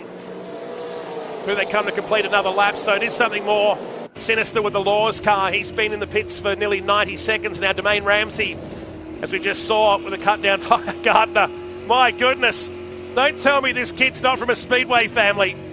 He was busy with a capital G going through turn number 1. Back in car with Diesel Thomas through the right-hander. So just under 5 minutes of racing remaining. Diesel Thomas running in 7th position with the white 42 just ahead as he goes sideways and is heading off the track here maybe. And he'll lose the position. Was he going to hold back? Just understeered his way through turn 4 and will fight to hold this position. This has been cracking racing tonight under lights. Yeah, Diesel there. Fantastic job. Just an okay stay on the outside. Had the pace to try and drive the car away from Davies. That big slide. Brad Gardner now out on the grass there, just drops that outside wheel. That starts to get as he is pushing the outer limits. This car can't be driven much harder, I don't think. The 22 Camaro from Hi-Tec Oils Motorsport. Just getting a couple of words back. Domain Ramsey looks like he's come off in turn number 1, and that's what have caused that damage to that car. So that's his second excursion off many races for the C&H trucking car.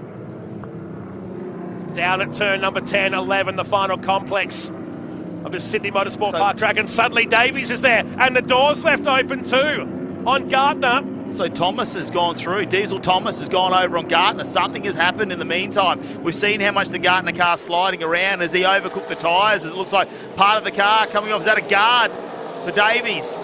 Holding on with just a couple of bolts there.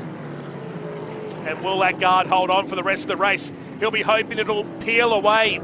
And not a track race control. Has Gardner used too much of these tyres, perhaps? Warren Wadley is just ahead here, and he's a lap car, playing a big part in this race. Gardner trying to go around the outside. He might lose his position. Wadley blocking the cars up through, and Davies, they managed to go around him and stay side by side. Goodness me, this racing's on. I don't think Wadley knew which car was coming at him first. He tried to pull over, but Brad's on the outside, Davies on the inside. It's giving him the advantage. That guard's still hanging on in the meantime. Graham Cheney, you saw that brake lock up a few corners earlier as well. So now you got Diesel Thomas breathing down his neck. It's a real fight on at the moment for this 4th position. Cheney now with another massive brake lock up, and that's going down into 5. It's probably scarred that Goodyear tyre up enough that it's grabbing it each time he gets to turn 6. So through Corporate Hill and down towards turn number 8. 2 minutes of racing remains. While out in front, Tim Brook has 4 seconds over Gomersall. They are 10 seconds clear. Davies again with Gardner. And this time, the 42 is facing the wrong direction. You can speculate there. Looked like Gardner may have just lost a little bit of traction. The back end's come out, and they've side by side. That one's going to be tough, but will it be a racing incident? Lee Stibbs, his racing partner this weekend, comes up on Davies. Let's have a look at a replay here. So Gardner was on the inside here already and just backed the car in enough just to tap the right rear of the Chevy Camaro. If he didn't have enough dramas already, he's certainly got more now. The 42 drops out of the top 10. In fact, he just returns the track in front of Lee Stibbs. Gardner, I wonder if those tyres have said, I've had enough. Yeah, You've tortured me. I don't know what set, if that's the same set he's had on all weekend, potentially, and they've definitely done the kilometres now. They are done. This is Brock Payne now in the 33. He's been slowly working his way back through, up into the top. He's in the top 10. He's in 9th position, Brock Payne. What a fight back from 18th position. Yeah, massive. He's been helped by the fact a few cars around him have fallen by the wayside here. In race number 2, Domain Ramsey hasn't come back onto the track. His day's done, and so too is Michael Coulter. The Terps Tippers Mustang back in 19th position. They won't be classified today. Josh Webster didn't even get to the start of today's race, so they'll get that car sorted overnight for the second qualifying session tomorrow morning. In time, Reedy with Des Collier, a car locking up in front. I feel like these drivers are walking these cars around perhaps now. Yeah, the different conditions here. Are they trying to extend the same set of tyres? I know there's been a little bit more life in the good years. They seem to be taking a little bit more abuse. As a checkered flag comes out now, and your race winner, Tim Brook, come across. Well, we had time for another lap there, but race control decided to throw the checkered flag there to finish race number 2. As another car limping at the bottom of that shot on the way down to the final turn. Tim Brook wins the second one of the night by 4 seconds. Gardner on the back of Diesel Thomas, taking this one down to the wire, and he might just get it done here. Do you remember what happened with Cam Waters and Brock Feeney earlier this year? Gardner's going to sweep him quickly and get himself up into 4th position. What a determined drive it's been from the Hi-Tec Oil Chevy Camaro. Well, I thought he might have been driving on steel belts out there while we see that slide around, but I'm just getting some information through. There might be a little bit of oil placed around the track. Potentially that could have come out of the Webster car when he did his first lap, so that's why they've called the race a lap early, just understanding that it's been noticed on track, so they've finished the race now. So you can have a look, see it up there in turn 2. A little bit glassy, isn't it now? I didn't like the sound of Gomersall's car then on the slowdown lap either, so the Unit Racing Cup got second place from Josh Thomas. Brad Gardner, the big drive tonight, hard charger no doubt, with Diesel Thomas, Graham Cheney, Danny Reedy. Top 10 result for the Rockstar with Collier. Brock Payne will be the hard charger with that move inside the top 10, and Tom Davies licking his wounds back in 10th with Lee Stibbs. Hayden Jackson in 12th spot with Wilson, Zavatakis, Warren Wadley 15th, Crutcher, Laws, Ramsey back in 18th position. What a day it's been in the Hi-Tec Oil Super Series, and guess what? We get to do it again tomorrow here at Sydney Motorsport Park. A whole feast of action, 9 categories as part of this amazing event here at Sydney. If you're in Sydney, come and check it out. Otherwise, we'll see you tomorrow here at SMP.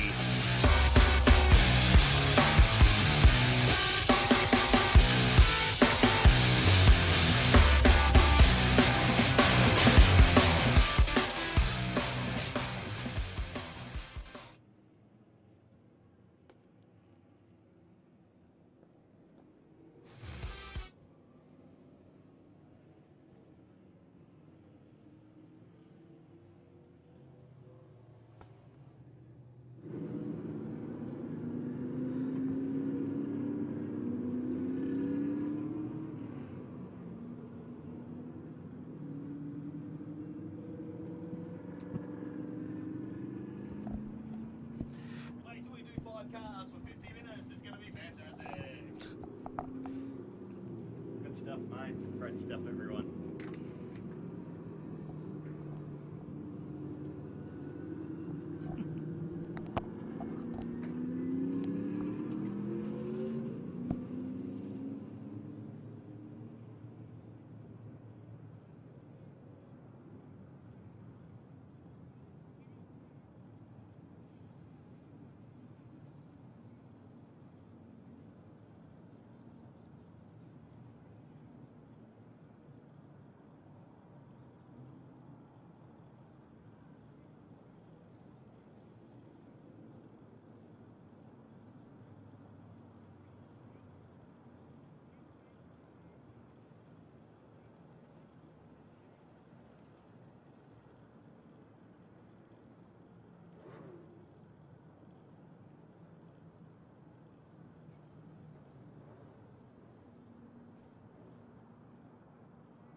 Well, welcome back into Sydney Motorsport Park. We've still got a few races to run here on your Friday night of racing under lights. Let's head down to pit lane, though, with J-Mac for all the updates.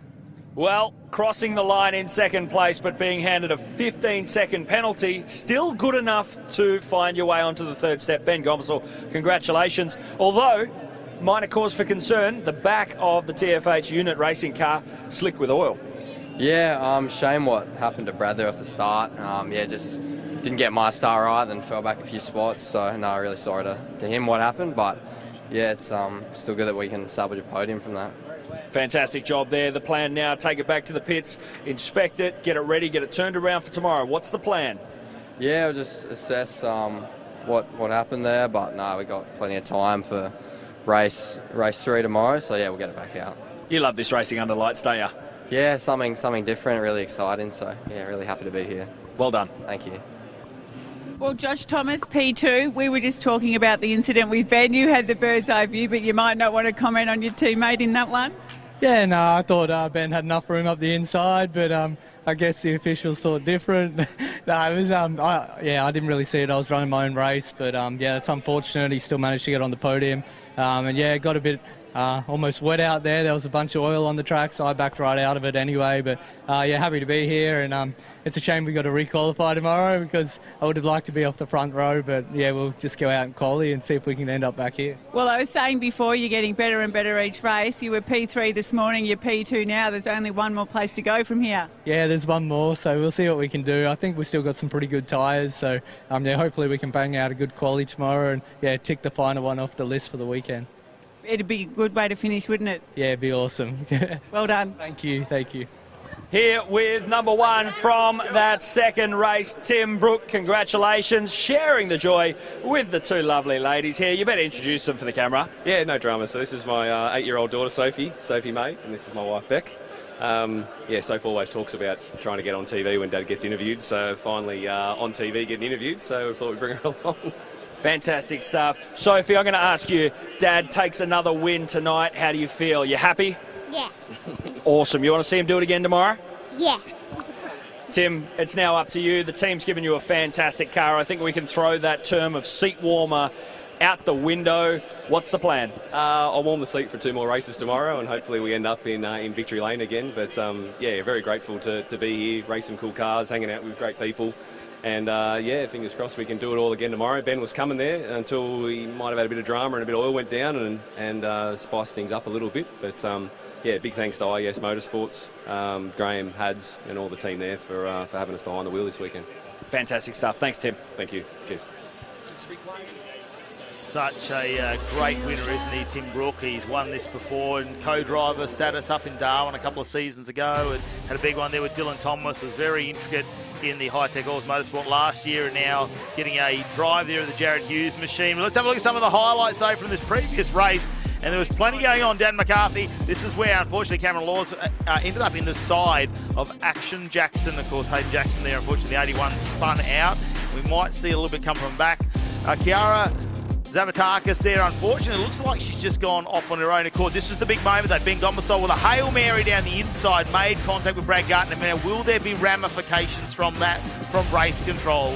So White Dog's got a little bit of work to do. I'm sure there's plenty of people up in race control right now, and a few of them are wearing Hi-Tec oil shirts. There was plenty of drama, wasn't there? Lots of damage in that one. Domain Ramsey had damage to the front nose, so he had to bring that car into the lane. And of course we had the number 42, the walking wounded, and it would get even more wounded as the race went on. But Gardner was in the thick of the action, wasn't he, from start to finish?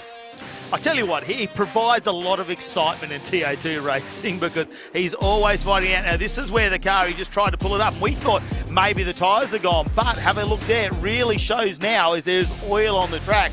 Having a look at that, Ben Gomersol coming out the back of his car. I nipped out the commentary box for a bit of a break during that race while you and Noltz were calling, and I could smell something in the air. There was definitely some sort of... It smelled like carnage.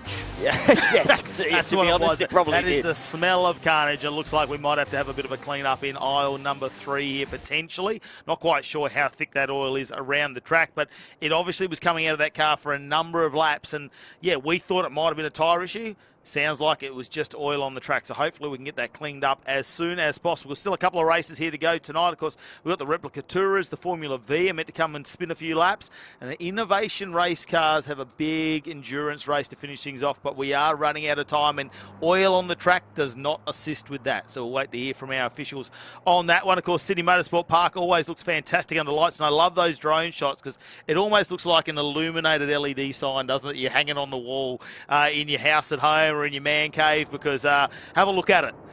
It just lights up. You're forget about the grassed areas and that, and a lot of the drivers, that's what they talk about. They go, it's better than driving during the day because you just focus on the track. Anything in those dark areas, you don't want to go searching there.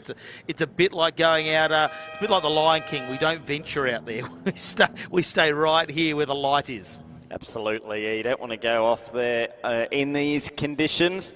As you see the pit lane, the TA2 cars, quite a few battered with bruised machines making their way back into the lane. They've got a bit of work to do. It's already 9 o'clock at night, and they'll be on the track tomorrow morning, not too long into the day, so they'll go qualifying at 12:30. So, yeah, short turnaround, really, between now and when they go qualifying tomorrow. Well, the replica tourers aren't too far away from making it on track, and Mel Price caught up with our category manager a little earlier today. Replica tourers are making a fantastic interstate debut this weekend. We've got 33 cars here on track. Craig, you must be rapt as a general manager of the category and racing yourself to see such a big field. Mel, we can't describe the feeling of coming down here as a Queensland category where we've got our own championship all year, to get 28 of our own cars and 5 locals to join us, and they've all come that way just to race at a bucket list track. Fantastic. We are so rapt. And so we've got to expect maybe that, particularly in the beginning of the weekend, the local guys are going to be quick because most of the Queenslanders haven't even been here before. No, and you're right. I mean, we've got Hadrian Morale joining us off the back of the 6 hour. We've got Dan Ridley from New South Wales IP. A lot of good local drivers. We expect them to be the class leaders because they've got the local knowledge for sure. And yourself, you're leading the 2-litre category so far? Well, you know, fingers crossed, yes, season leading the championship so far, but no knowledge of this track, anything can happen. Well, fantastic to see so many replica tourists here this weekend, and we can't wait to watch you guys on track. Thank you. Oh, great to be part of the series, Mel. Thanks very much. Yeah, we're happy to have the replica tourers here, and they bring a massive field of race cars as well, and they're making their way out on track as we form up for this next race. A quick turnaround. We'll get as many laps in as we possibly can for the replica tourers. Can't wait to follow them up to Queensland, to their hometown too, at the end of June. It's going to be nice and warm up there for some of us southern states who are getting through a blistering winter as it's starting to cool down here on the east coast. And I do notice as we look through our crowd just a little bit earlier, you can really tell the difference, can't you? Everyone today was nice and warm in the sun. Now we're starting to see those jackets and hoodies appear out there in the crowd. So it's a bit of a different night here for some of our races. It's going to be great in those replica tourer cars though. You're going to have the engine warmth, the gearbox warmth, keep those drivers nice and cosy. We'll get them lined up here after what was a fantastic opening to their racing here this weekend. Certainly will. Huge field, as we say, over 30 making the trip here to New South Wales. It is pretty cold, to say. I was out there just a few moments ago. It really has dipped the temperature in the last hour or so. It is a pretty nippy night, but we are looking forward because the racing is going to be hot on the racetrack.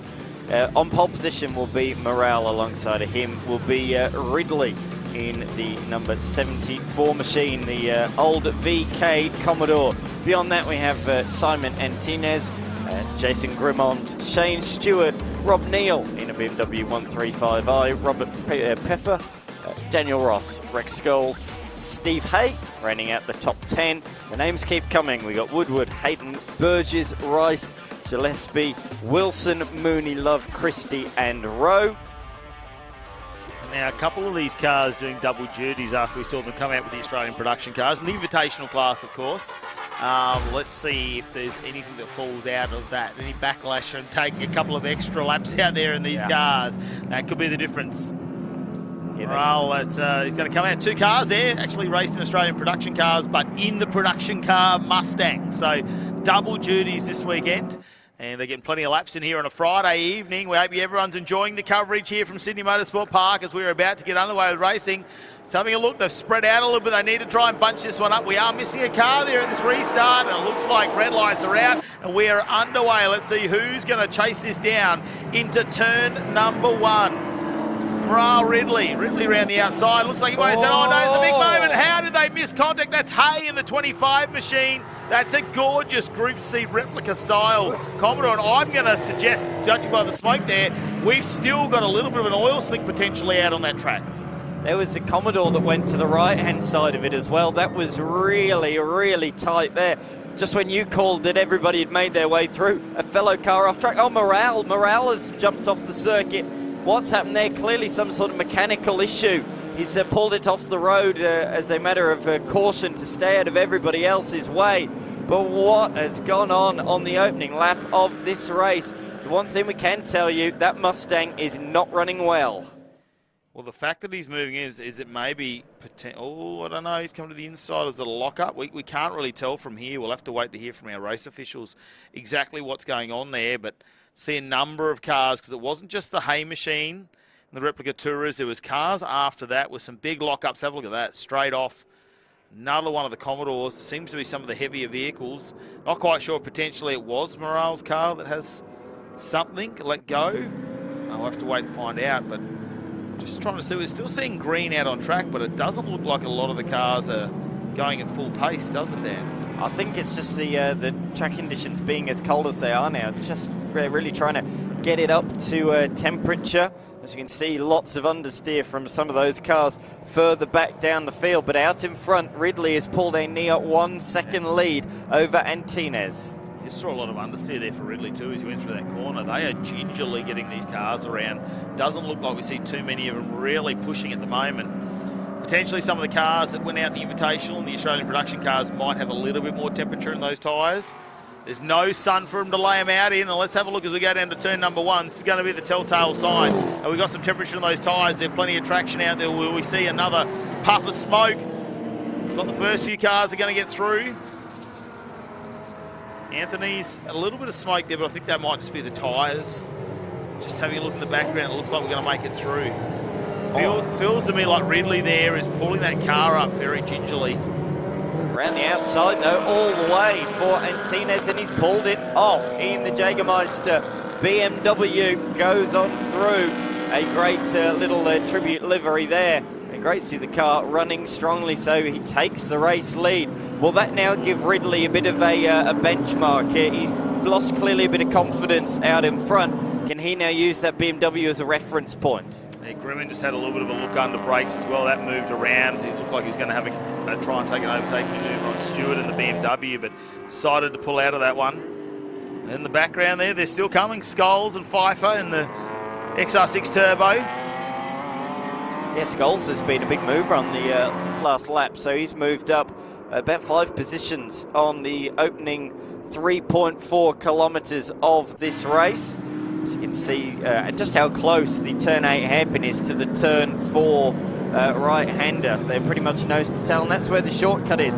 Through on, if you're using the short track, which of course has been used by V8 supercars and the like back in the day, so that's where the little chicane is through there, cutting through the circuit. Yeah, a large variety of layouts to use here at Sydney Motorsport Park if they want to get down there. Ridley still holding on at the moment, but he needs to watch out. Stewart in the BMW closing that down, and we saw how fast he was. The Australian production car there pushing well over 200 kilometres an hour. Have a look at this as he jets down the main straight. This view really shows you the speed he carries in that BMW.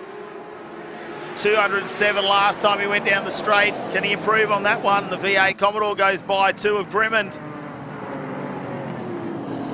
Through they go, through turn number 1 on this, the 3rd lap of the race. Antinez out in front, pulled a little bit of a margin, but now he's got some fast cars up behind him, different cars as Ridley falls down the field. Up the inside, late on the brakes, is the Voodoo car.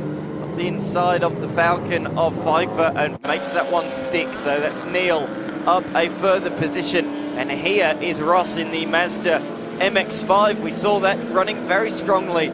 Is an invitational car in the production cars just a couple of hours ago, and he's running strongly again in this one, inside the top 10, and moving forward he slides to the inside of Neil later on the brakes and pinches the place. I think that's very much to do with tyres, Ross. We saw the same thing in the previous race where he went back a number of positions on the start, but after about 2 or 3 laps you just start to see the pace come into that RX-8. So definitely a tyre. It's getting very cool out there. We're not seeing them warm the tyres up, I suppose, like we normally would, especially when you compare it to like a supercar race or something where they're really aggressive at trying to warm those brakes and tyres up. Didn't see that at the start of this, and potentially that could be the difference. Yeah, very much so. I agree with those remarks. Time is ticking by in this race, 15 minutes, already 5 minutes into it, so time is flying by at the moment. But how cool is it to have a Queensland category come over the border, as we saw Mel having a chat to one of the runners of the series. I've had a chat to a few of them over the last few weeks, but how cool that so many have made the trip over the border. They couldn't get here soon enough. They were so excited to race around Sydney Motorsport Park. For many of these guys, a new circuit that they've never visited, let alone raced at. And look, I really think the racing looks good here at Sydney Motorsport Park for these style of cars. I mean, they're called replica tourers. You've seen a lot of these Group C style cars and things like that out there. But they're allowed to super them up a little. They're allowed to make some modifications. I think every Commodore I saw down there had an LS on it. I didn't see many of the old plastic V8s, the 5 litres, or any 308s or 253s. They were definitely all upgraded to the LS combination. So there's a lot of different things. I like the KE35 Corolla as well. Have a look at that under brakes, and in the background there, our category leader, Craig, as well. He's just having a moment there as he pushes on through. Craig Lyon, that is, in the Hinton Motorsport Honda Civic.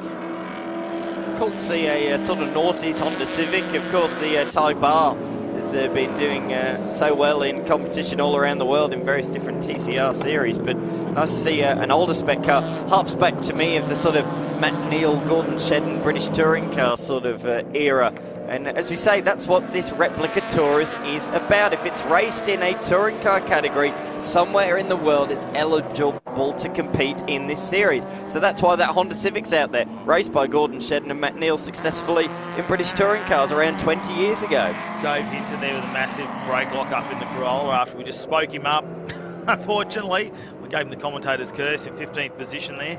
Hopefully that won't hurt the tyre too much, but there's still obviously some areas of the track that aren't being nice to these cars. I feel like Ridley has just lost a little bit of confidence in that car. We know it doesn't look like it's failing on anything. Oh no.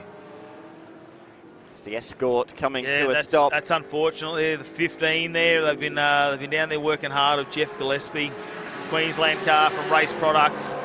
I'm sure it's not a different axle. It's got Race Products. It's come from there. It's probably something very minor. Yeah. Maybe it's the sign writings let him down. I know the bloke that did that. The sign writings let him down. Oh dear me. He's got it back going again. It looks like a bit of a Control-Alt-Delete, and it seems to be back all right once again. Up the inside goes Ross on Pfeiffer once again. So those two have switched places on a couple of occasions now as the Arc8 gets all crossed up on the exit of the corner. Cool to have some rotary power out there under the lights here at Sydney Sundown. We started the day, didn't we, in broad daylight. It was a pretty warm one, but we have gone long into the night, and a great name for a great event. Yeah, we are well and truly going into 10 o'clock tonight. Still a little bit of racing to be done before the end of the show. We'll do it again tomorrow. Don't forget that, and make sure you check your local guides. Of course, we'll have our live stream up tomorrow afternoon, followed by, obviously, our live TV on SBS and Fox Sports. Make sure you stay tuned to all the socials when it comes to Hi-Tec Oil Super Series. I'm sure if you look it up, you'll find it. That car a little bit further back was smoking. It's not the Corolla, it's the other yellow machine directly behind the Honda Civic. Oh, huge lockup. Huge lockup for Everett, the number 50 machine. That is one second-hand tyre there around turn number 6. That was nasty. And that is a Holden Commodore, sponsored by Group 1 Concrete and Civil, and it looks like somebody poured concrete on the brake pedal with that lockup. Oh, look at the 96 there, Road. The 86. Is it a BRZ or an 86? Just going to double check that one, because from a distance you wouldn't know there's a Toyota 86. Have a look at the BMW, the speed. Going to take the lead. Stewart now in the M3. Has his shot at the Jägermeister car of Anthony's. Anthony's very quick though. I think his superpower is that he stays on the accelerator through a lot of corners. A well-balanced little BMW in the background. But now the Coca-Cola Commodore of Brimond. looking to spice up this little three-way challenge. He had a big look there, didn't he? But wasn't able to make it stick. Stewart running wide there at turn number 3. Well, I'm not sure what that was about. It's not raining out there. That was the traditional karting line around the outside there. Maybe he's found a bit of a better groove. It's certainly slippery out around the circuit. There's oil spattered around the place, and it certainly looked like a unique line, that one, but it paid dividends for him. Bit tentative through turns 4 and turn number 5. Brock's 5, turn 5 here at Sydney Motorsport Park. Out of the middle sector, though, look at them all closing in. Ridley was the early race leader, but dropped back after the first couple of laps. He's now vied straight back into the fight as well. So has Pfeiffer. And if there's Pfeiffer, then that means the RX-8 shouldn't be too far behind either. However, I'm looking on timing, and Ross has fallen a lot of positions in the last couple of laps. Ridley's not out of this either. The fourth position is starting to come back with a little bit of mojo. Just having a look, Rex Scholes has gone off track. I heard that car go by in the background, so the VC Commodore. Not sure if he's going to retire that car at the moment. I'm also getting word in there's going to be a few penalties coming out of that TA2 car race as well, as it looks like maybe laws on Hayden Jackson, potentially domicile on Brad Gardner as well. So I tell you what, the Driver Standards Observer is very busy at the moment, and there's a lot of people waiting outside his door for a little conversation. Yes, yeah. I think everybody was caught up in one collision or another in that last race. The Jägermeister car has once again been overhauled in a straight line. So Grimmond up into the top 3 in the Coke Commodore. Great to say that. Yeah, it is great to have a Coke Commodore back out there on track. Did come out with the LS too, so that one hasn't been highly modified. At least it had the same configuration. Not quite the same era that the Coke Commodore ran in the Supercars. Of course, that ran in the hands of Wayne Gardner and Neil Crompton in the late 90s. That one from about a decade later, a VE, I think it is, Commodore out there. Here, though, is the number 18 that, as I say, dropped back. It does have a little bit, I think, of damage, panel damage on the front right of the car as it comes towards us. Look in the left, yeah, there's certainly... It's got a lot of grass under the front lip and the spoiler, so it's been digging a trench. It's been shoveling, I think. Oh, big lock-up. Is it a lock-up? Please tell me it's a lock-up. Sometimes, you know, you never know with white smoke, do you, sometimes, especially if you can't smell the difference. Particularly around this track at night, the smoke lingers and it makes it look a bit worse than what it potentially is, because the smoke just doesn't dissipate. But how cool is this? 5 very different cars fighting for the honours here, and out of the corner, what's happened to Stewart? He's got no drive out of the corner, and Grimald flies past. There was no acceleration there for the number 85 machine, and it's going to be a drag race to the line. I think he saved it right to the end. Grimald is going to take this right at the death. He's only going to lead about 500 metres, but it's the most important 500 metres. It's going to be a bit of a drag race, but he should save it. The Coke Commodore of Grimmond takes a surprise victory here in the second race of the Replica Tourers here this evening at Sydney Motorsport Park. Good little tussle, this one, between the BMW and the RX-8. Ross, in the end, will come home shy. He actually, in that last lap, set the fastest lap of the race, so certainly an off-track excursion we didn't see buried him in the pack. Well, you mentioned it earlier, because of the amount of rain that Sydney's had recently, when you go off the track, it's still very wet under the grass, so you get bogged down in there. You take a lot of grass into your intake as well, so it's making a lot of difference for those cars that like to take those excursions into the dark. Still positions to be had further back, as we saw 2 wide, nearly 3 wide there across the line. A couple of tenths between a couple of those competitors. But that was a pretty interesting race, wasn't it? There was no walk-away leader in that one. The big story was Morale stopping on lap 1, and that set up a really great battle. Yeah, and we had Steve Hay go off in the first opening corner as well as a couple of others. Ridley was very gingerly getting around that track as well. So this is how it all ended up. Jason Grimmond got there in the final moments of the race over Stewart, Ridley, Pfeiffer, Anthony's, Neil, Hanton, Burgess, Love and Ross in the RX-8 ended up in 10th. It was back to Christie, Wilson, Smallwood, Mooney, Rowe, Everett, Hinton, Simpson, Marchese and Craig Line in the number 20th position. Daniel Moore, Steve Hay ended up in 22nd, and it's Burgess, Robinson, Walker, Scholes retired from the race, and I don't think we actually saw him go back out there before Gillespie, Morrill, Woodward, and Mitch Rice. We'll wait to see what we can finish off here at the Hi-Tec Oils Super Series as the time is ticking already. I am hearing our Innovation Race Cars will have their Enduro taken back just a little bit here so we can try and finish by 10 p.m. this evening, because we do have to turn the lights off at some stage. 132 LEDs generally don't stay on all night. The power meter ticks over pretty heavily there, so they're not going to stay on all night. Planes might try and land here, especially with the new Western Sydney Airport not too far away from opening, but it's nice and bright out there at the moment.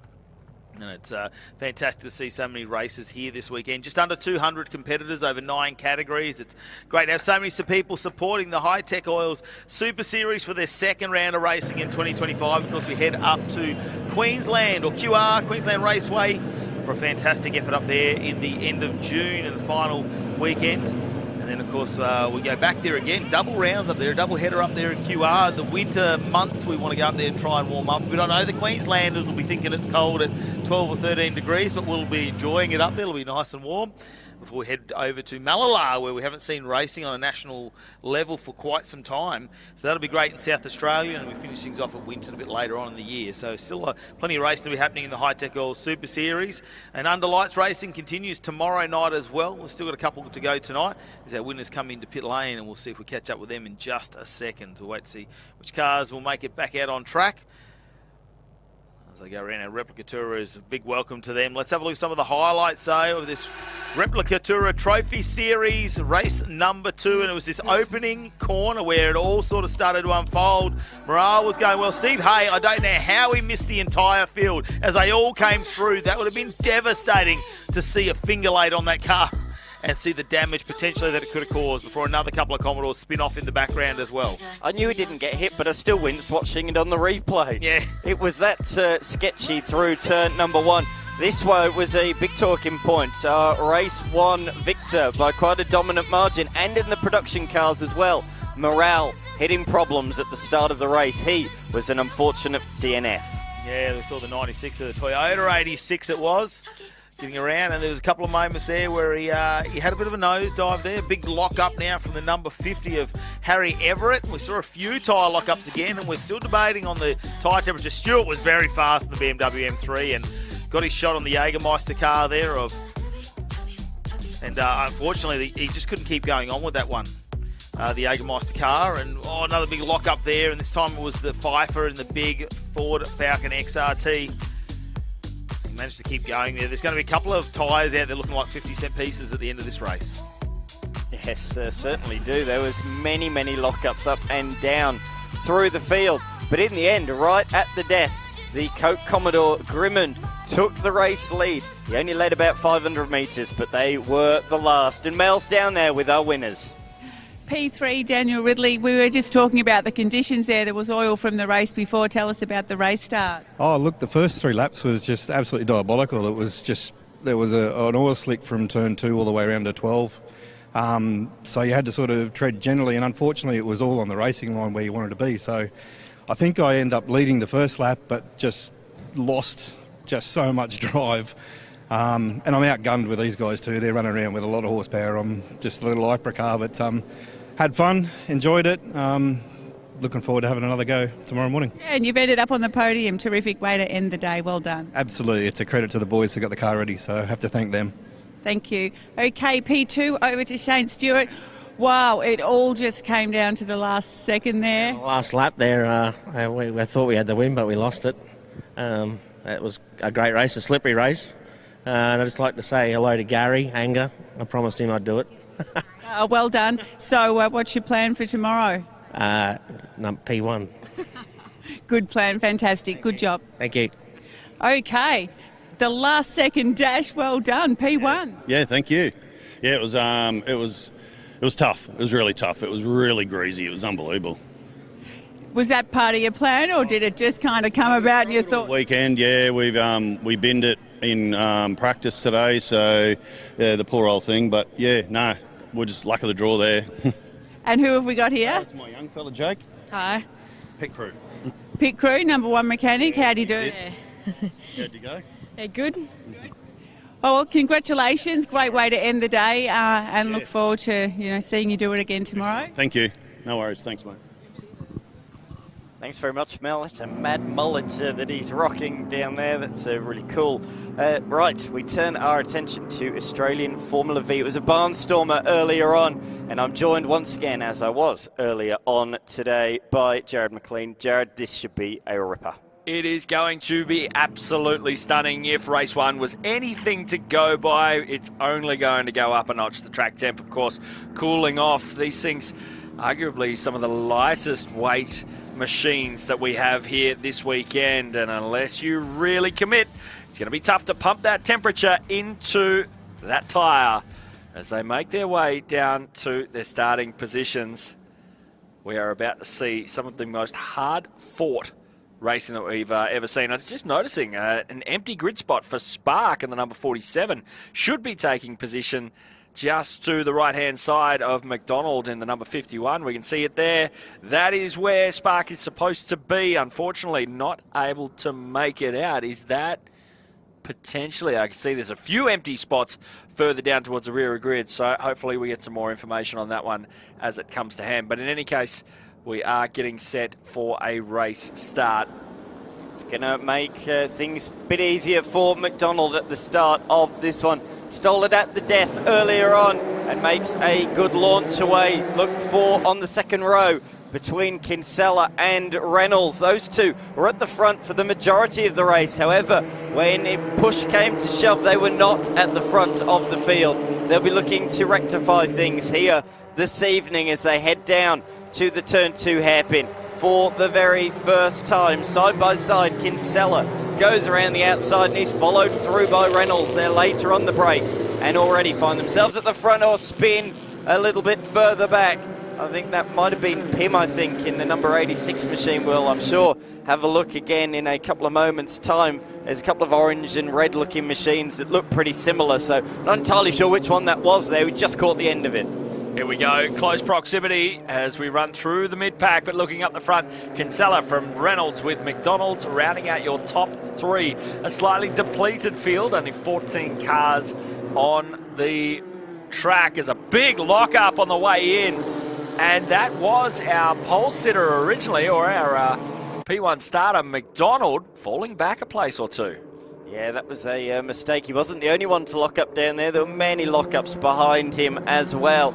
And everyone's been saying, we just heard it, didn't we, from the replica tourer guys. Track conditions this evening are far from ideal. It's certainly tricky out there, and we've seen it catch out the best in the business. And he was just the latest victim there. I said I thought it was Pim that spun around at the first corner, or second corner. Doesn't appear to be. He is in position number 2, so not entirely sure who that was spinning around at the second corner, but whoever it is, they've made a good recovery and are just off the tail of the field. Quickest driver out there so far, Kinsella, as Reynolds looks to put a move down on our race leader. Big look over to the left there. Kinsella on Reynolds, the run down into turn 1. Reynolds covers off the inside line. Can he hold that tight, or will Kinsella look to try and open it up on the run out into turn 2? Reynolds still on that inside track. Big lock up from the inside rear there. Looked like he wasn't quite going to be able to get the car rotated. Did so, and as a result is able to retain the race lead. Are these two going to work together, Jared, do you think, or are they? Absolutely not. No way. You've seen Formula V racing before. I got to say, it was a frenetic pace when we saw them come out for race 1, and it does look to have dipped off a little bit here as we get into our first hot lap. Going purple is McDonald, currently circulating in 3rd. What you do see in Formula V, occasionally when they do work together, they can work together to pull away from those chasing behind. However, McDonald and Port will be keen to not allow that to happen. Those two probably will stay in line. They don't want to cost each other time, and just as I say about costing time, McDonald there sliding through Corporate Hill and lost a little bit of ground to those two ahead. You can actually start to see the moisture out there on track. We've now dipped below the dew point, and we're starting to see that water transition out of being a gas and start becoming a liquid. And you go and have a look at any of the windscreens out there in the pits. They are slick with moisture. These won't have problem with windscreens being moist, but they could have problems with their visor. They'll be frantically in a straight line, potentially just cleaning off their visor with their gloves as they blast down pit straight. Formula V, named with the V because they have a Volkswagen engine. The Beetle engine has been put in the back of these machines. That's why they hum along, buzz along, you could say, in a straight line. They might have a small little power plant, but it's good racing. Bit of action, not only for first, but also for third. Kinsella looked to challenge on Reynolds. Porter also on McDonald on the run through turn 2. Through 3 they come now. We focus on the battle for third and fourth. Down the hill they go over the other side. The hill there, that's made up because that's where the tunnel goes underneath the track when you enter the circuit. You enter from around about here, turn number 5, you drive underneath or through the tunnel underneath the racetrack to get to the infield. Quite a unique characteristic of the Sydney Motorsport Park venue. It has been an absolute eye-opener here today, and we look forward to tomorrow's program of racing. We carry on again into the night. First time checking out racing under lights here, or at least circuit racing under lights. I've done plenty of the straight line stuff and plenty of the really sideways stuff, but this is the first circuit racing event that I've ever seen.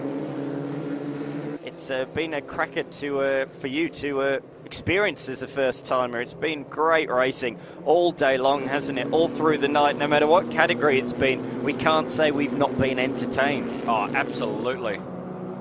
I got to say, I was very, very impressed by Formula V. It's the first time I've seen such a fantastic field on a national sort of level, and very, very impressive as we look back to the battle for 7th and 8th between Stott and Harriet, and going very wide and costing him dearly, losing 3 positions there. That was the 56 of Stott, coming out of 7th place, dropping back into 10th. That was almost a carbon copy of the Lachlan Everett mistake in Formula Ford on the final lap of the race. Just running wide. Speaking of running wide, a lock up there for Kinsella. Has it opened the door for Reynolds? No, not quite. But yeah, going back to that mistake at the final corner, with these open wheelers, we saw it in Formula Ford, we're seeing it in Formula V. If you run a little bit wide there, you get on the wrong side of that sort of lip over the top of the concrete. You can't get back over. In a TA2 car, even a Legend car, they could just hop 2 wheels back over the inside and get back onto the race circuit. You can't do that in Vs. You get beached and you find yourself just following that line out towards the grass, and it costs you very, very dearly. It was quite astonishing actually to see Lachlan Everett limp that Formula Ford in with a broken tie rod end to his trophy present, or to his post-race interview. And still, massive smile. Just looked like it had broken a mounting tab on the side of the body. But back to the race at hand. Kinsella has a handy almost 4/10 of a second lead over the challenging Reynolds.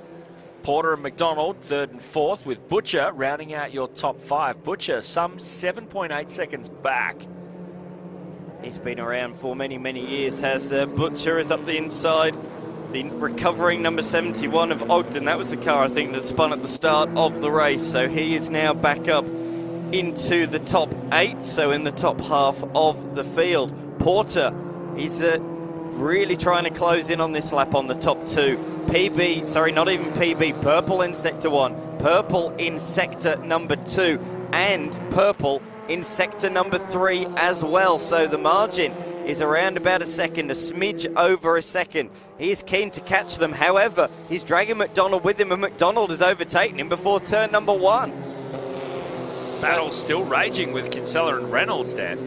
Yeah, absolutely at the front of the field. But what I was going to say is Porter did all the donkey work, all the hard work, and McDonald just uses it and slipstreams him through on pit straight. Well, thank you. I'll take that one.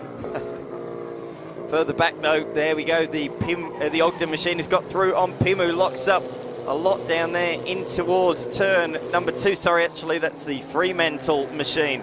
The number 44, the navy blue car that locked up badly there.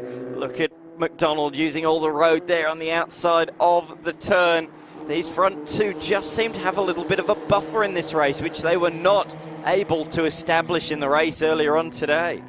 Yeah, I got to say that lock up there from Fremantle, the biggest one that I have seen in Formula V today so far. I'm sure there's still plenty of opportunity. 6.5 minutes left on our Ringers Western race counter. It's got a ring to it, doesn't it? Sounds good to me. That's what all our attire is. The Ringers Western supporting us with our uniforms and attire here at the Hi-Tec Alls Super Series this year. Great to have them a part of the series. So many sponsors, of course. Hi-Tec Alls have been the name right sponsor now for a couple of years. And great to have them a part of the series overall. But here we are on pit straight, nose to tail. Reynolds from Kinsella.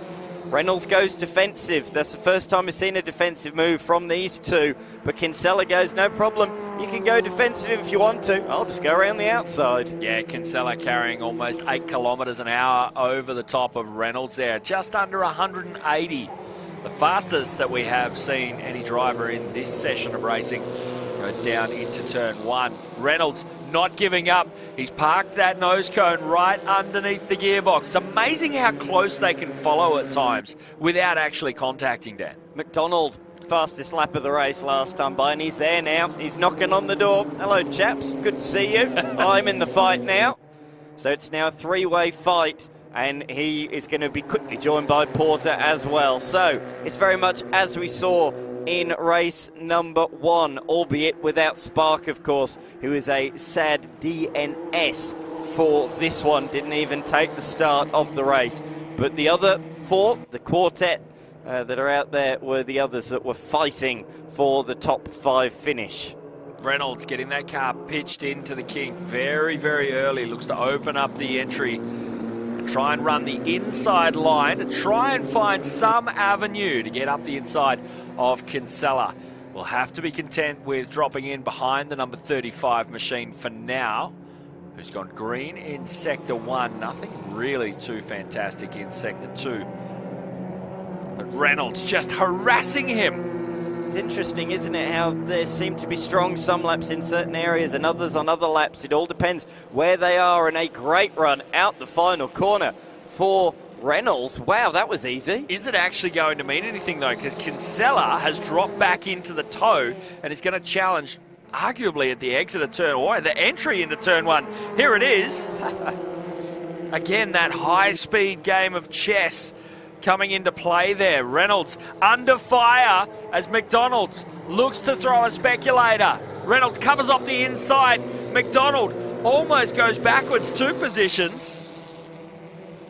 Nearly put your head in your hands there. You can't watch. That was pretty tight through turn 2. The intensity has been turned to the max now. They're going for moves in all different places, including down here at turn number 4. We haven't seen a move down there all day long until right here, right now. Reynolds moves back to the front. So Reynolds from Kinsella, McDonald from Porter. It's as they were this time last lap, but boy, oh boy, has there been some changes since then. Next time across the finish line, we will see the last lap board as we go 5 seconds on the clock as they wind their way through this well-lit Sydney Motorsport Park circuit. Where do you want to be coming onto pit straight is the question. Second place. Or off the inside. I'd potentially say if third place is close enough, that's where I'd want to be. Depends if McDonald can be close enough out the final corner and how much of a slingshot he will get. And that's it. You've got to keep, unlike chess, it's always constantly changing. So, yeah, when things are happening as they are on the circuit live, you have to reassess your options. You might think I can try that. However, if something else happens, your ideas can change. Covering off all avenues, Reynolds looks to defend the run down into the finish line, and Kinsella goes for it but won't be able to make it work. 2/100ths of a second is the margin of victory for Reynolds over Kinsella. Wow, how tight is that? Very, very tight indeed in the end. The former series President Butcher comes across the line in position number 5. A very lonely race for him. Miles ahead of Ogden behind, but miles behind the race leaders. A lonely affair for him, but a top 5 finish. He'll be pretty pleased with that. Absolutely, but I have to say a marvellous defence being put on display there by Reynolds. 2/100ths of a second. Absolutely wild. Certainly was. That's really, really cool to see. He brings it into the paddock at the back of the circuit. That's one of the other entry points, so that's in at turn 4 on the little short shoot there. But there are the results in that one. Reynolds taking it from Kinsella, McDonald and Porter. The margins in the end don't really show just how tight things were in that one. Butcherell only 5th ahead of Corey Ogden. Great recovery from him after facing backwards at turn 2. William Pym, Morgan Fremantle, Matthew Harriott, Xavier Baggage, Hock, who was a retirement from the race earlier on today, so good result to finish inside the top 10. Yeah, fantastic race there. Arguably not as contested as race 1, but still some fantastic racecraft out there on display for our Formula V competitors here at round 2 for the Hi-Tec Oil Super Series, race 2 for that category. Let's check out some of the race highlights here. A standing start, and it was a lonely front row. Certainly was. Just one person on it, and that was McDonald. But he was hounded straight away down towards turns 1 and 2. He did lock up and lose a couple of positions. Fell down to 4th at one stage there in the race. While those two fought for 3rd, the top 2 fought for the victory, hammer and tongs. Couple of sparks out there as an unfortunate choice of line really made him commit to that off-track excursion. The battle raged all the way back through the pack, but this man out in front, David Reynolds, doing a brilliant job. Another massive lock-up from the 44 machine. That was Fremantle. Yeah, that's piling on some pressure to the brake pedal. Yeah, absolutely. I thought it was just the one at first, but no, it was both wheels that significantly locked up into the hairpin. The fighting really did intensify late on in that race, and it quickly became a 4-car fight as a result. Reynolds able to bring it home, but it wasn't for lack of trying from our top 4, trying to be the fly in the ointment. A great run to the finish, and a last-second lunge, seeing a gap of 0.02 of a second between Reynolds and Kinsella.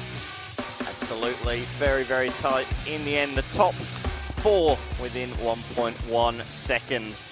A fantastic battle royale in that one. And Mel's down there with our winners. Alex McDonald, race victory in the first race, P3 in that one. Just couldn't quite catch those guys. No, yes, they were quick, and once you lose a draft, it takes a while to get back up. But I had to go on the last lap, turn 2, but just couldn't make it stick. So, good fun driving. Well, some good points so far for the weekend. You're right up there. Yeah, it's going well so far. So, thank you. Okay, Michael, you guys having a chat away? Gee, that was pretty close, wasn't it? P2 in that one. Yeah, great night race there, Formula V. Daniel, just me and him out the front. We got a bit of a gap at the start, and then just kind of swapped positions the whole race just to keep a gap, and then they just caught us at the end. So, but yeah, second's a good ending for the night. Yeah, it was a pretty exciting last couple of laps between you guys. Well done. Yeah, thank you. Cheers. Thanks. Okay, and a race victory to end the night. What was it like out there racing with slippery, dark? Yeah, definitely very slippery, very different conditions to 6 hours ago when we were last out. But luckily we had it pretty spot on for the car setup, and I think the result showed. And you had your mirrors full the whole time? Luckily I was kind of able to get into a rhythm, and me and Michael kind of worked together for the most part. But it certainly made it exciting. Well done. Thank you. Oh, I tell you what, a fantastic way to finish out the Hi-Tec Oil Super Series Night 1 of racing. The Sydney Sundown Festival, of course. We've got one more day of racing to get underway. Our live stream kicks off at 1:30 p.m. Australian Eastern Standard Time tomorrow. Of course, we're back on SBS and Fox Sports from 5 p.m. here, Sydney time. Have a look at all the action. It's been fantastic tonight. Cold conditions. Let's see if we get the same tomorrow. And lots going up and down the pit lane. We can't wait to bring you all the action again tomorrow from 1:30 p.m. on our live stream. Thanks for watching.